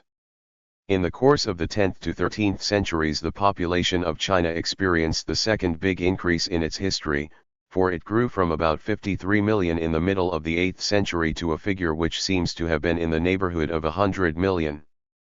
Progress in methods of rice cultivation continued in the 11th century. After 1012, varieties of early ripening rice which reach maturity in winter and make 2 harvests possible were imported from Kampa and were distributed systematically by the Chinese government. Known as Xi'an, they reached the region of Lake Taihu, Fujian, and Jiangxi, and soon made it possible to double the area of land under cultivation. They continued to spread in the Ming Age. At the same time new varieties obtained by selection from the Sung period onwards were to complete the range of early ripening, resistant rices. In the 11th century 7 million shi were carried annually on the big canal connecting the Hangzhou and Sichuan region with that of Kaifeng in Honan. The only effect of the tragic events of the first half of the 12th century was to stimulate the agricultural development of Yangtze China. A big effort was made to extend the area under cultivation by reclaiming the land on the edge of lakes and marshes. These were known as Wei Tian. In addition, the immigrants from the north introduced the cultivation of wheat and forage plants in the dry parts of the Yangtze Basin. Expansion of handicrafts and trade. Thus the agricultural upsurge of China in the 11th to 13th centuries can be seen to have been the foundation of its economic expansion, insofar as it made a larger fraction of the population available for other tasks than the production of food. The textile-producing plants gained ground. The cultivation of the tea bush developed in the hilly regions south of the Huai'an in Sichuan, and that of lacquer-producing trees in Hebei, Hunan, and northern Zhejiang. All manufactures expanded rapidly. Such was the case with metallurgy under the northern Sung. It was given fresh life by injections of capital from rich landowning families and by improvements in technology. Pit coal was substituted for charcoal, hydraulic machinery was used for working the bellows, explosives were employed in the mines, and so on. The quantity of cast iron produced in 1078 exceeded 114,000 tons. Alongside small enterprises which recruited peasants in the dead season, there existed in southern Hebei, central Shantung, and northern Jiangsu substantial factories which employed a permanent and specialized labor force. Thus at Liqiao, in Jiangsu, there were 3,600 wage-earning workers. These big enterprises worked for the state. In a general way, all mining production increased rapidly in the 11th century: iron, copper, lead, tin. Numerous new mines were opened, especially in the southernmost regions of the empire. Similarly, the production of ceramics experienced an unprecedented expansion. There were kilns and workshops in very many areas, but the most famous 11th century pieces came from the imperial kilns at Kaifeng and other towns in Honan, and also from Tingxian in Hopei. In the 12th and 13th centuries the best pieces came from Hangzhou, from Tianlong and Qianyang in Fujian, from Qian and from Qingtichen in Jiangxi. The technique of making porcelain, one of China's glories, reached perfection in the 12th century. Almost every region was famous for some product or other: southern Hopei for iron, the neighborhood of Lake Taihu for rice, Fujian for cane sugar, Sichuan and Zhejiang for paper, Changtu, Hangzhou and the towns on the lower Yangtze for printed books, and so on. The development of trade allowed products to circulate on a vast scale. The appearance of big mercantile agglomerations in the empire as a whole, and more especially in the Yangtze Basin, in Sichuan and on the coasts of Fujian and Zhejiang, led to a general reorganization of trade routes in terms of the big towns and a development of exchanges inside the regions and between the regions themselves. Whereas in the 8th century the biggest trade was in taxable commodities, private trade was now far larger in volume than trade in materials subject to a levy by the exchequer. Above all, for the first time in its history China took full advantage of the immense network unique in the world of navigable waterways formed by the Yangtze and its tributaries and extended towards the center of North China by the canals connecting Hangzhou to Chengchang and Yangzhou to Kaifeng. This network, more than 50,000 kilometers long, was traversed by the biggest and most various collection of boats that the world had ever seen until then. At certain points on the Yangtze the traffic was so dense that it led to the formation of positive floating towns. Sung China also profited from the facilities for coastal shipping presented by the uninterrupted length of indented coastline, full of good anchorages, extending from the northeastern tip of Zhejiang to the frontier with Vietnam.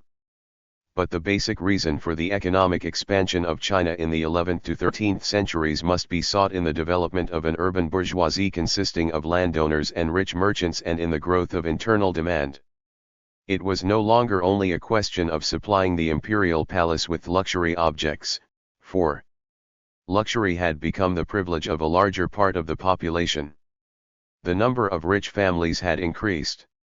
Wealthy buildings and furnishings, the art of laying out gardens, refinements in dress and cooking were characteristic of urban circles in the Sung Age. It was not by chance that the art and technology of ceramics, architecture, weaving and, generally, all products affecting the comfort of daily life made such rapid progress in the 11th to 13th centuries. Foreign trade, with imports consisting mainly of luxury products: incense, rare stones, ivory, coral, rhinoceros horns, ebony, sandalwood, produced a deficit for China, which had to pay for part of its purchases in copper coin and metals. The copper coins issued in the Sung Age spread over every country in Asia: the Xia, Liao, and Qin empires, the lands of Southeast Asia and the Indian Ocean. They were so plentiful in Japan that they were used as local currencies. For outside, too, China was regarded as the land of luxury crafts, the land which produced the most coveted goods and provided the most profitable opportunities for trade. The northern empires, which in exchange for Chinese goods could furnish only horses, sheep, hides and wool, imported tea, salt, cloth, and metals. Accordingly, when the Xia and Liao imposed treaties on the Sung in the first half of the 11th century, they demanded the delivery of products essential to the development of their trade with Central Asia and the Middle East: tea, silks, and silver. Silks and ceramics also formed the bulk of exports by sea from the ports of Zhejiang and Fujian. Chinese porcelain was exported in such quantities to all the countries of East Asia and the Indian Ocean that it is possible to trace the history of Chinese ceramics with the help of the specimens preserved in Japan, the Philippines, or Borneo. The mercantile state. Adapting itself to the evolution of the economy, the Sung state substituted the more flexible system of commercial taxes on shops, products, and trade for the control of prices and markets and the requisitioning of craftsmen, to which the political authority had had recourse throughout the medieval period.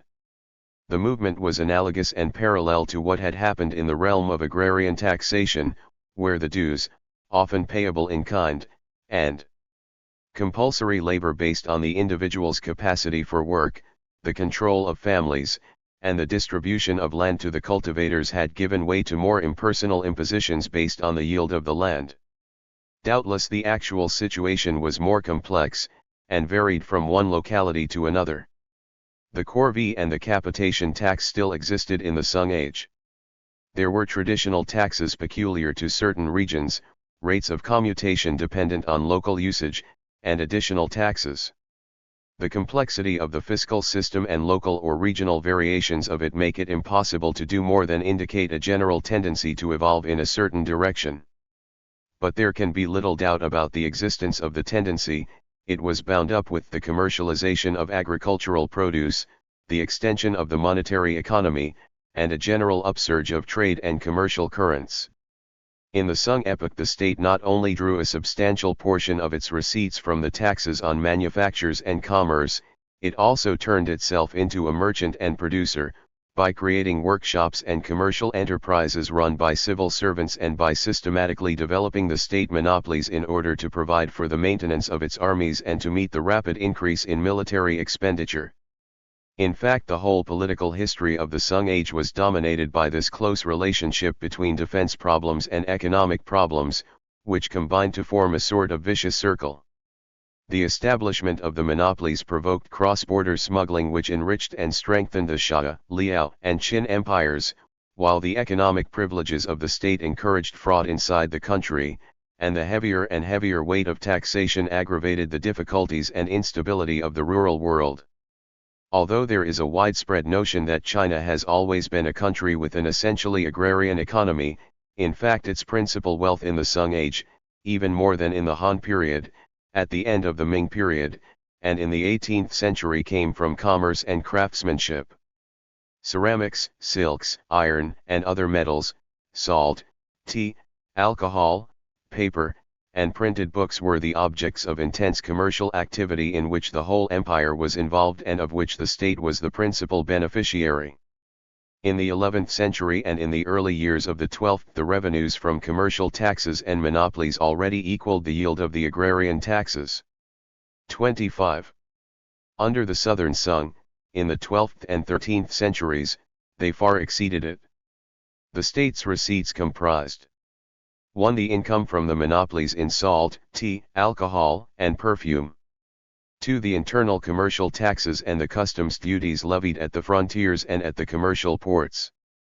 3. The corvées, a substantial quantity of which were commuted into taxes payable in money. 4. The capitation tax. 5. The taxes on land. For the year 1077, these receipts broke down into 60,000 ounces of silver, each ounce weighing about 37 grams, 2. 5,585,000 strings of 1,000 copper coins, 3. 17,887,000 shi of rice and cereals, 4. 2,672,000 rolls of silk. The revenue from maritime customs duties, which consisted of only 500,000 strings of 1,000 coins at the beginning of the dynasty, rose to 65 million strings in 1189. Offices for merchant ships, which acted as both police and customs offices, were set up at Tiaozhou, in the Qingtao area in Shantung, at Hangzhou, Ningpo, Tianzhou, and Canton. When ships arrived, the government operated a levy varying from 10% to 40% according to the nature of the merchandise imported. The rest of the cargo could be sold freely subject to the payment of a regular tax. Extension of the monetary economy. One of the prerequisites for the economic upsurge of the 11th to 13th centuries was a very considerable increase in the means of payment and the spread of the monetary economy. At the time of the five dynasties, from the early years of the 10th century to the unification of 963 to 79, the 10 or so independent states which had divided up China among themselves. 326 The New World had each issued their own coinage. North China had remained the domain of copper coins, whereas iron and lead coins had made their appearance in numerous parts of South China. This was in imitation of Sichuan, where, owing to the scarcity of copper, heavy and cumbersome iron coins had always circulated and were to remain in use under the Sung. The new empire succeeded about 960-1000 in restoring throughout its territory the use of one single type of copper coin. But the war effort was to prompt the state to increase the volume of this coinage to an unprecedented extent between the serious military difficulties in the northwest of 1038-55 and the Jurchen invasion of 1126. The record for casting was reached in the year 1073, with 6 million strings of 1,000 coins, and the total of all issues under the northern Sung is reckoned at 200 million strings. In spite of this huge output, copper coins did not suffice for all the needs provoked by economic development and by the growth of military expenditure.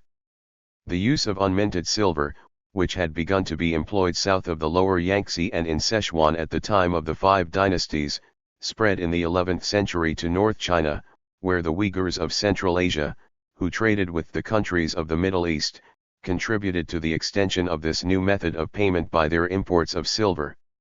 The certificates of deposit issued in favor of merchants in the 9th century by the representatives of their provincial governments in the capital, what was called at the time flying money, and those issued privately a little later from the end of the 9th century onwards by the rich merchants and financiers of Chengtu in Sichuan were the precursors of bank notes, the first state printings of which were made in Sichuan in 1024.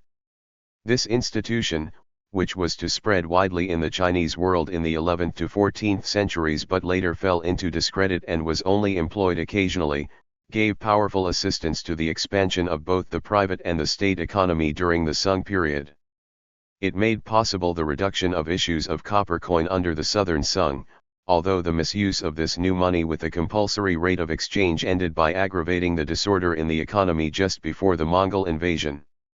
Known variously as Tiaozi, Yin, Kuaizi, or Quanzi, paper money became the principal kind of money in the 12th and 13th centuries and remained so until the end of the Mongol period, spreading also into the Liao and Qin empires. Under the southern Sung, issues reached the equivalent of 400 million strings. But alongside paper money, commercial circles began to use negotiable instruments. The check, the promissory note, and the bill of exchange made their appearance in the 11th century. The financial activities controlled by the proprietors of exchange offices became one of the most important sectors of the mercantile economy in the Sung epoch. The maritime expansion. The development of Chinese seafaring activities from the 11th century onwards was without doubt one of the most important phenomena in the history of Asia. The testimony of European and Arab travelers in the 13th and 14th centuries leaves no doubt on this point. The activity of the big ports of Fujian, Zhejiang, and Guangdong at that time was on a far larger scale than that of European countries. The size of river and seagoing traffic in the Sung and Yian periods, the role of the naval fleets in the defense of the southern Sung in the 12th and 13th centuries and during the Mongol attempts to invade Japan and Java at the end of the 13th century, and the great maritime expeditions of the Ming period in the years 1405 to 33, which ventured as far as the Red Sea and the east coast of Africa, all show quite clearly that in the 4.5 centuries from the consolidation of the Sung Empire to the great period of expansion of the Ming Empire, China was the greatest maritime power in the world. The phenomenon is explained by a number of circumstances connected as much with the political and economic context as with the history of seafaring techniques.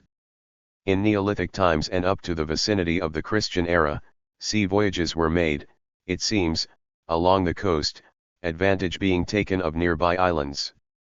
Thus even in prehistoric days the islands of Tsushima and Iki assisted relations between the coast of Korea and the Japanese island of Kyushu, just as the islands between the Pianglai area, in northeastern Shantung, and the Liaoshan area doubtless made it possible to sail between Manchuria and eastern China. But the pattern of constant, regular winds which characterizes monsoon Asia was put to good use as early as the first few centuries of the Christian era in the oceans which wash the shores of the eastern and southern parts of the continent. Unexpected changes of wind and flat calms are less to be feared in these seas than in the Mediterranean. Consequently it was a sailing fleet, devoid of the benches of slave rowers of the Mediterranean world of antiquity and the Renaissance, that developed in this part of the world. Progress was made very early in the art of sailing. The fore-and-aft sail typical of Chinese ships is described as early as the 3rd century AD. The monsoon pattern favored long voyages without any ports of call, imposing on them an annual rhythm which had an effect on the history of civilizations.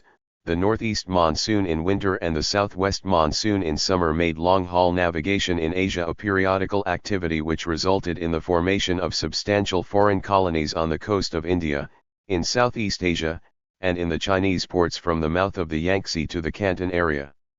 In the first few centuries of our era the coasts of southern India and Ceylon were already connected to Sumatra by non-stop voyages, and the long trip between Palembang and Canton seems to have been made regularly as early as the 7th century. It looks as if one can distinguish two great geographical areas in the history of maritime technology in East Asia, one extending from the coast of Zhejiang to Korea and Japan, the other covering all Southeast Asia and South China. The former was the domain of shipping which owed its development to the inhabitants of the coasts of Liaodong, Korea, Shantung, and, at a later date, Japan.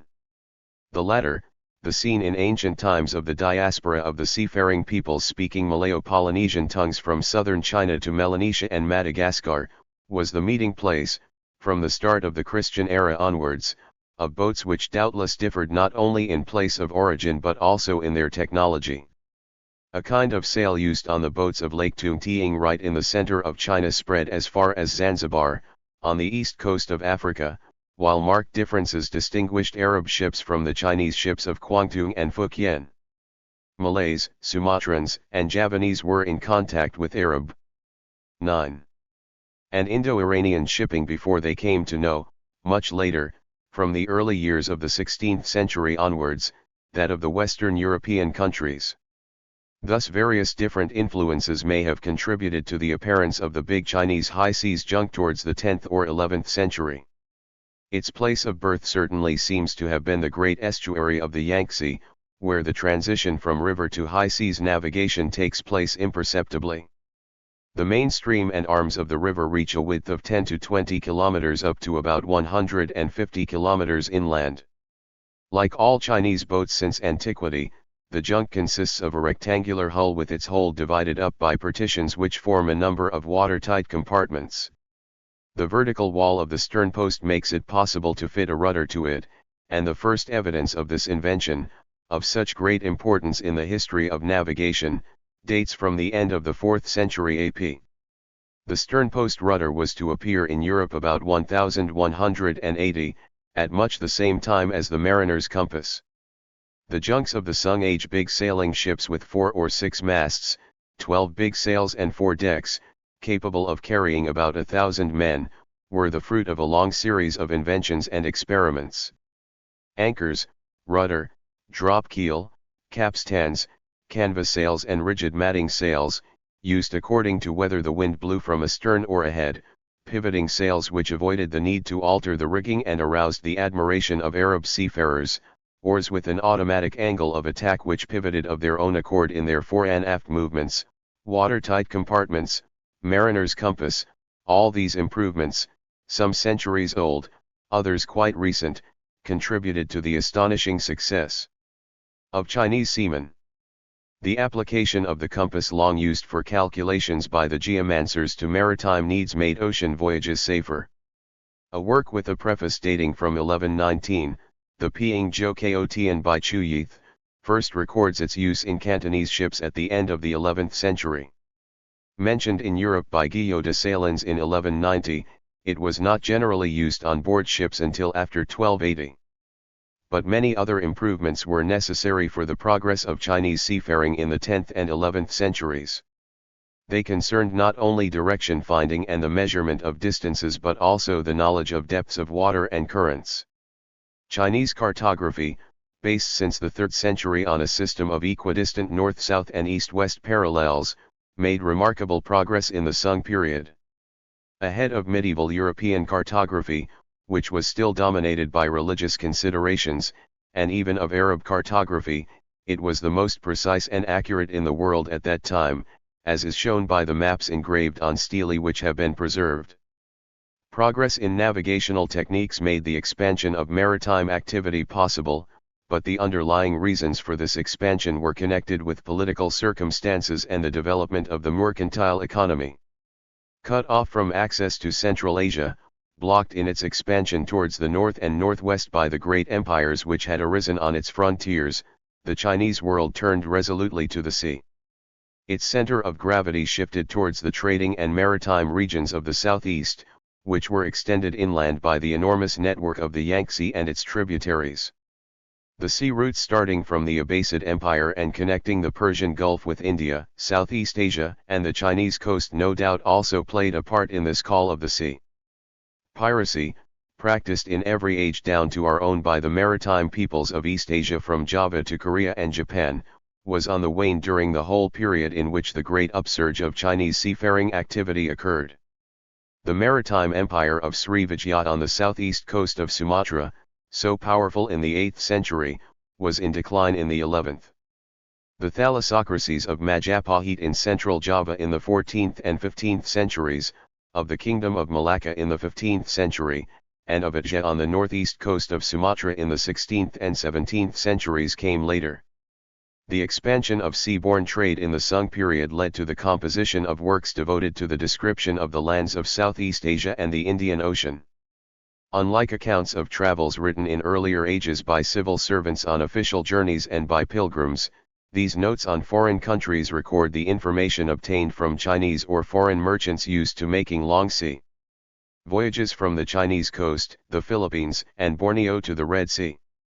We even find in them, as in Han days, information about the Mediterranean lands. The two most important works of this kind are the answers to questions about the regions to the south of the mountain ranges by Zhou Ch. Tufei, which appeared in 1178, and the accounts of foreign countries by Chao Ju Kwa, the preface of which is dated 1225. Chapter 15. The Civilization of Tyr. Chinese Renaissance. The changes which were taking place, or had already taken place, round about the year 1000 were not confined to social and political forms, the economy, and technical innovations. They were concerned with a deeper and less visible reality, man, his conception of the world, and his picture of time, space, and the individual. The 11th century, which was distinguished by a return to the classical tradition, marked the end of the domination which Buddhism had exercised over the Chinese world since the 5th century AD. The immeasurable times and spaces, the intermingling of living beings, demons, animals, infernal beings, men, and gods, Through their transmigrations this whole cosmic phantasmagoria disappeared, leaving in its place only the visible world. Man became man again in a limited, comprehensible universe which he had only to examine if he wished to understand it. One has the impression that a whole series of psychological changes took place, which an analysis of the literature of the time would doubtless reveal. The educated Chinese of the 11th century was as different from his Tiang predecessors as Renaissance man from medieval man. What is strikingly manifest is the advent of a practical rationalism based on experiment, the putting of inventions, ideas, and theories to the test. We also find curiosity at work in every realm of knowledge: arts, technology, natural sciences, mathematics, society, institutions, politics. There was a desire to take stock of all previous acquisitions and to construct a synthesis of all human knowledge.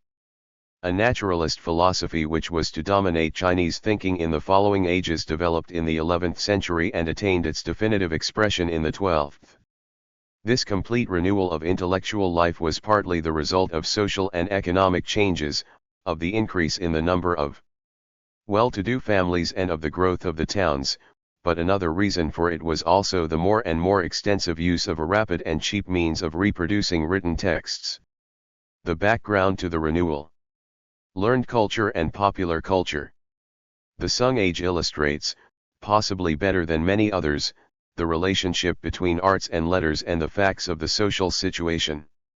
Whereas in the 7th and 8th centuries an aristocracy in which there was a good deal of barbarian blood had imposed its love of violent games, the governing class of the 11th to 13th centuries, consisting of rich, educated families usually living in an urban environment on the income from their estates, despised physical effort and wished to stand aloof from the traditions of the steppe and from popular amusements. The profession of arms, so highly regarded at the beginning of the Tiang Age, had lost its prestige ever since the armies had consisted of mercenaries recruited from the dregs of society. The intellectual, contemplative, learned, sometimes even esoteric, aspect of arts and letters among the Chinese upper classes asserted itself in the Sung period and was to remain dominant under the Ming and Qing dynasties, in spite of reactions tending towards a return to practical knowledge and physical activities in original and isolated thinkers in the 16th and 17th centuries. Henceforth the lettered Chinese, apart from exceptions, was to be a pure intellectual who thought that games of skill and athletic competitions were things for the lower classes.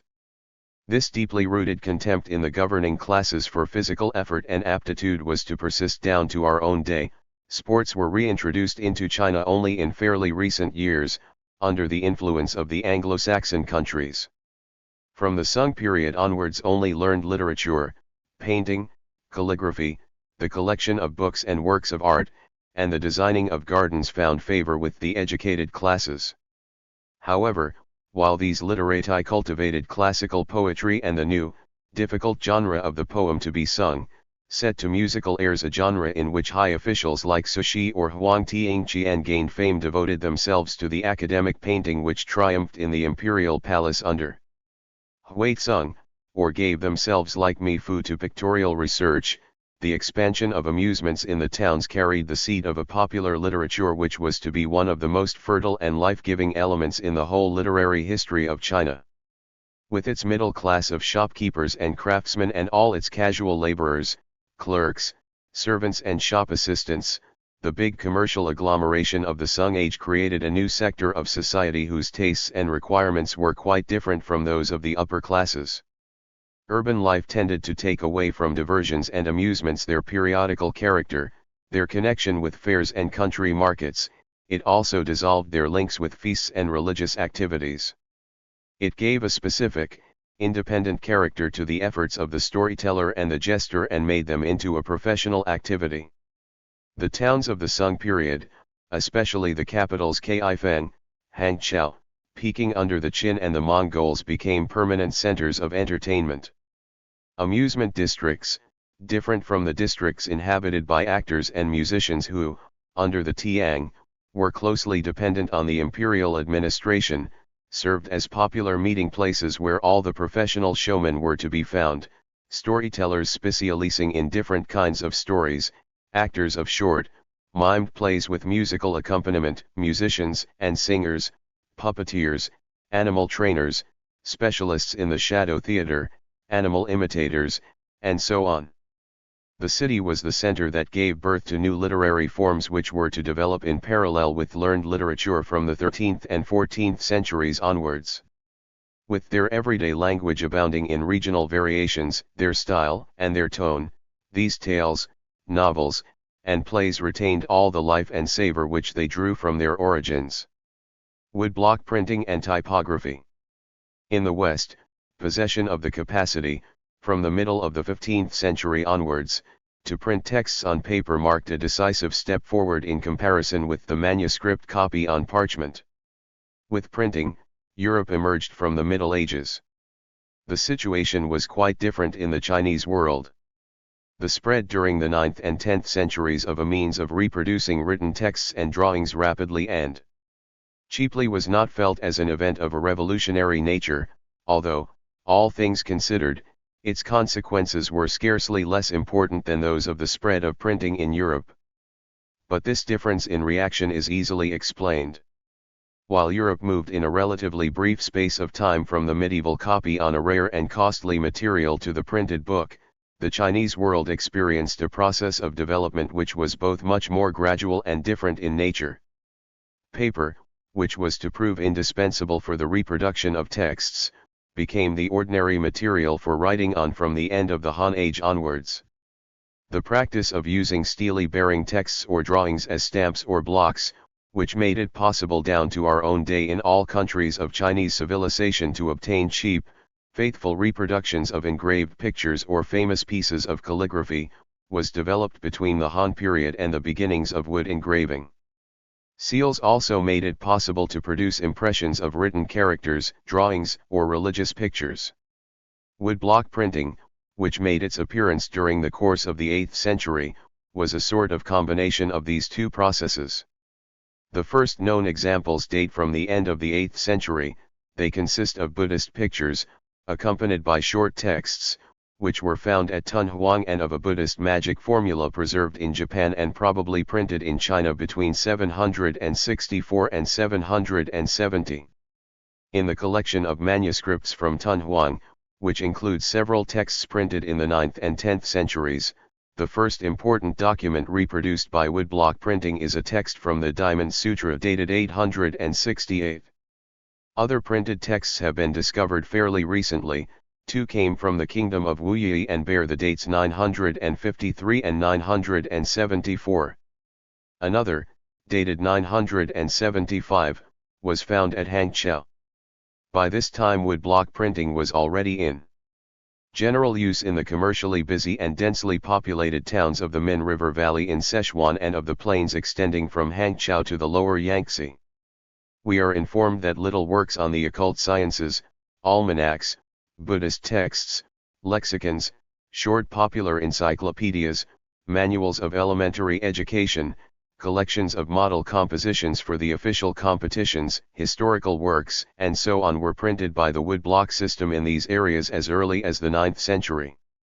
It is worth emphasizing the popular and commercial character of these first applications of a technique which in all probability was suggested by the need to reproduce religious texts.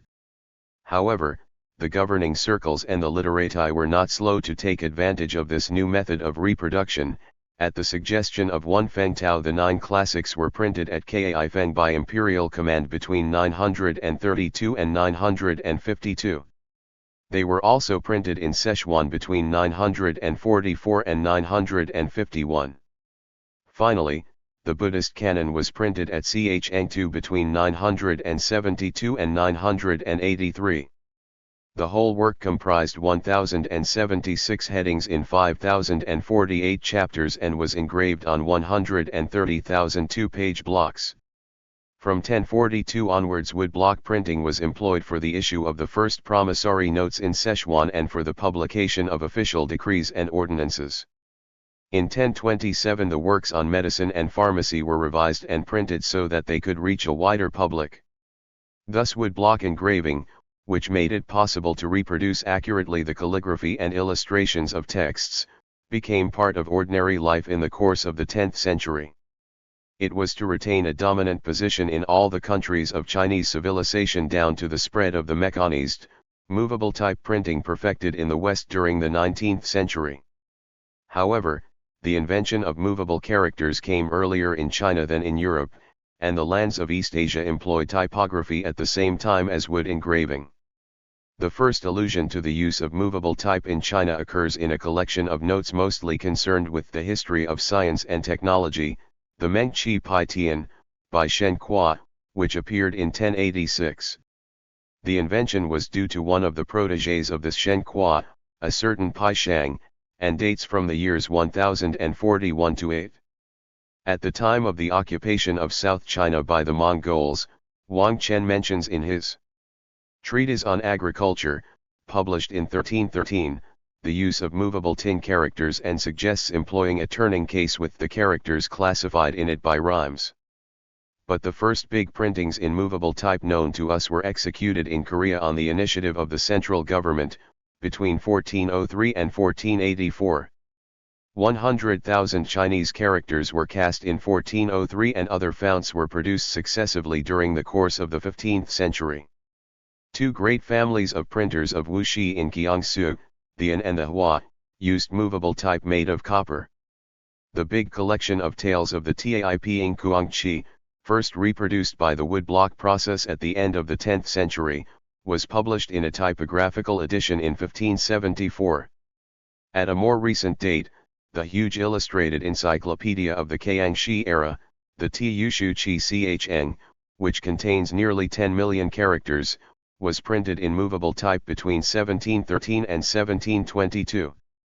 Thus from the 11th century to the 18th, that part of East Asia which owed its civilization to China possessed a typographical tradition independent of the European one and also different in technique, for it did not involve a press.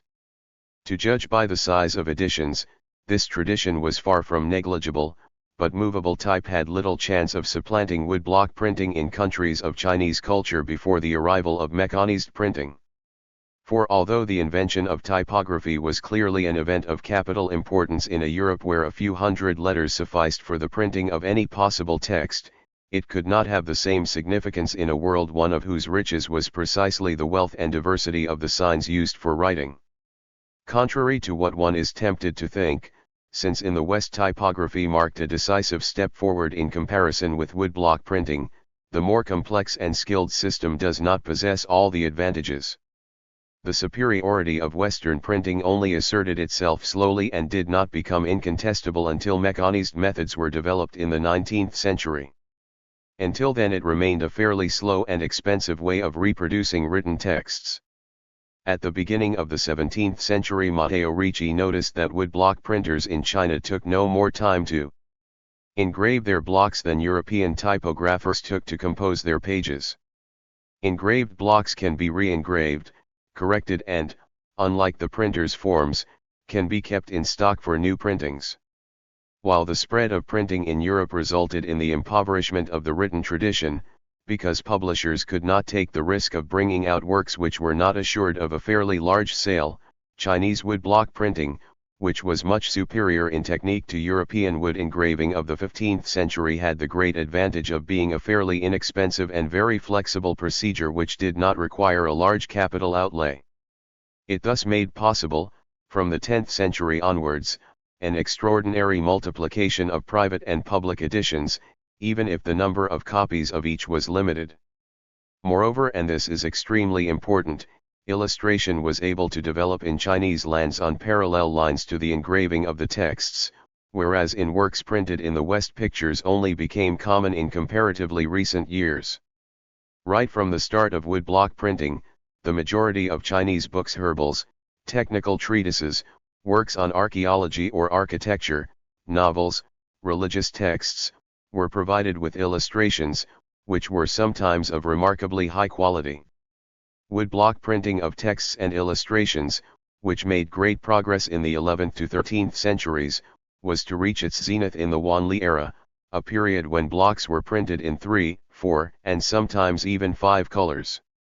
In spite of differences springing from particular technical and intellectual traditions, particular social and economic backgrounds, which explain why the routes followed in East Asia and in Europe were not the same. The fact remains that China made considerable progress in the reproduction and diffusion of texts. Our tradition goes back in essentials to the time of the Renaissance, but the written tradition in China goes back to the time of the 5 dynasties and the Sung. There was thus a time lag of some 500 years between the Chinese world and Europe. There has been no other civilization in which the written tradition, in the form of inscriptions, manuscripts, and xylographs played such an early importance. Science and philosophy. The new technique rapidly gave birth to a very lively book trade.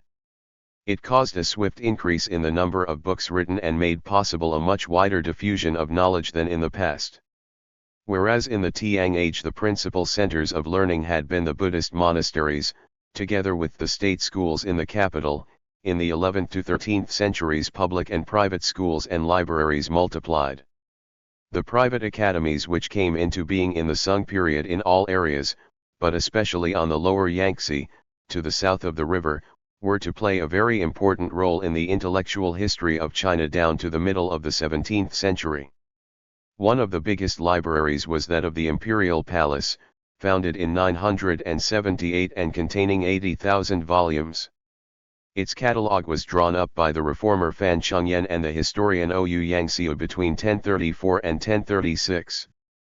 Literary output in the Sung Age and the development of the sciences.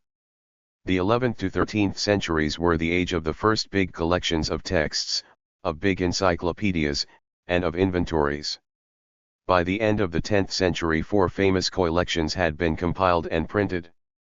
The Weini Lian Yinghua, a literary anthology which forms a continuation of the Wenxian and covers the period from the middle of the 6th century to the beginning of the 10th, was put together between 982 and 986, the Taiping an encyclopedia in 1,000 chapters completed in 983, and the huge collection of strange tales and stories in 500 chapters called the Taiping Kuangqi and first printed in 981 were both produced on official orders by Li Fang in 977, and finally the Tzu Yian Ki, a collection of political texts and essays with 1,000 chapters, was compiled between 1005 and 1013.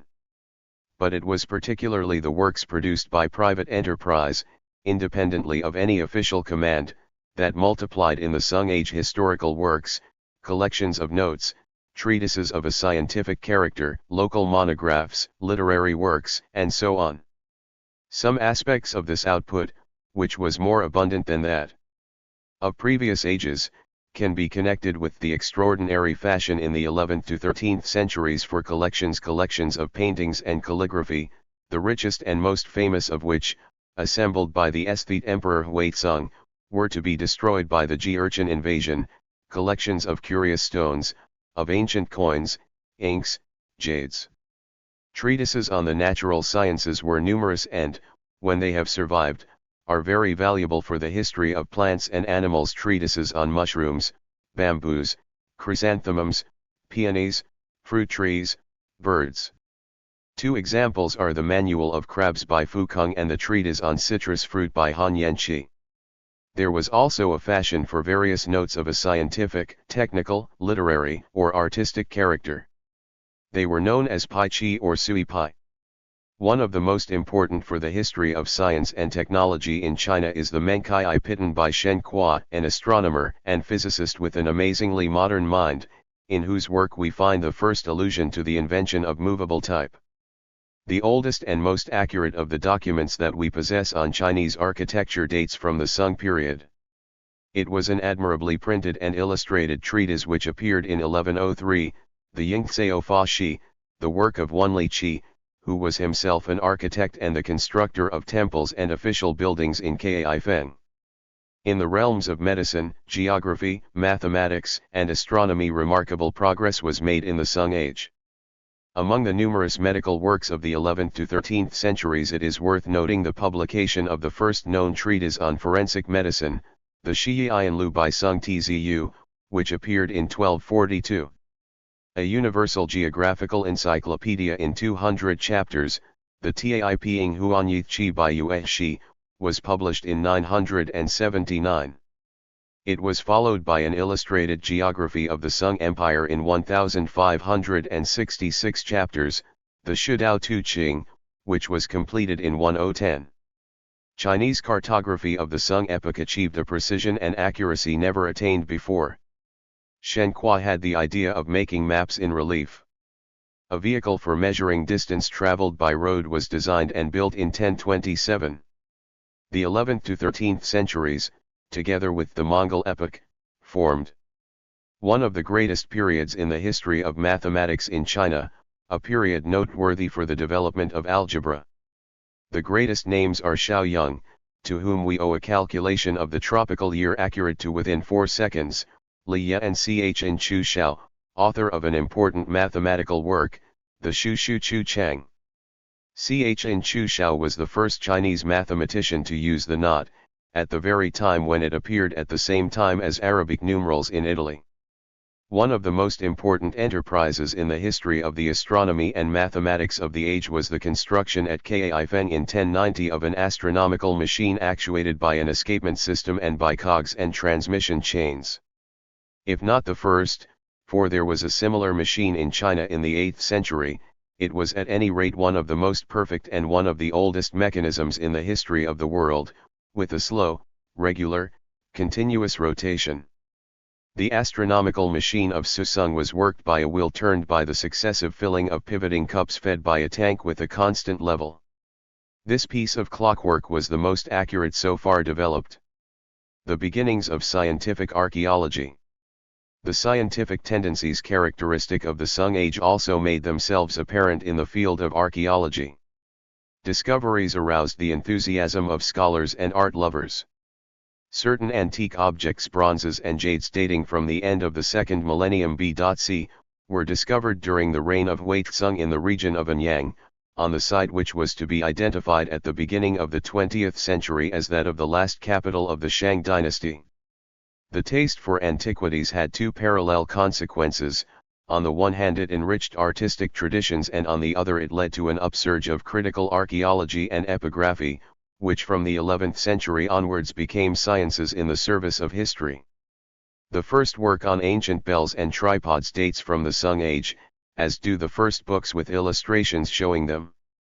In 1092 Li Talin published his archaeological plates, the first attempt at a scientific classification and dating of the bronzes of the 2nd and 1st millennia BC. At the end of the 12th century, Hongzhen, the brother of Hong Mai, brought out his Ancient Coins, the first book on numismatics in the history of China. But it was in the field of epigraphy that the most remarkable progress was made. This is doubtless explained by the passionate interest that the Chinese have always taken in the history of their writing. The most famous study was the one accomplished at the cost of long years of research by Chaoming Cheng and his wife, the great poetess Li Cheng Chao. Their catalogue of the inscriptions on stone and bronze records 2,000 ancient documents and corrects the errors in the catalogue of ancient inscriptions produced by the historian Ou Yangxiu in 1063, the Qi Ku Lu. Archaeology, like the history of institutions, which had also developed since the 8th century, invited people to look at the past as a continuous process of evolution which had gone on since remote antiquity down to the present.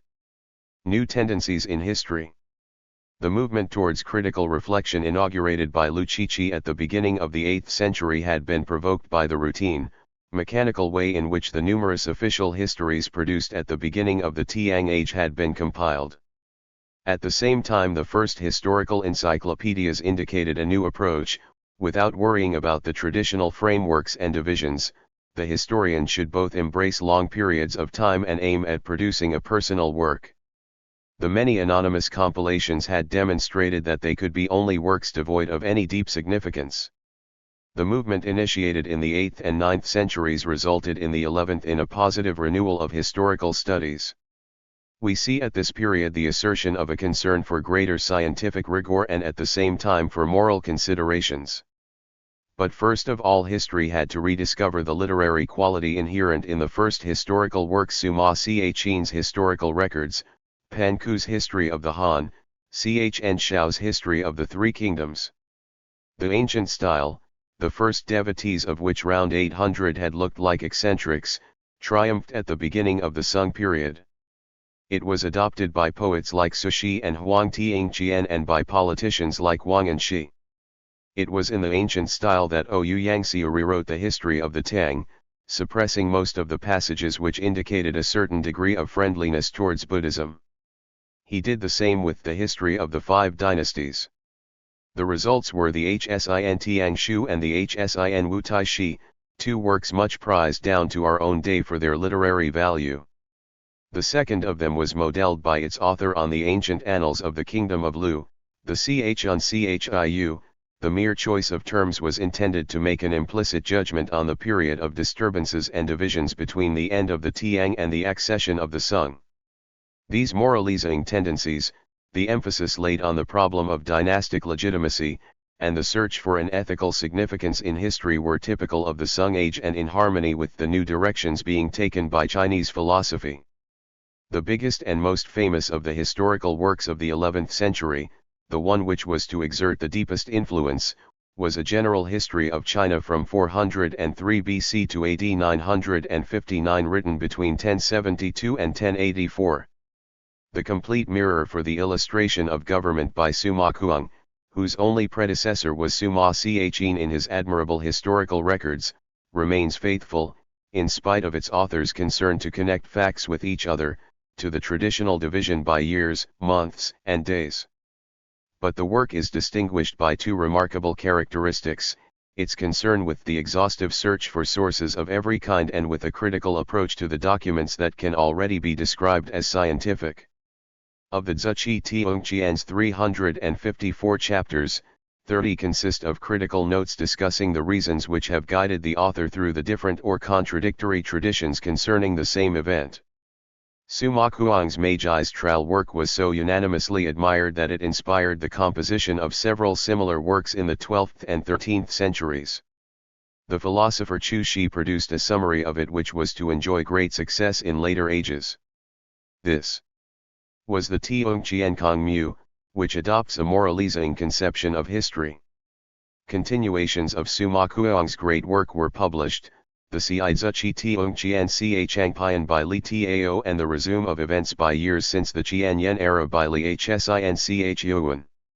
Finally, to remedy the drawbacks of the year-by-year cuts, Yuan Shu divided up the content of the Complete Mirror by subjects in full. Details of the Complete Mirror classified under headings, written between 1173 and 1175. He thus provided the model for a new kind of work which was subsequently to be imitated frequently. The Sung Age is also famous for its historical encyclopedias. Cheng Chiao was the author of a collection of monographs, the Tiongqi, dealing with the genealogy of great families, philology, phonetics, historical geography, botany and zoology, bibliography, archaeology, and other subjects. Contemptuous of the book learning of the literati and very keen on the natural sciences, Cheng Chiao was too original a thinker to be appreciated by his own age. His historical work was rehabilitated only at the end of the 18th century before attracting the attention of modern scholars. Another historical encyclopedia deals with the history of institutions. This is the Wenchen Tiongkao by Ma Tuanlin, who lived at the end of the Southern Sung period and the beginning of the Mongol occupation. Not completed until 1317, it formed a continuation to the Tiongtian of Tuyu. Cosmology and Ethics, the construction of a naturalist philosophy. Just as history is not made by the brute facts but by the natural dynamism immanent in them which the historian must seek to grasp by intuition, so the true object of painting does not reside in the concrete representation of the visible but in the apprehension of the metamorphoses of being. Chapter 17 of the Meng Chi Pai Tian, devoted to painting and calligraphy, contains a famous passage in which Shenhua goes so far as to proclaim the independence of the pictorial creation of the vulgar requirements of resemblance. What constitutes the value of the work of art is in fact the intuition which goes beyond the things, and finally all that the work reveals of the mind, culture, and human quality of its creator. It would doubtless be possible to find antecedents, analogous tendencies in the history of Chinese thought before the Sung period, but the immanence of mind in the world had never been expressed before in such an explicit and clearly conceived way. It was the 11th and 12th centuries that saw the definition of the first philosophical system to take account of the solidarity or, to put it better, the basic identity of the natural order and the human order, of the moral and the cosmic. With the formulation of this universal, naturalist, rational philosophy we reach one of the peaks in the history of Chinese thought. We have reached the classical age, the age of maturity.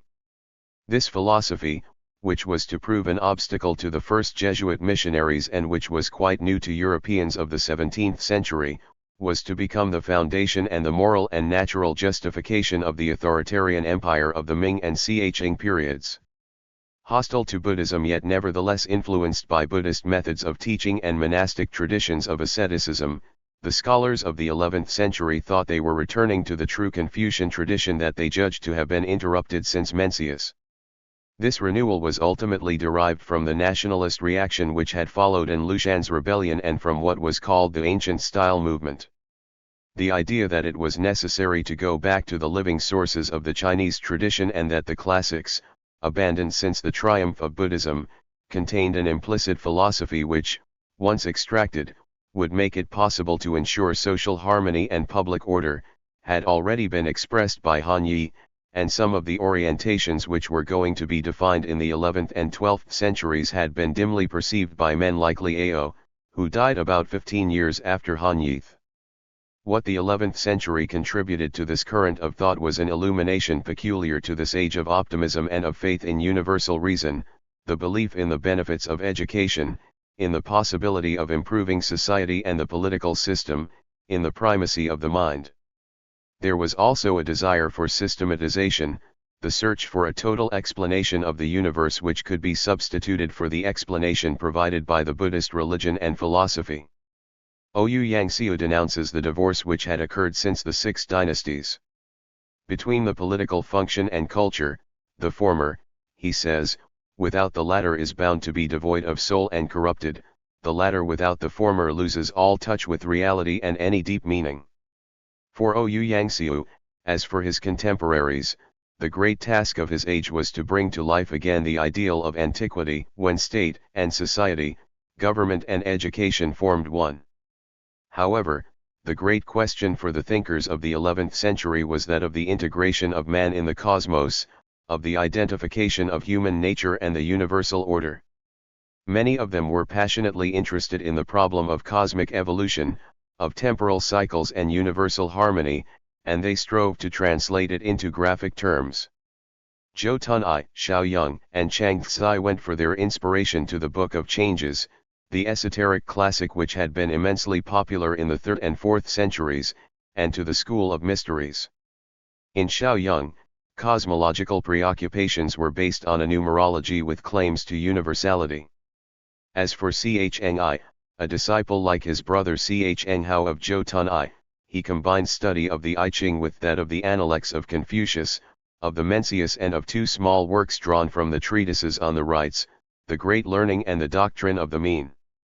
These 4 works, which were to be more highly valued than the classics proper from the Sung Age onwards and were to be known as the 4 books, constituted the basic texts of the simultaneously rationalist, moralizing, and metaphysically based school in process of formation in the 11th century.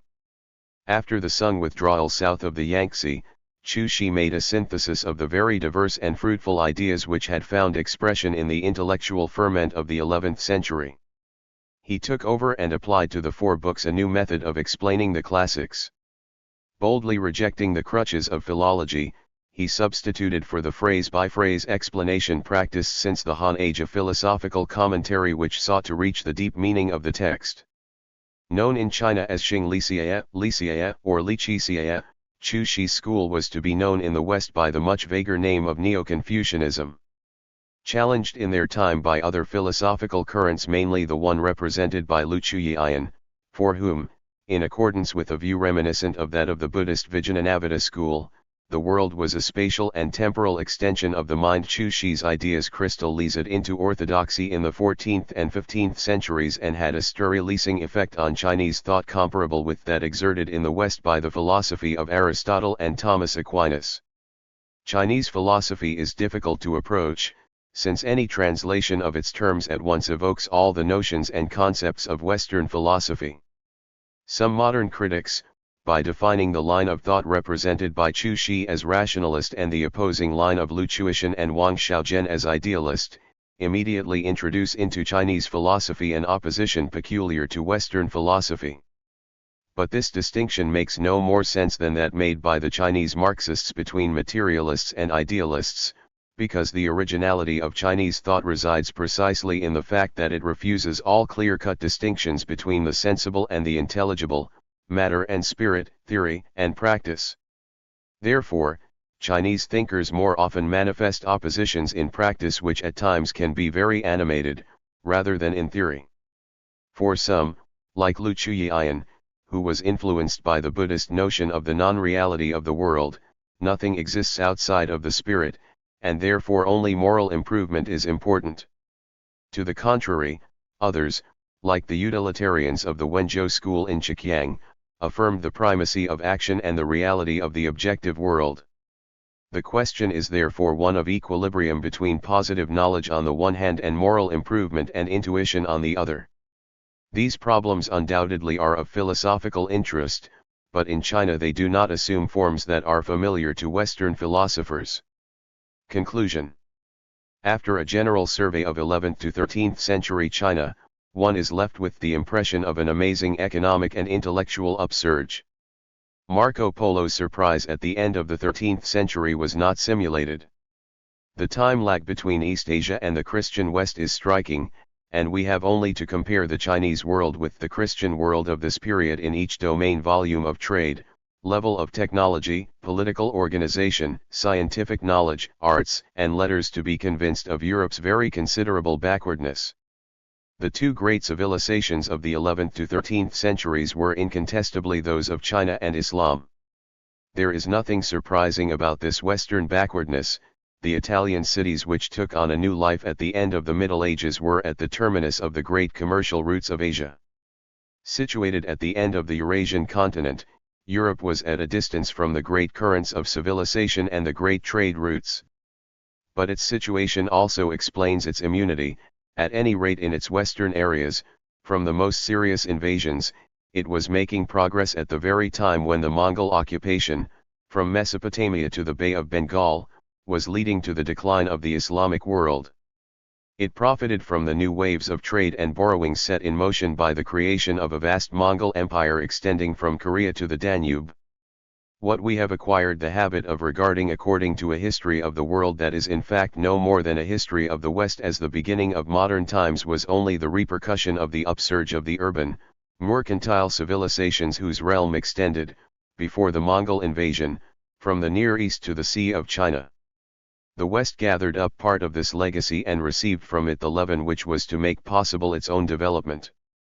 The transmission was favored by the Crusades of the 12th and 13th centuries and by the expansion of the Mongol Empire in the 13th and 14th centuries. The mere enumeration of East Asia's contributions to medieval Europe at this time, indirect borrowings or inventions suggested by Chinese techniques, is sufficient to indicate their importance. Paper, compass, and sternpost rudder at the end of the 12th century, the application of the water mill to looms, the counterweight trap, which was to revolutionist warfare before the development of firearms, then the wheelbarrow at the beginning of the 13th century, explosives at the end of the same century, the spinning wheel about 1300, woodblock printing, which was to give rise, as in China, to printing with movable type, and cast iron at the end of the 14th century. There we have, together with innovations of lesser importance, all the great inventions which were to make possible the advent of modern times in the West. The upsurge of the West, which was only to emerge from its relative isolation thanks to its maritime expansion, occurred at a time when the two great civilizations of Asia were threatened. China, much weakened in the 14th century by the Mongol exploitation and by a long period of rebellions and wars, had to make a tremendous effort to restore its agrarian economy and to find its equilibrium again. The social redistribution and the new autocratic tendencies of the political authority were hardly favorable during most of the Ming period to rapid development in the Chinese world. Part 6. From the Sinicist empires to the Mongol occupation. Prologue, Nomads and Mountain Dwellers in the 10th to 14th centuries. If one examines its evolution over the course of some centuries, the world of the cattle-raising nomads begins to look a good deal more complex and unstable than one might at first imagine. The continual changes that it underwent resulted from the multiplicity of ethnic groups involved, from differences in the types of breeding practiced and in modes of life, from the varying proximity and depth of the influence exerted by the sedentary peoples, from political splits and regroupings and so on. The Tuyuyi Han, troublesome neighbors of Tiang China in the northwest during the 6th and 7th centuries, were the descendants of horse breeders living in southern Manchuria in the 4th century. These ancient tribes gradually moved westward and finally settled in the Kokanor region in Tsinghai, where they mingled with the other peoples and became breeders of yaks, sheep, horses, and camels. At this stage they were no longer nomadic but semi-sedentary. The ancestors of the Jurchen, Tungus tribes of horse breeders living in eastern Manchuria who were to take possession of the Liao Empire at the beginning of the 12th century, seem to have been hunters from the Siberian forests of the Amur Valley. However, it is important when speaking of these peoples to make a distinction between those who were in contact with sedentary populations neighbors of the Chinese in southern Manchuria, in Inner Mongolia, on the borders of China's northern provinces and in the Ordos Bend, and the more distant peoples of Outer Mongolia and the valleys of the Altai. The former were affected by Chinese influences as a result of commercial exchanges, political relations, the presence of tillers of the soil in the territories which they controlled, and the influx of Chinese literati, administrators, and craftsmen. The latter, further away, were less easily permeated by these influences and were to preserve their primitive traditions and manners longer. Among the former peoples were the Khitan, Jurchen, and Tangut cattle breeders who were to found Sinicist empires between the 10th and 12th centuries on the northeastern and northwestern borders of the Chinese world. The Mongols belonged to the second category and in that respect were the successors, so to speak, of the Xiongnu of the 2nd century BC and the Turks of the 6th and 7th centuries AP, established like them in the basin of the Orkhon, to the south of Lake Baikal. They were able, like the Xiongnu and the Turks, to create to their own advantage a great confederation of nomad tribes. In the 10th century East Asia was on the eve of a new thrust by the steppe peoples, and a more formidable one than those of the past. From the Xiongnu to the Turks and from the Turks to the Khitan and Jurchen of the Sung Age, noticeable progress was made by these people and one could distinguish 3 generations of nomads. The first, down to the 4th century AD, was unfamiliar with the stirrup which was to give a firmer seat to mounted bowmen and thus increase the power of their attacks. Thus the Turks may have been more fearsome than the Xiongnu. As for the 3rd generation, that of the Khitan and Jurchen and subsequently of the Mongols, it made decisive progress in its methods of making war thanks to the combination of the warrior traditions of the steppe with the skilled procedures of the armies of the sedentary peoples. In particular, it employed experts in siege warfare. The Khitan, Jurchen, and Mongol warriors were much better armed and more heavily equipped than their predecessors of the Tiang age. Each of them carried on him or with him a helmet, coat of mail, bows and arrows, axe, club, tent, and dried milk, and the horses were protected by a covering of leather or metal. Such heavy equipment demanded plenty of animals and means of transport. Thus the baggage train assumed great importance, and carts, of which the Mongols made great use for the transport of arms and provisions, played a part in the success of these extraordinary conquerors. Each horseman had 4 to 8 mounts and did not ride the same animal 2 days running. He jumped into the saddle only at the moment of battle, when the troops had converged by separate routes and were quite near their objective. The procedure was then to exhaust the enemy by successive waves of attack, each of them more heavily armed than the previous one. The duration of these assaults and their succession were carefully calculated. Together with the techniques, the objects of war had changed. It was no longer a question of incursions to open up markets or of raids launched in autumn and winter when cereals and forage were becoming scarce, but of wars of conquest. Whereas down to the 10th century the men of the steppes had only founded states in North China after slow infiltration during the course of which they had become progressively Sinicized, so that they were able to seize power on the spot. The Khitan, Jurchen, and Mongols turned to siege warfare and undertook the conquest of the agricultural lands with a view to exploiting them systematically. A principal factor in this historical evolution was certainly the economic and demographic decline of North China after the Anlushan Rebellion and the consequential weakening of Chinese continental defenses from the 9th to the 14th century. This strengthening of the power of the steppe peoples was paralleled by progress in strategy and armaments among the sedentary populations. New kinds of weapons were invented in the 11th century and means of defense were improved. When the Sung were forced to withdraw, in the early 12th century, south of the Yangtze, one result was the development of a strong navy. Chapter 16. The Sinicized Empires.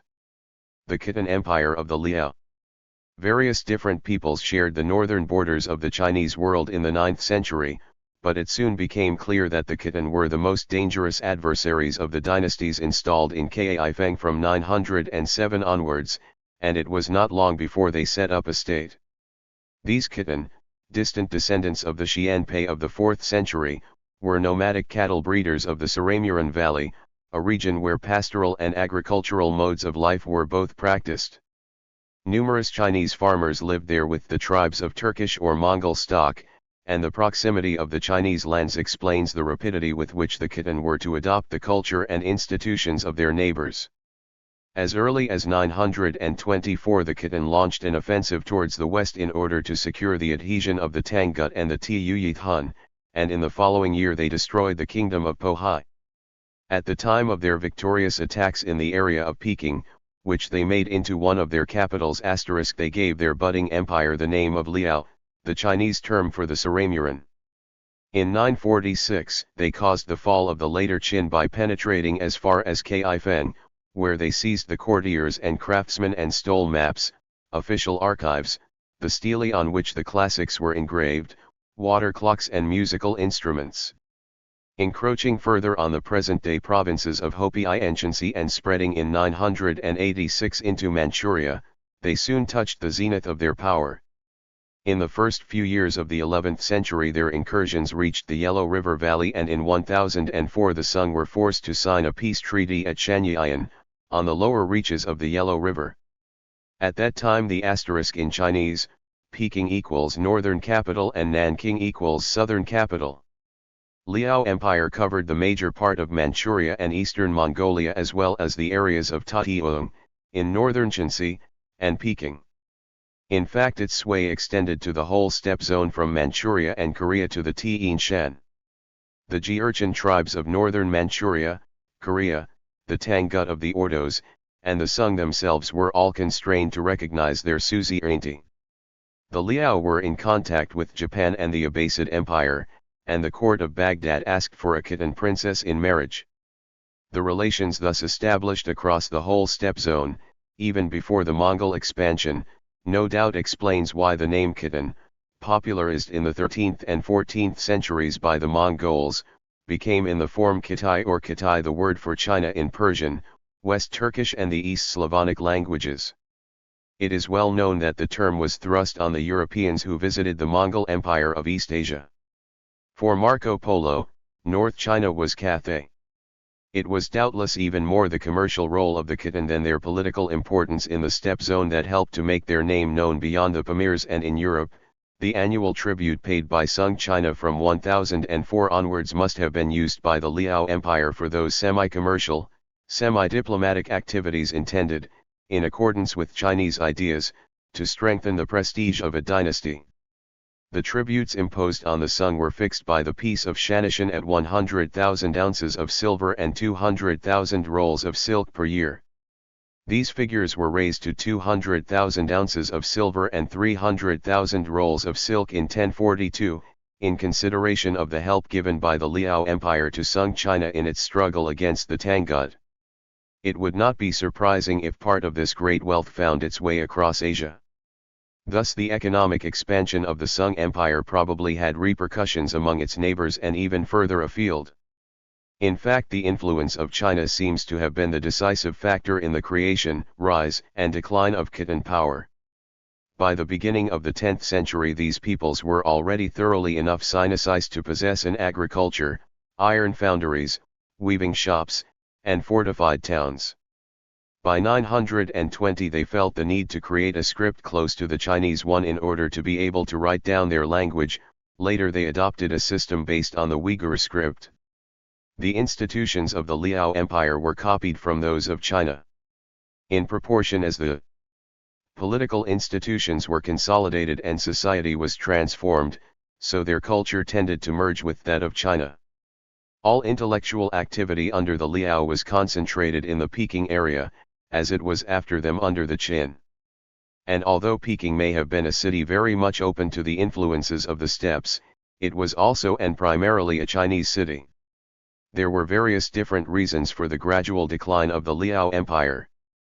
By the middle of the 11th century the Khitan had lost their combative spirit and adopted a defensive attitude to their neighbors, building walls, ramparts for their towns, and fortified posts. The influence of Buddhism, the religion of non-harmfulness, and that of China's wealth and culture seem to have had a disintegrating effect on their manners. The empire's decline gathered speed at the beginning of the 12th century as a result of a disastrous succession of droughts and floods, of dissensions in the ruling family, and of the progress made in the northeast by the Tungus tribes known by the name of Jurchen.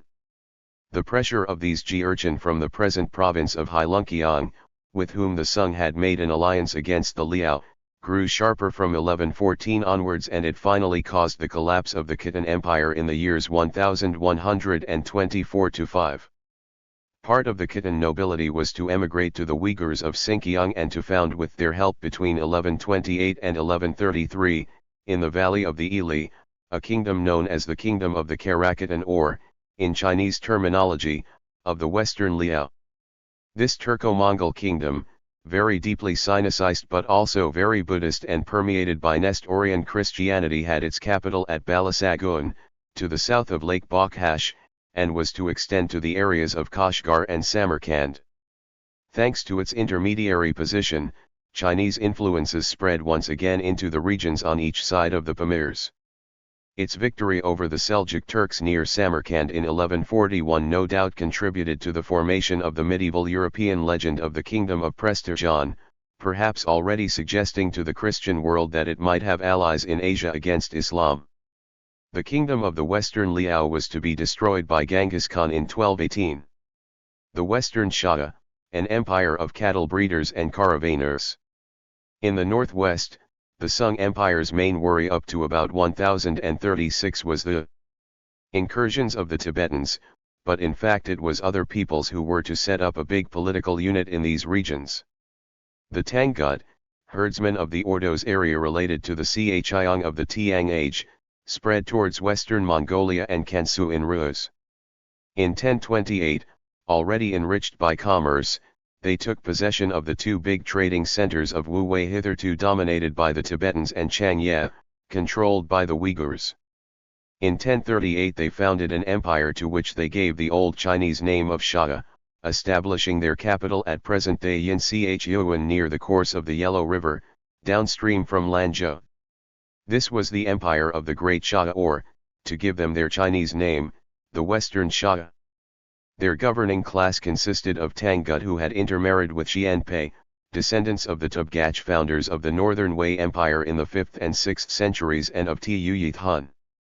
Themselves the products of a racial mixture, these rulers headed an empire whose population was heterogeneous: Tangut, Chinese, Uyghur Turks, Tibetans, and in which the most various modes of life were mingled: farmers, caravanners, nomadic cattle breeders, semi-sedentary herdsmen, and so on. This was because, in spreading from the Ordos to Kansu, Shenzi and the borders of western Mongolia, the Shah Empire had come to embrace steppe, desert, oases and agricultural territory. Even if the economy was based mainly on the rearing of horses, sheep, and camels and on the cultivation of wheat, barley, and millet generally practiced by the Chinese, commercial activity nevertheless played a central role in this empire, for the Shah controlled exchanges between the Sung Empire and Central Asia and also, further north, all the traffic on the route connecting southeastern Mongolia, across the Ordos, with Kansu, Qinghai, and Tibet. The biggest trade was obviously that with Sung China. At the markets set up on the frontiers, the exports consisted of horses, camels, oxen, sheep, beeswax, carpets, and forage. The imports were silks, incense, medicines, ceramics, and lacquer. But large-scale smuggling, mainly of Chinese salt, helped to enrich the Shah Empire. Moreover, powerless to put a stop to Shah incursions, the Sung were forced in 1044 to sign a peace treaty which obliged them to deliver as tribute every year 135,000 rolls of silk, 72,000 ounces of silver and 30,000 pounds of tea. As with the tribute paid by the Sung to the Khitan, some of these goods were probably to be re-exported by the Shah and to serve as a means of exchange. In any case, the mention of tea is worth noting, for it confirms that since the Tiang age the use of tea had spread to all the cattle raisers of the steppes and to the mountaineers of Tibet. Sung efforts to rid themselves of the embarrassing Shah presence in the northwest were unsuccessful, and the only effect of the offensives launched in 1081 was to weaken China. However, at the beginning of the 13th century the Shah Empire began to experience the first Mongol incursions. Its alliance with the Mongols against the Qin Empire in 1225 did not prevent its being destroyed by the troops of Genghis Khan in 1227. So ended this empire of caravanners and cattle breeders whose population consisted for the most part of Chinese farmers and townspeople. This composite character of the Shah Empire was also reflected in its institutions, which imitated both China and Tibet. The language spoken by the governing class, we now know that it was a Tibeto-Burman language fairly close to that of the Yi of southwest China, had never been written.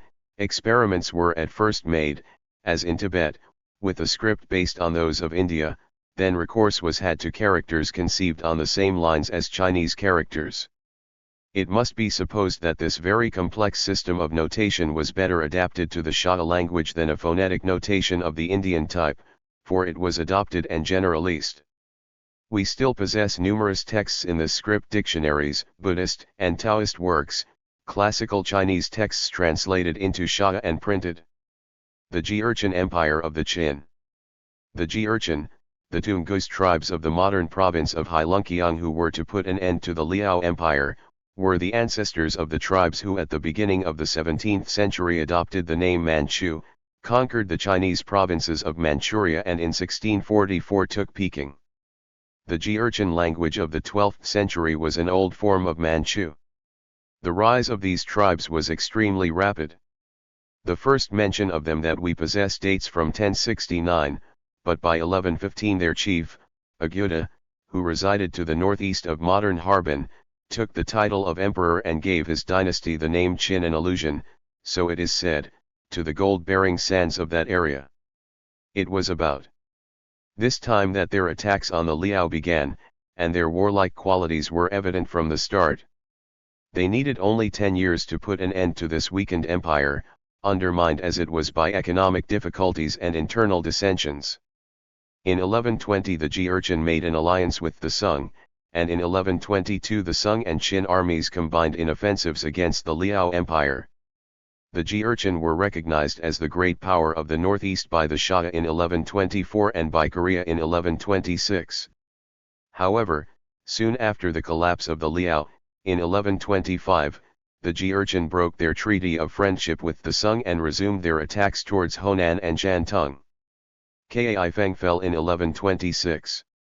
The Emperor Huizong, the Crown Prince, and 3,000 members of the imperial family were led off into captivity in the Harbin area. Whereas the Khitan incursions in the early 11th century had not penetrated further than the valley of the Yellow River, the Jurchen horsemen rode as far as the Yangtze and northern Zhejiang, where part of the imperial family and of the old Sung administration had taken refuge. Between 1126 and 1135 most of the towns in these southeastern areas were put to the sword and burnt. Nanking and Hangzhou were taken by assault in 1129, and in 1130 the Jurchen ventured as far as Ningpo, in the northeastern tip of Zhejiang. A first agreement between the Qin and the Sung was made in 1138, the year in which the Sung established their provisional capital at Hangzhou, but in 1142 a more durable peace was signed which fixed the frontier between the two states on the Huai River and obliged the Sung to pay an annual tribute similar to the one which they had paid the Liao. The territory occupied by the Jurchen was never reconquered, in spite of offensives which were sometimes victorious and in spite of the aid given by the Sung to the peasant resistance in Shantung. Since the Jurchen offensives against North China and Yangtze China had been accompanied by expansion in Manchuria and Mongolia, their empire had reached its final limits before the middle of the 12th century. It embraced Hopei, Shantung, the northern parts of the present-day provinces of Jiangsu and Anhui, Honan, southern Zhenzi and, further north, eastern Mongolia and Manchuria. Distrusting their own ability to administer the numerous sedentary populations which they had annexed to their empire, the Qin at first created political units at the head of which they placed Chinese who had joined them, former Sung officials. Their fear of rebellions also led them to maintain armed detachments everywhere to control the local inhabitants. But they soon suppressed these fictitious empires. The Chu Empire, which they had entrusted to one Changpang Chiang, lasted only for a few months of the year 1127, the Chi Empire, which covered the modern provinces of Shantung, Honan, and southern Zhenzi and was governed by Liu Yith, existed from 1130 to 1137. The political history of the Qin after their conquest of North China can be summed up in a few dates. After the transfer of the capital from the Harbin area to Peking in 1153, new offensives were launched against the southern Sung, but an internal crisis ended in 1161 in a usurpation. This was followed by a good neighbor policy towards the Sung. Just before the big Mongol offensives of the early 13th century, in the reign of Chang Sung, the expenditure consequent on the flooding of the Yellow River, on the attacks launched by the Sung, and on the efforts made by the Qin to maintain their position in eastern Mongolia in spite of the Mongol attacks caused economic difficulties. During the next few years the Qin were obliged to evacuate Manchuria as the Mongol troops advanced, and in 1214 to transfer their capital to Kaifeng, which was less exposed than Peking. The course of events accelerated at the time of the Mongol offensives of 15 years later. In 1232 the Qin court, harried by the invading forces, moved from town to town in Honan until the emperor, surrounded by the allied Sung and Mongol armies, committed suicide in 1234. The Jurchen displayed the same mixture of warlike qualities and capacity for adaptation as their Manchu descendants. Moreover, the presence of Sinicized Khitan and of large Chinese populations in the Qin Empire explains the rapidity with which Chinese influences made themselves felt. The political and administrative organization, the economy, and the culture of the Qin were Chinese. But the Sinicization of their aristocracy gathered speed from 1132 onwards, after which date there were more and more Chinese in the upper ranks of the administration, and also after the transfer of the capital to Peking. In fact, this Sinicization was so rapid that it provoked a nationalist reaction. The Emperor Shizong tried to resurrect Jurchen manners, the Jurchen language, and Jurchen traditions. In 1173 the Jurchen language was made compulsory in the recruitment competitions held for descendants of the old tribes of Heilongjiang. But in spite of these efforts the language tended more and more to fall into disuse. Transcribed at first in 1120 in a script probably based on the Khitan script, it was written in 1138 in a new script, the little characters, which was generally employed from 1145 onwards. Stele and printed works have preserved a considerable number of examples of this script. In fact, the official texts of the Qin were drafted in Jurchen before being translated into Chinese, just as the Manchu texts of the Qing dynasty were to be translated into Chinese and Tibetan in the 17th and 18th centuries. Chapter 17. The Mongol Invasion and Occupation. The appearance upon the scene of the Mongols in the early years of the 13th century was to change completely the political map in the northeastern part of the Asiatic continent. The Qin Empire began to experience the assaults of these new conquerors from the Orkhon Valley from 1211 onwards. It very soon lost Manchuria and the Peking area, which was occupied in 1215. The Shah were destroyed in a campaign of brief duration. Finally, 23 years after the start of the first attacks, the Qin Empire collapsed completely and the whole of North China was under the sway of the Mongols. They needed another 13 years to acquire a permanent footing in Sichuan and about 40 to gain possession of Yangtze China and the southern provinces. The Mongol expansion into Burma and Vietnam came up against great difficulties, and their seaborne expeditions against Japan and Java at the end of the 13th century were failures. The slow advance of the Mongols in East Asia forms a contrast to the lightning speed of their progress in the western parts of Asia and in Europe. Doubtless the swift incursions of Genghis Khan's troops into the northern Caucasus, the Ukraine, the Crimea, and even southern Poland during the years 1221–4 should be regarded simply as reconnaissance operations. It was only later that territories were conquered and empires set up: the Empire of Ogaday in the Altai and Zungaria, the Empire of Chagatai in Central Asia, the Pamirs and Transoxiania, the Empire of the Il Khan in Iran, Afghanistan, and western Pakistan, the Empire of the Golden Horde in European Russia up to the Yenisei. Nevertheless, the conquest of territory and the establishment of Mongol authority was in the last analysis accomplished more easily in the western part than in the eastern part of the Eurasian continent. In 1236 the Mongols were in the Kazan area, in 1237 they were marching on Moscow, in the next year they reached the Novgorod area and turned towards the lower Don Valley. Kiev was threatened in 1239 and captured in 1240. Before returning to the lower Volga Valley in 1242, the Mongols rode through Galicia, Hungary, Austria, Serbia, and Dalmatia. They needed only a few years to gain possession of the Abbasid Empire. The dry, thinly populated plains of Western Asia and Eastern Europe no doubt lent themselves better to penetration by the kind of army that had grown up on the steppes of Outer Mongolia than the mountainous regions of Sichuan and the densely populated plains, intersected by lakes and rivers, of the Huai Valley and Yangtze Basin. But the settled peoples of East Asia had also had long experience of the men of the steppe and in the course of incessant attacks since the end of the 10th century had been obliged to improve their means of defense. Guerrilla bands had grown up in the rear of the Jurchen and Mongol armies. In the western parts of Eurasia, on the other hand, OMG seems to have had its full effect. The Mongol regime. The installation of the Mongol system of exploitation. In the time of Genghis Khan, between 1210 and 1227, the Mongols still had no proper administrative organization at all. The people surviving after the massacres, in which craftsmen and priests were usually spared, were split up like slaves among the members of the Mongol aristocracy, and a good deal of tilled land was converted into pastures. The various territories were cut up into independent districts, forming numerous private domains governed by feudal chiefs who had full power over their subjects. A tribal, military organization did duty for government and provided the general framework for the Mongol Empire in East Asia. Unlike the Khitan and the Jurchen, the Mongols had scarcely felt the influence of China before the start of their career of conquest, and this influence was always to remain superficial.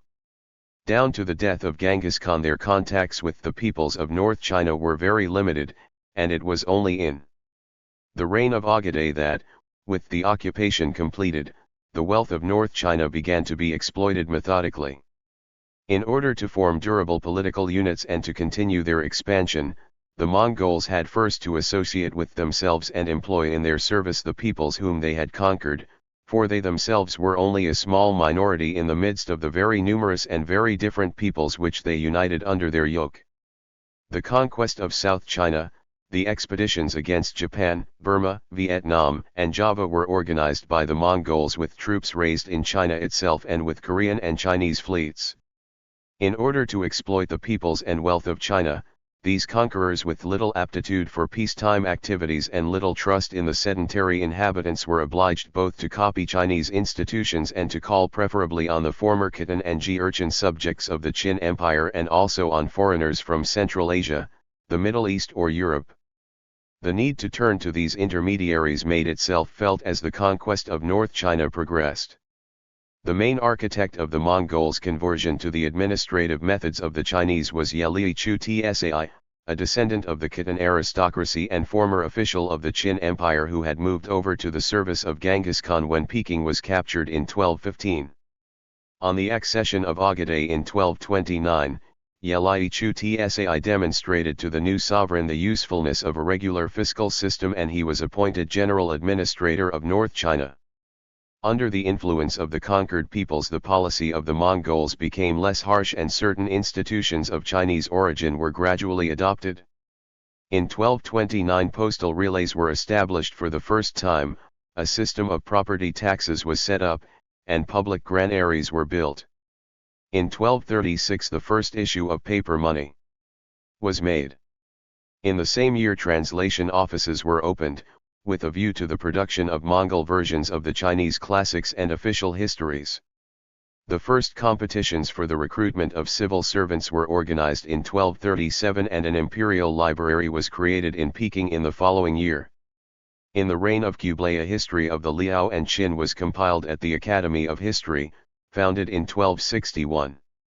It was not until later 1344 and 1345 that the three official histories of the Sung, the Liao and the Qin were completed, under the direction of the minister Toktaga.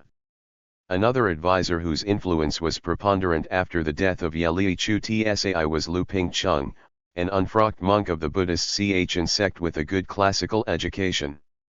Summoned to Kublai's court at Karakorum in 1249, Lu Pingcheng addressed to the Khan of the Mongols a memorandum of 10,000 characters, the Wanyan Shu, on policy and administration, quoting the famous saying from a text of the Han age, "One can conquer the world on horseback, one cannot govern it on horseback." But the great program of reforms advocated by Lu Pingcheng was not inaugurated until 1252. In 1267 Lu Pingcheng was entrusted with the construction of the new capital, Khanbalik, at Peking, and this transfer of the central government from distant Karakorum, which lay west of present-day Ulaanbaatar and over 1,500 kilometers from Peking, to the area which had been the center of the Liao and Qin empires is an indication of a change of political viewpoint on the part of the Mongols. China, already half conquered, had come to look like an inexhaustible reservoir of men and wealth. The principal architect of the new capital was a Moslem, he was assisted by Chinese. The construction of the walls began in 1267 and was completed in 1292, while the imperial palace was built from 1274 onwards. Meanwhile, in 1271, the Mongols had adopted a dynastic name in the Chinese style, that of Yuan. This progressive adaptation to Chinese institutions did not prevent the Mongols from remaining distrustful of former Chinese officials. Posts of command were kept for Mongols and the administration of the finances was entrusted to men from the Islamic areas of Central Asia and the Middle East. Muslim merchants, grouped in associations known as Ortaik, practically acquired a monopoly in the profitable business of collecting the taxes, in which they were assisted by Mongol military detachments. Marco Polo, a Venetian merchant, himself worked for the occupiers, and one can cite the case of a Russian who was appointed to an important post in Zhejiang in 1341, after coming first in the doctorate examination in Peking in 1321. Racial discrimination. One of the fundamental features of the system established by the Mongols in East Asia was in fact the discrimination practiced between the various different peoples who had joined or been conquered by the Mongols. It was based not on racial criteria proper but on the date at which the subject peoples had been incorporated in the empire. Our main source of information on the discrimination introduced into China by the Mongols is the Interrupted Labors by Tao Tsung-I, a collection of different notes completed in 1366. This work, which contains in particular information about the popular revolts in southeastern China in the middle of the 14th century, enumerates the various ethnic categories distinguished by the Mongols. The population was classified in three main groups: Mongols, various races, i.e. those who were neither Mongols nor Chinese and were not Sinicized, and Han-Jin. 72 different groups of tribes were distinguished among the nomadic cattle-raising peoples, where there was also a clear distinction between military aristocracy and common people. There were 31 different groups of various races, which comprised peoples of Turkish origin, Tibetans, Tanguts, Iranian merchants from the Amudarya basin known as Sartals, Russians, and so on. As for the term Chinese, it had a very wide meaning for the Mongols, for it applied to the Khitan, the Jurchen, and the Sinicized Koreans living in northern and northeastern China as well as to the Chinese themselves. By and large the term denoted the former subjects of the Liao and Qing kingdoms. From 1273 to 5 onwards these northern Chinese were to be joined by those of the south, who were christened new subjects and had the lowest status in the whole empire. This classification served as the basis for administrative, juridical, and fiscal discrimination. Key governing posts could be occupied only by Mongols, who held them on a hereditary basis. The civil governors of the administrative districts were either Mongols or, more rarely, foreigners, and the post of deputy governor was usually allocated to a Moslem. In the penal code the most severe punishments were kept for the Chinese. For example, they were the only people to be tattooed for the crime of theft.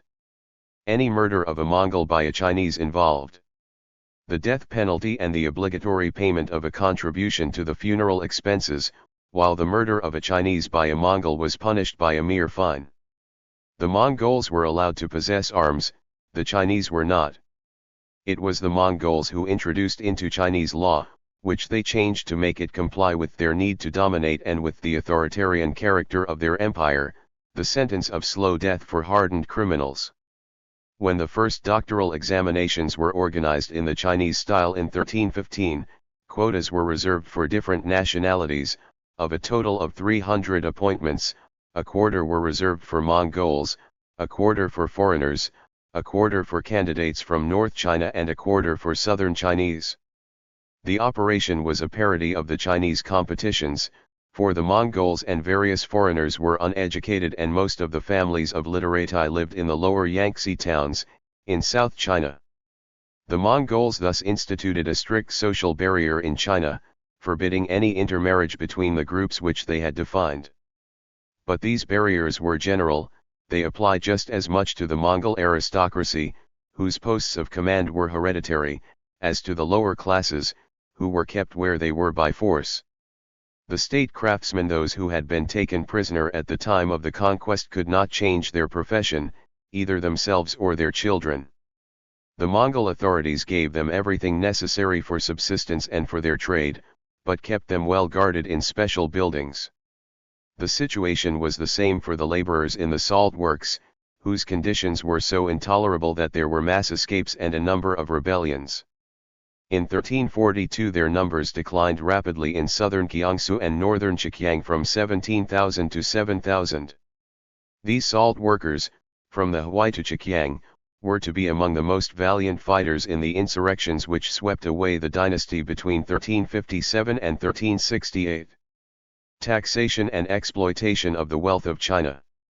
Once the administration of the conquered territories had been organized, the peasantry in the north was subjected to a poll tax and a fiscal system which recalls that of the early Tang age, although the control of private properties and the distribution of land had not been practiced for a long time.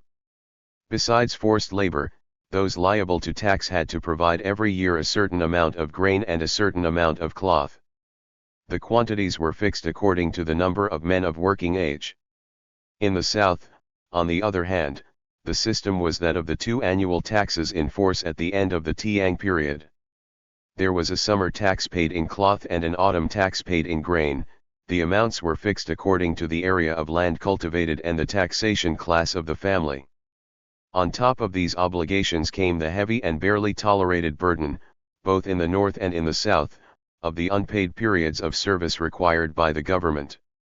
The Mongols had large needs in the way of workers for their postal system, which was highly developed in China itself, for their big public works, and for their armies.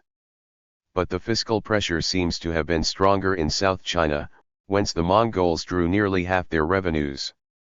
It became intolerable on the lower Yangtze, the area which was to be the biggest seat of rebellion in 1351-68, and in certain thickly populated plains in the maritime provinces. The critical situation in these regions is explained by the very small number of taxable citizens and by the policy adopted by the Mongols immediately after the conquest. Having confiscated for their own profit the public lands created by Chia Su Tao at the end of the Southern Sung period, they had taken care not to touch the big private estates which were the very cause of the bad social imbalance from which the big rice-growing zones suffered. This caution, this unwillingness to make any changes in the social order of the conquered regions was to win for the new regime the neutrality or sympathy of the property-owning classes in the south, whereas hostility to the invaders had been more general in the north, a land of small farmers and civil servants who had found themselves deprived by the conquest of their land and their jobs. The maintenance of the big estates in the south, their extension to the whole empire, domains of the Mongol nobility, monastery lands, rich merchants' estates, and the aggravation of the peasants' condition were to lend the revolts of the end of the Yuan period all the greater strength in that hatred of the occupying power was joined by hatred of the rich. After the conquest of Yangtze China, the Mongols suddenly had resources twice as big at their disposal. However, it was not easy to transport this wealth towards the north. The canals which had still been in use at the beginning of the 12th century were no longer navigable since their abandonment, and a shorter route was envisaged than the one established by the Sui about AP 600. This new route was to connect the big rice-growing zone round Lake Taihu directly to the area of Peking, which had become the capital of the empire a few years before the conquest of the south. For the time being, the Yian organized sea transport from the mouth of the Yangtze to the Tientsin area. A classic of the sea routes, which dates from the beginning of the Ming period and gives details of the route linking Nanking to Tientsin round the Shantung Peninsula, is doubtless based on earlier manuals of the Mongol era. But at the same time work proceeded on the construction of the Grand Canal, the future imperial canal of the Ming and Xiaqing periods, which was to be completed at the beginning of the 14th century. The northern section was built between 1279 and 1294, not without difficulty owing to the nature of the terrain and differences in levels which necessitated the provision of locks. However, the putting into service of the Grand Canal was not to interrupt sea transport. The bulk of the traffic continued to go by sea until the end of the dynasty. The Mongols seized possession of China at a time when it was in full economic expansion, and they were to profit by this expansion. But their domination accentuated the effects of the commercial development and of the spread of the monetary economy on society. Under their sway the gap between rich and poor grew wider. Whereas the paper money issued in the Sung Empire was only valid in certain areas and for limited periods of time, in 1260 the Mongols created a positively national currency, valid in all regions and for an unlimited period. The issues of 1260, the Chengtiong Yian Pao Tiao Chao, the value of which had dropped when it was forbidden to convert them into gold or silver, were succeeded by the issues of 1287, the Chiyian Tiongxing Pao Chao, which remained relatively stable in value until the great inflation at the end of the dynasty. The Mongols also favored the merchants of Central Asia and the Middle East. These men, usually of Iranian origin, converts to Islam, familiar with the banking practices of the Muslim world, sometimes entrusted with farming the taxes in China, were in contact with the Mongol aristocracy, which often lent them money at high rates of interest. Thus China, exploited by her new masters, participated through the caravans that traveled the old Silk Roads and Steppe Roads in a world economic circuit without receiving any of the profits. The situation had certain analogies with the one which the Manchu Empire was to experience in the 19th century. While the Mongols allowed only paper money to circulate in China, Chinese silver was drained, according to some historians, to the western parts of the continent. We can agree, in a general way, that an impoverishment of Chinese society occurred under the Yuan. These transfers of Chinese money to the Middle East and Europe would explain the great shortage of metal experienced by the Ming Empire in its early days, at the end of the 14th century. Revolts and resistance to the occupiers. Disputes over the succession weakened the central government from the beginning of the 14th century onwards, while the Mongol nobility demonstrated its indiscipline more and more openly. Reigns succeeded each other rapidly in the midst of internal troubles, plots, and usurpations. There were 4 sovereigns between the years 1320 and 1329 alone. Great ministers and high officials were the masters in Peking, while in the provinces the civil service and local authorities, which became more and more corrupt, acted as they pleased. But the dynasty had to face not only the insubordination of its own nobility but at the same time the growing hostility of the Chinese masses. Rebellions multiplied from about 1300 onwards. They are sufficiently explained by the harshness of the Mongol exploitation, the corruption of state officials, hatred of foreigners, and the privileges enjoyed by the rich. But more immediate causes may have been at work: the rise in prices, already noticeable from 1276 onwards and caused no doubt by speculation, or else clumsy authoritarian measures which offended the peasant mentality. For example, the decision taken in 1315 to level tombs in the fields in order to increase the cultivated area set off riots. Opposition to the regime crystallized in secret societies, which were always being forbidden and persecuted but always sprang up again. Some of these societies were more distinctly religious than political in their aims. Such was the case with the White Lotus, a sect dedicated to the worship of the Buddha. Amitabha, and founded a little before 1133 by one Mao Zedong of Suchao under the southern Sung. It drew its recruits mainly from the ranks of poor peasants, and its devotees, who were strict vegetarians, refused to pay taxes or to carry out compulsory labor. The same was true of the sect of the White Cloud, which was founded about 1100 by a monk of Hangzhou called Keung Chingtiao and was rooted mainly to the south of the lower Yangtze. There were also millenary movements that awaited the coming of the Buddhist Messiah Maitreya. There were risings of Maitreya sectaries in Honan in 1335, in Hunan in 1337, and in Guangdong and Sichuan in the following years. But the most important of these secret organizations was the Red Turbans, so called from the headdress adopted by its members and already traditional in rebel movements of the Sung period.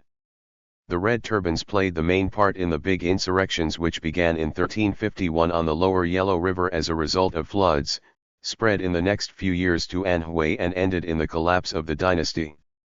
Religious and political aspirations were closely intermingled in the revolts of the end of the Yuan dynasty, and it looks as if, under the effect of persecution, a syncretism of various different influences occurred, most of them Buddhist, the cult of Amitabha and the millenary cult of Maitreya, but some of them Manichaean and possibly Mazdaist. Relations between East Asia, Christendom, and the Islamic countries. Up to the 12th century the lands of East Asia had been in touch with the Hellenist Indo-Iranian world, and later with Islam, via the chain of oases of the Tarim Basin and of Transoxiana, and also by the sea route, but the effect of the Mongol expansion was to lend a new importance in the 13th and 14th centuries to the old steppe route which had linked Mongolia to the lower Volga Valley via Dzungaria and Kazakhstan since Neolithic times. This route, which leads straight out onto the plains of Eastern Europe, was systematically organized by the Mongols, who extended to it the Chinese institution of postal relays. This system, adopted in 1229, was improved and made uniform in 1237. Granaries, pastures, remounts, and garrisons turned the stages which marked out the steppe routes into a remarkable organization which doubtless had something to do with the increase in contacts between Outer Mongolia and the Peking area on the one hand and Russia, Iran, and the Mediterranean on the other. The Mongol domain was traversed by men of every nation, Muslims of Central Asia and the Middle East, Russian Orthodox subjects of the Chagatai, Il Khan, and Golden Horde empires, subjects of the former Liao and Qin empires of North China, and Genoese and Venetian merchants whose commercial relations with Russia and the Near East involved journeys to Mongolia and even Peking. Because of the links between business and administration in the Mongols' political system, certain foreigners were even led to serve as officials in the Yian Empire. Although Mongolian, transcribed in an adaptation of the Uyghur alphabet, became the language of administration in China, Persian was the language most often employed in business circles, on the caravan route linking Tabriz to Peking.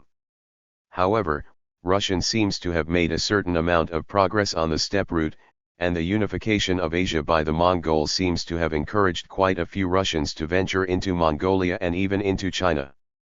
Some historians have taken the view that the Mongol conquest was at the root of the first Russian thrust towards Siberia. Envoys and merchants from Christendom. Diplomatic and religious reasons made the countries of Western Europe decide to send Franciscan missionaries to Karakorum and Peking. The kings and popes of the time of St. Louis and of the last crusades had hopes of making converts and allies of the Mongols. Giovanni dal Piano dei Carpini, an Italian Franciscan born at Perugia, sent by Pope Innocent IV to Karakorum, left Lyons in 1245 and returned 2 years later. We possess notes which he wrote on the manners and customs of the Mongols, the Historia Mongolorum. In 1253 William of Rudbruck, a native of Flanders, was dispatched to Mongolia by the King of France, Louis IX, and Innocent IV at the time of the Sixth Crusade to seek the alliance of the Mongols against the Moslems. He crossed the Black Sea and the Crimea, and reached the steppe route by going up the Don. He had an interview with the Khan monk in Karakorum, where he stayed in 1253-4.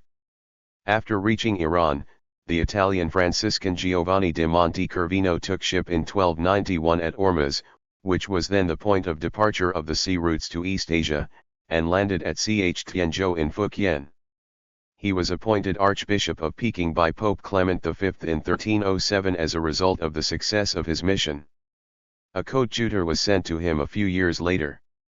After his death in Peking in 1328, all traces of Roman Christianity were to disappear from China, so completely that the Jesuit missionaries of the end of the Ming period were quite unaware that they had had Franciscan predecessors. Another Italian Franciscan, Odoric of Pordenone, set out for East Asia in 1314 or 1315. He visited Constantinople, crossed the Black Sea and arrived in Iran. From there he went by sea first to India and then to Southeast Asia, arriving eventually at Canton, whence he took ship again for Foochow. After traveling from Foochow to Hangzhou by the inland roads, he went to Peking by the Grand Canal and stayed there for 3 years. He returned to Europe through the interior of Asia and was in Italy in 1330. The story of his journey was written down by his friend Guglielmo di Saragna. To the names of these Catholic missionaries must be added those of the famous Venetian merchants Niccolo, Maffeo, and Marco Polo. After leaving Venice in 1254 on a journey that took them as far as North China, the brothers Niccolo and Maffeo returned to Italy in 1269. They set off again in 1271 with their son and nephew Marco, traveled via the Pamirs, the Oasis Road, Kansu, where they stopped for a year at Guangzhou to trade, crossed North China and saw Kublai Khan first at his summer capital of Shangtu, 270 kilometers north of Peking, then in Peking in 1275. Marco Polo was given the task of governing the big commercial city of Yangzhou and found himself entrusted with various different missions by the Mongols. He took ship at Tianzhou in 1292, visited Vietnam, Java, Malaya, Ceylon, the Malabar coast, Mikron, and the southeast coast of Iran. He arrived at Ormuz in 1294 and returned to Venice the following year, after spending about a quarter of a century in East Asia.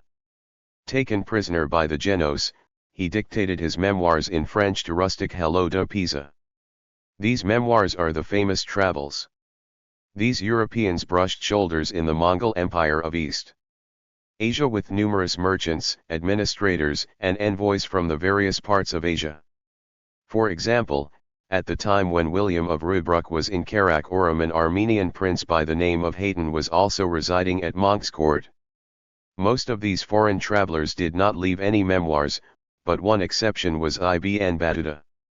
Born in Tangiers, Ibn Battuta started out in 1325 on a journey which took him to Egypt, Mecca, Iran, Arabia, Syria, the Black Sea, Central Asia, and northern India. After 8 years in Delhi he took ship for East Asia, made stops in Sumatra and Java, disembarked at Cianjou, visited Kwangtung, and finally reached Peking via the Grand Canal from Hangzhou. On the return journey he set sail from Cianjou, reached the Persian Gulf again, went through Baghdad, Mecca, and Egypt and was back in Tangiers in 1349. Unlike Marco Polo, Ibn Battuta was an excellent observer and describes in his travel notes on China hydraulic machines, paper money, the use of coal, the construction of boats, the manufacture of porcelain, and many other things. Foreigners left traces of their sojourns in China, and if the Mongol domination had not been so brief their influence would not have failed to make itself felt more deeply. 2 Christian tombstones and a Muslim tombstone have been found at Yangzhou, and a large number of Muslim, Nestorian, Catholic, Manichaean, and Hindu inscriptions from the Tianzhou area have recently formed the subject of archaeological reports. These inscriptions are in Arabic, Syriac, Phagspa, and Tamil. All the evidence seems to indicate that the activity of the great port of Fujian did not slow down after the Mongol conquest of 1276, in fact it may even have increased from that date onwards. However, attention should also be drawn to the exceptional role of Peking, terminal of the roads across the steppe and capital of the Yian Empire from about 1274 as the meeting place of all the foreign influences in China. The Chinese diaspora over the Eurasian continent. While numerous foreigners came to China in the Mongol era, there was also a movement in the opposite direction. This has obviously attracted less interest in the West. Some of those who went from North China to the Middle East or even to Europe are known to us. Such is the case with the Taoist monk Chang, patriarch of the Tianchen sect. Already in favor with the Qin Emperor Chizong, who had called him to Peking, he was summoned by Genghis Khan to Afghanistan in 1219. Starting from Shantung, whither he had retired, Chang set off in 1220 with 18 of his disciples, crossed Outer Mongolia and the Altai, passed through Samarkand, went round the south of the Hindu Kush and arrived in 1222 at Genghis Khan's encampment in the Kabul area. Returning to Peking in 1224, after leaving Genghis Khan near Tashkent in 1223, Chang left an account of his journey, the Chang Chenjen Shi Yulu. Another Chinese, called Chang Te, was sent on a mission to Iran in 1259 by the Khan monk. He set out from Karakoram, traveled via the north of the Tian Shan, Samarkand, and Tabriz, visited Hulagu's camp and returned in 1263. The account of his journey, entitled Record of a Mission to the West, was written down by one Lu Yi. About 1275 the Chinese Nestorian monk Rabban Bar Sama, born in Peking, and his disciple Mark decided to set out for the Holy Land. They paid a visit to the Nestorian Pope in the main city of northwestern Iran, to the south of Tabriz.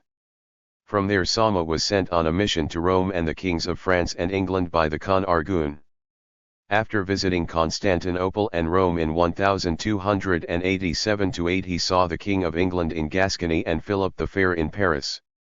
He was to leave a description of the Abbey of Saint Denis and of the Saint Chapelle. It was his visit to Rome which was to cause Pope Clement III to send Giovanni de Monte Cervino to Peking. But besides these famous personages a host of unknown people traveled as far as Iran and Russia and settled down far from their native country. When traveling from Peking to Kabul in 1221-2, the monk Chang had noted the presence of Chinese craftsmen in Outer Mongolia and in the Samarkand area. He had also learnt that Chinese weavers had settled in the upper Yenisei Valley. It is said that in the 14th century there were Chinese quarters in Tabriz and even in Moscow and Novgorod. A Chinese general was in command of the Khan Hulagu's armies at the siege of Baghdad in 1258, and Chinese hydraulic engineers were employed on the irrigation of the Tigris and Euphrates basins. The Mongol policy was to transfer the best qualified technicians from one end of the Eurasian continent to the other. Thus the Mongol domination ensured the diffusion of certain Chinese techniques in the empires of the Il Khan and the Golden Horde. Chinese influence is perceptible in Persian miniatures, and also in Iranian ceramics, music, and architecture of the Mongol epoch. Some people, but this is conjectural, have even thought that they could see traces of Chinese influence in Italian painting of the 14th century, and more particularly in Lorenzetti's massacre of the Franciscans at Ceuta. But it is above all in connection with the two great inventions of modern times in Europe that the question of stimuli and contributions from East Asia arises. The introduction in the 14th century in the Western Mongol empires of playing cards, printed fabrics, and paper money was obviously connected with the appearance of wood engraving in Europe and consequently of printing with movable type. Paper money was printed at Tabriz, a great cosmopolitan center where Genoese, Venetians, Uyghurs, Mongols, and Chinese met, in the last few years of the 13th century, and the Iranian historian Rashid al-Din, who had made Chinese medicine known in his Treasure of the Il Khan on the Sciences of Cathay, is the first to mention the Chinese invention of wood engraving. Wood engraving, known in Europe 30 or 40 years before the invention of printing, was immensely successful there. Holy pictures, playing cards, and little books with text and illustrations were printed.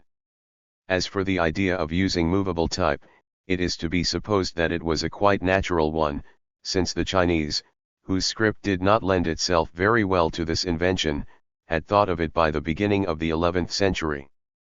As for the other great invention of modern times, the firearm, we know that it had been developed in China at the time of the battles between the Sung, the Qin, and the Mongols at the beginning of the 13th century, and that the Mongols used this new kind of weapon for the first time in Europe at the Battle of Sejo in Hungary in 1241. We should have only an incomplete view of the effects of the Mongol expansion if we omitted to mention the phenomenon of the Chinese diaspora which it also caused in East Asia. The maritime trade of the Sung Age no doubt explains the presence of Chinese merchants in Southeast Asia, in Ceylon, and on the coast of Malabar, and the ones mentioned as being at Angkor about 1297 by Zhou Taquan in his treatise on the customs of Cambodia were no doubt settled there before the conquest of South China by the Mongols.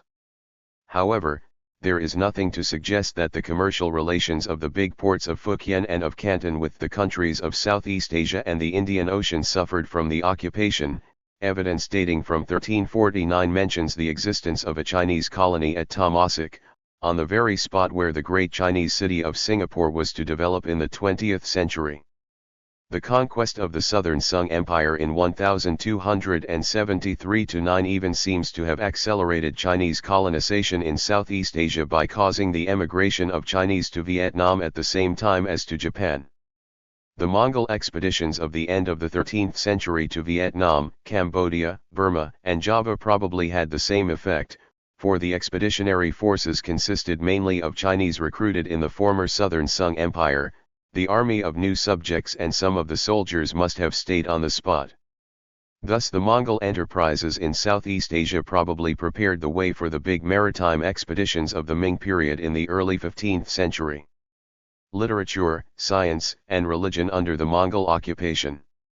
In an empire in which the Mongols reigned as absolute masters, entrusting to the Chinese only subordinate functions, it was natural that the conquerors should show little interest in the culture of their subjects. The first Mongol Khan to have inquired into it a little was Tug Temur. So the favors accorded to the Sung Neo-Confucian school should not be taken too seriously. They came late, at the beginning of the 14th century. In 1313 the doctrines of Chushi were declared orthodox. In 1315 the system of recruitment competitions was extended. Some works of the school of Chushi, including the developments on the Tasia, a work written in 1229 under the Southern Sung, were translated into Mongolian. This does not make up for the absence of classical studies and of Chinese philosophy under the Mongols. The situation was the same in the Liao and Qin empires, not to speak of the Xia Empire, where there was no big intellectual center comparable with Peking. The Mongol regime was even less favorable to the progress of thought in China than that of the autocratic Ming was to be until the beginning of the 16th century. However, science and technology suffered less from the foreign domination. One element of nomad mentality which the Mongols had retained was a respectful admiration for craftsmen and technicians as well as for priests.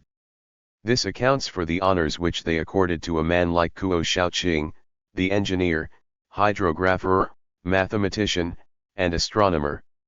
Introduced to Kublai Khan in 1263, he was entrusted in 1271 with all questions of irrigation and regulation of water courses, and afterwards, in 1276, with the reform of the calendar, the calculations for which he completed in 1280.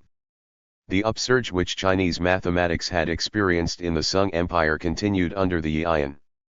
Two famous mathematical works appeared about 1300, The Initiation into Mathematics and The Jade Mirror of the Four Principles, both of them written by Chu Shiqi.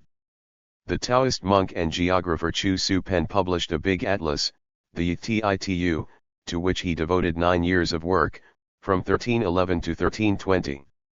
About 1350 Wang Taiyan wrote his valuable account of the barbarians of the Isles, based on the notes which he had made during the course of numerous journeys in Southeast Asia between 1330 and 1344, and we are indebted to Wang Chen for some important treatises on agronomy, including the Nungshu.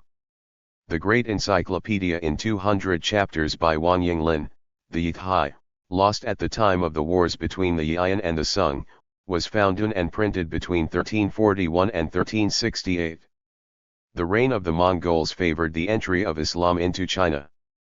The Yian epoch saw the formation of Muslim communities in North China and Yunnan, a province entrusted from 1274 onwards to a Muslim governor from Bokhara by the name of Sayyid Ajal.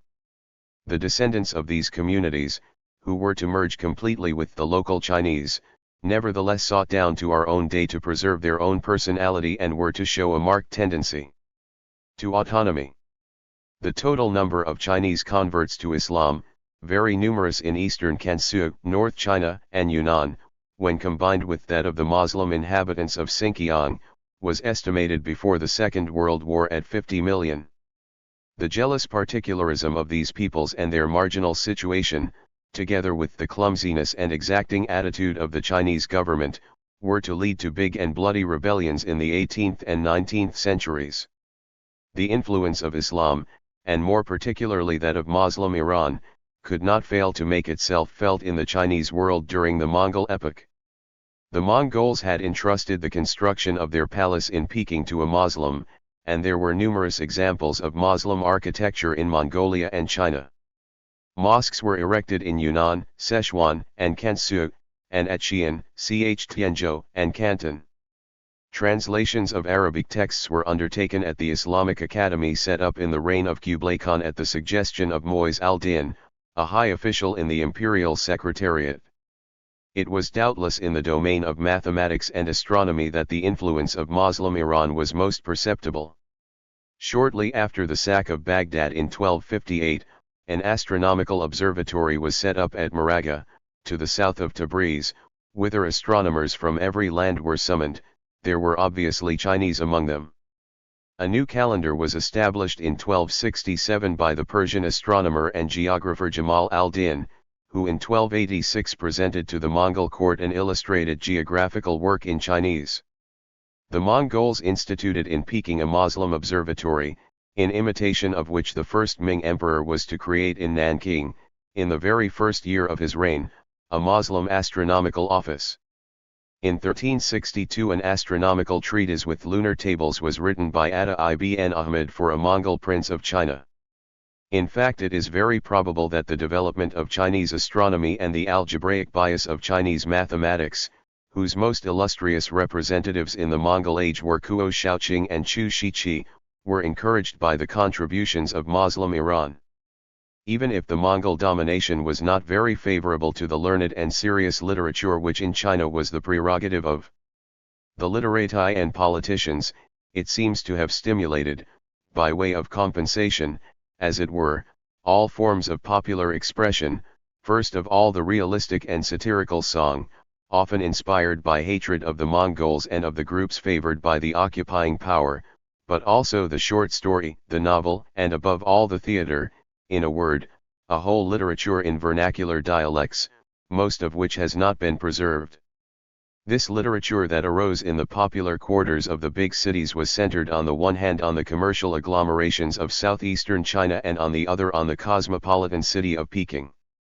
Since its beginnings under the Sung, it is from the 11th century onwards that we start to find more documents in the vernacular. This literature shows a continuous development unaffected by the political upheavals that occurred between the end of the 11th century and the middle of the 14th occupation of the north of Hopi by the Khitan, the Jurchen invasion of 1126, the capture of Peking by the Mongols in 1215, the occupation of Yangtze China in 1275-6, the rebellions of the end of the Yian period. The Peking drama, the Tsakai, the rise of which began under the Qin dynasty, a play with several characters consisting of a combination of sung sections, dances, and recitatives, with a musical accompaniment, was to be the greatest literary glory of the Mongol age. Usually written by anonymous authors, it has largely disappeared. Out of 1,000 plays whose titles are known to us, only 167 have survived to our day. The most famous are those of Ma Chiyuan, the author of the Hong Kong Chiu and the Huangliangmeng, and Quan Han Chiing. We are indebted to the Pekingese Wang Shifu for the immortal Shi Shangqi, a sentimental, romantic work. After the conquest of Sung China by the Mongols, numerous dramatists settled in the lower Yangtze region, whose dramatic traditions were different from those of Peking. Among the writers established in this region at the end of the Yian period was Cao Ming, the author of the Piphe. The religious policy of the Mongols consisted in successively favoring different sects, following the interests of the moment, and in entrusting to them the general direction of the religious affairs of the empire. Its inconsistencies are explained by the personal nature of the political power and by the attitude of the Mongols to religion, their indifference to philosophical questions, their weakness for magic, and their belief in miracles. When Genghis Khan sent for the Taoist monk Chang Chun in 1219, it was not out of curiosity about the intellectual and ascetic aspects of the Tianchen sect to which he belonged and which had been founded in Shantung by Wang Chungyang. The founder had wanted to purify Taoism of all its occult practices and to effect a synthesis of the philosophy of the Lao Tzu, the Buddhism of the Prajnaparamita and the classic of filial piety. It was simply because of the fame of Chang Chun, already much in favor with the Jurchen aristocracy of Peking under the Qin, and because the Mongol autocrat could not conceive that a famous priest did not possess thaumaturgic powers. After granting the Taoist Church control of all religious questions in 1223, from 1242 onwards the Mongol emperors transferred their favor to the Buddhists of the Chen school, under the influence of the monk Haiyin and of Lu Pingcheng.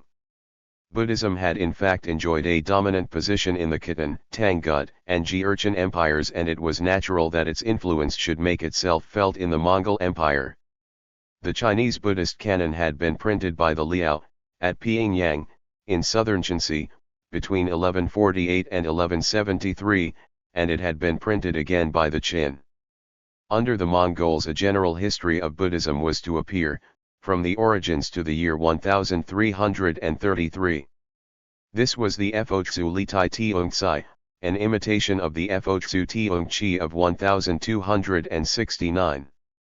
But after the Mongols had penetrated into Tibet, this interest in Chinese Buddhism soon gave way to a lively interest in Tibetan Buddhism, whose magico-religious aspects and recourse to formulas and magic circles corresponded better to the religious sensibilities of the Mongols.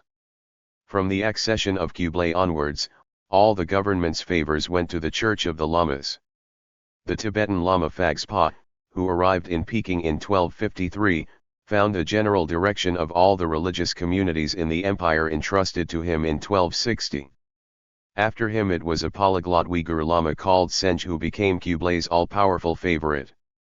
The Lama's power in China enabled them to exploit the religious communities. Senj took to financial speculation and exaction, and made himself guilty of plundering and of numerous murders. After the conquest of South China, a new office of religious affairs was created at Hangzhou. From 1277 onwards it was entrusted to a Tibetan monk called Yang Lin Chenchia. He too became notorious for his misdemeanors. His most horrible crime in the eyes of the Chinese consisted in violating the tombs of the southern Sung emperors near Shaoxing in 1278 in order to gain possession of their treasure. Thus the favors which the Mongols granted to the Church of the Lamas helped to increase the hatred of the Chinese for their masters. They also had other effects. On the one hand, the infiltration of Tibetan influences into Chinese Buddhist art, influences perceptible in sculpture and architecture, and on the other something which was to have more important consequences, the spread of Lamaism to the steppe zone.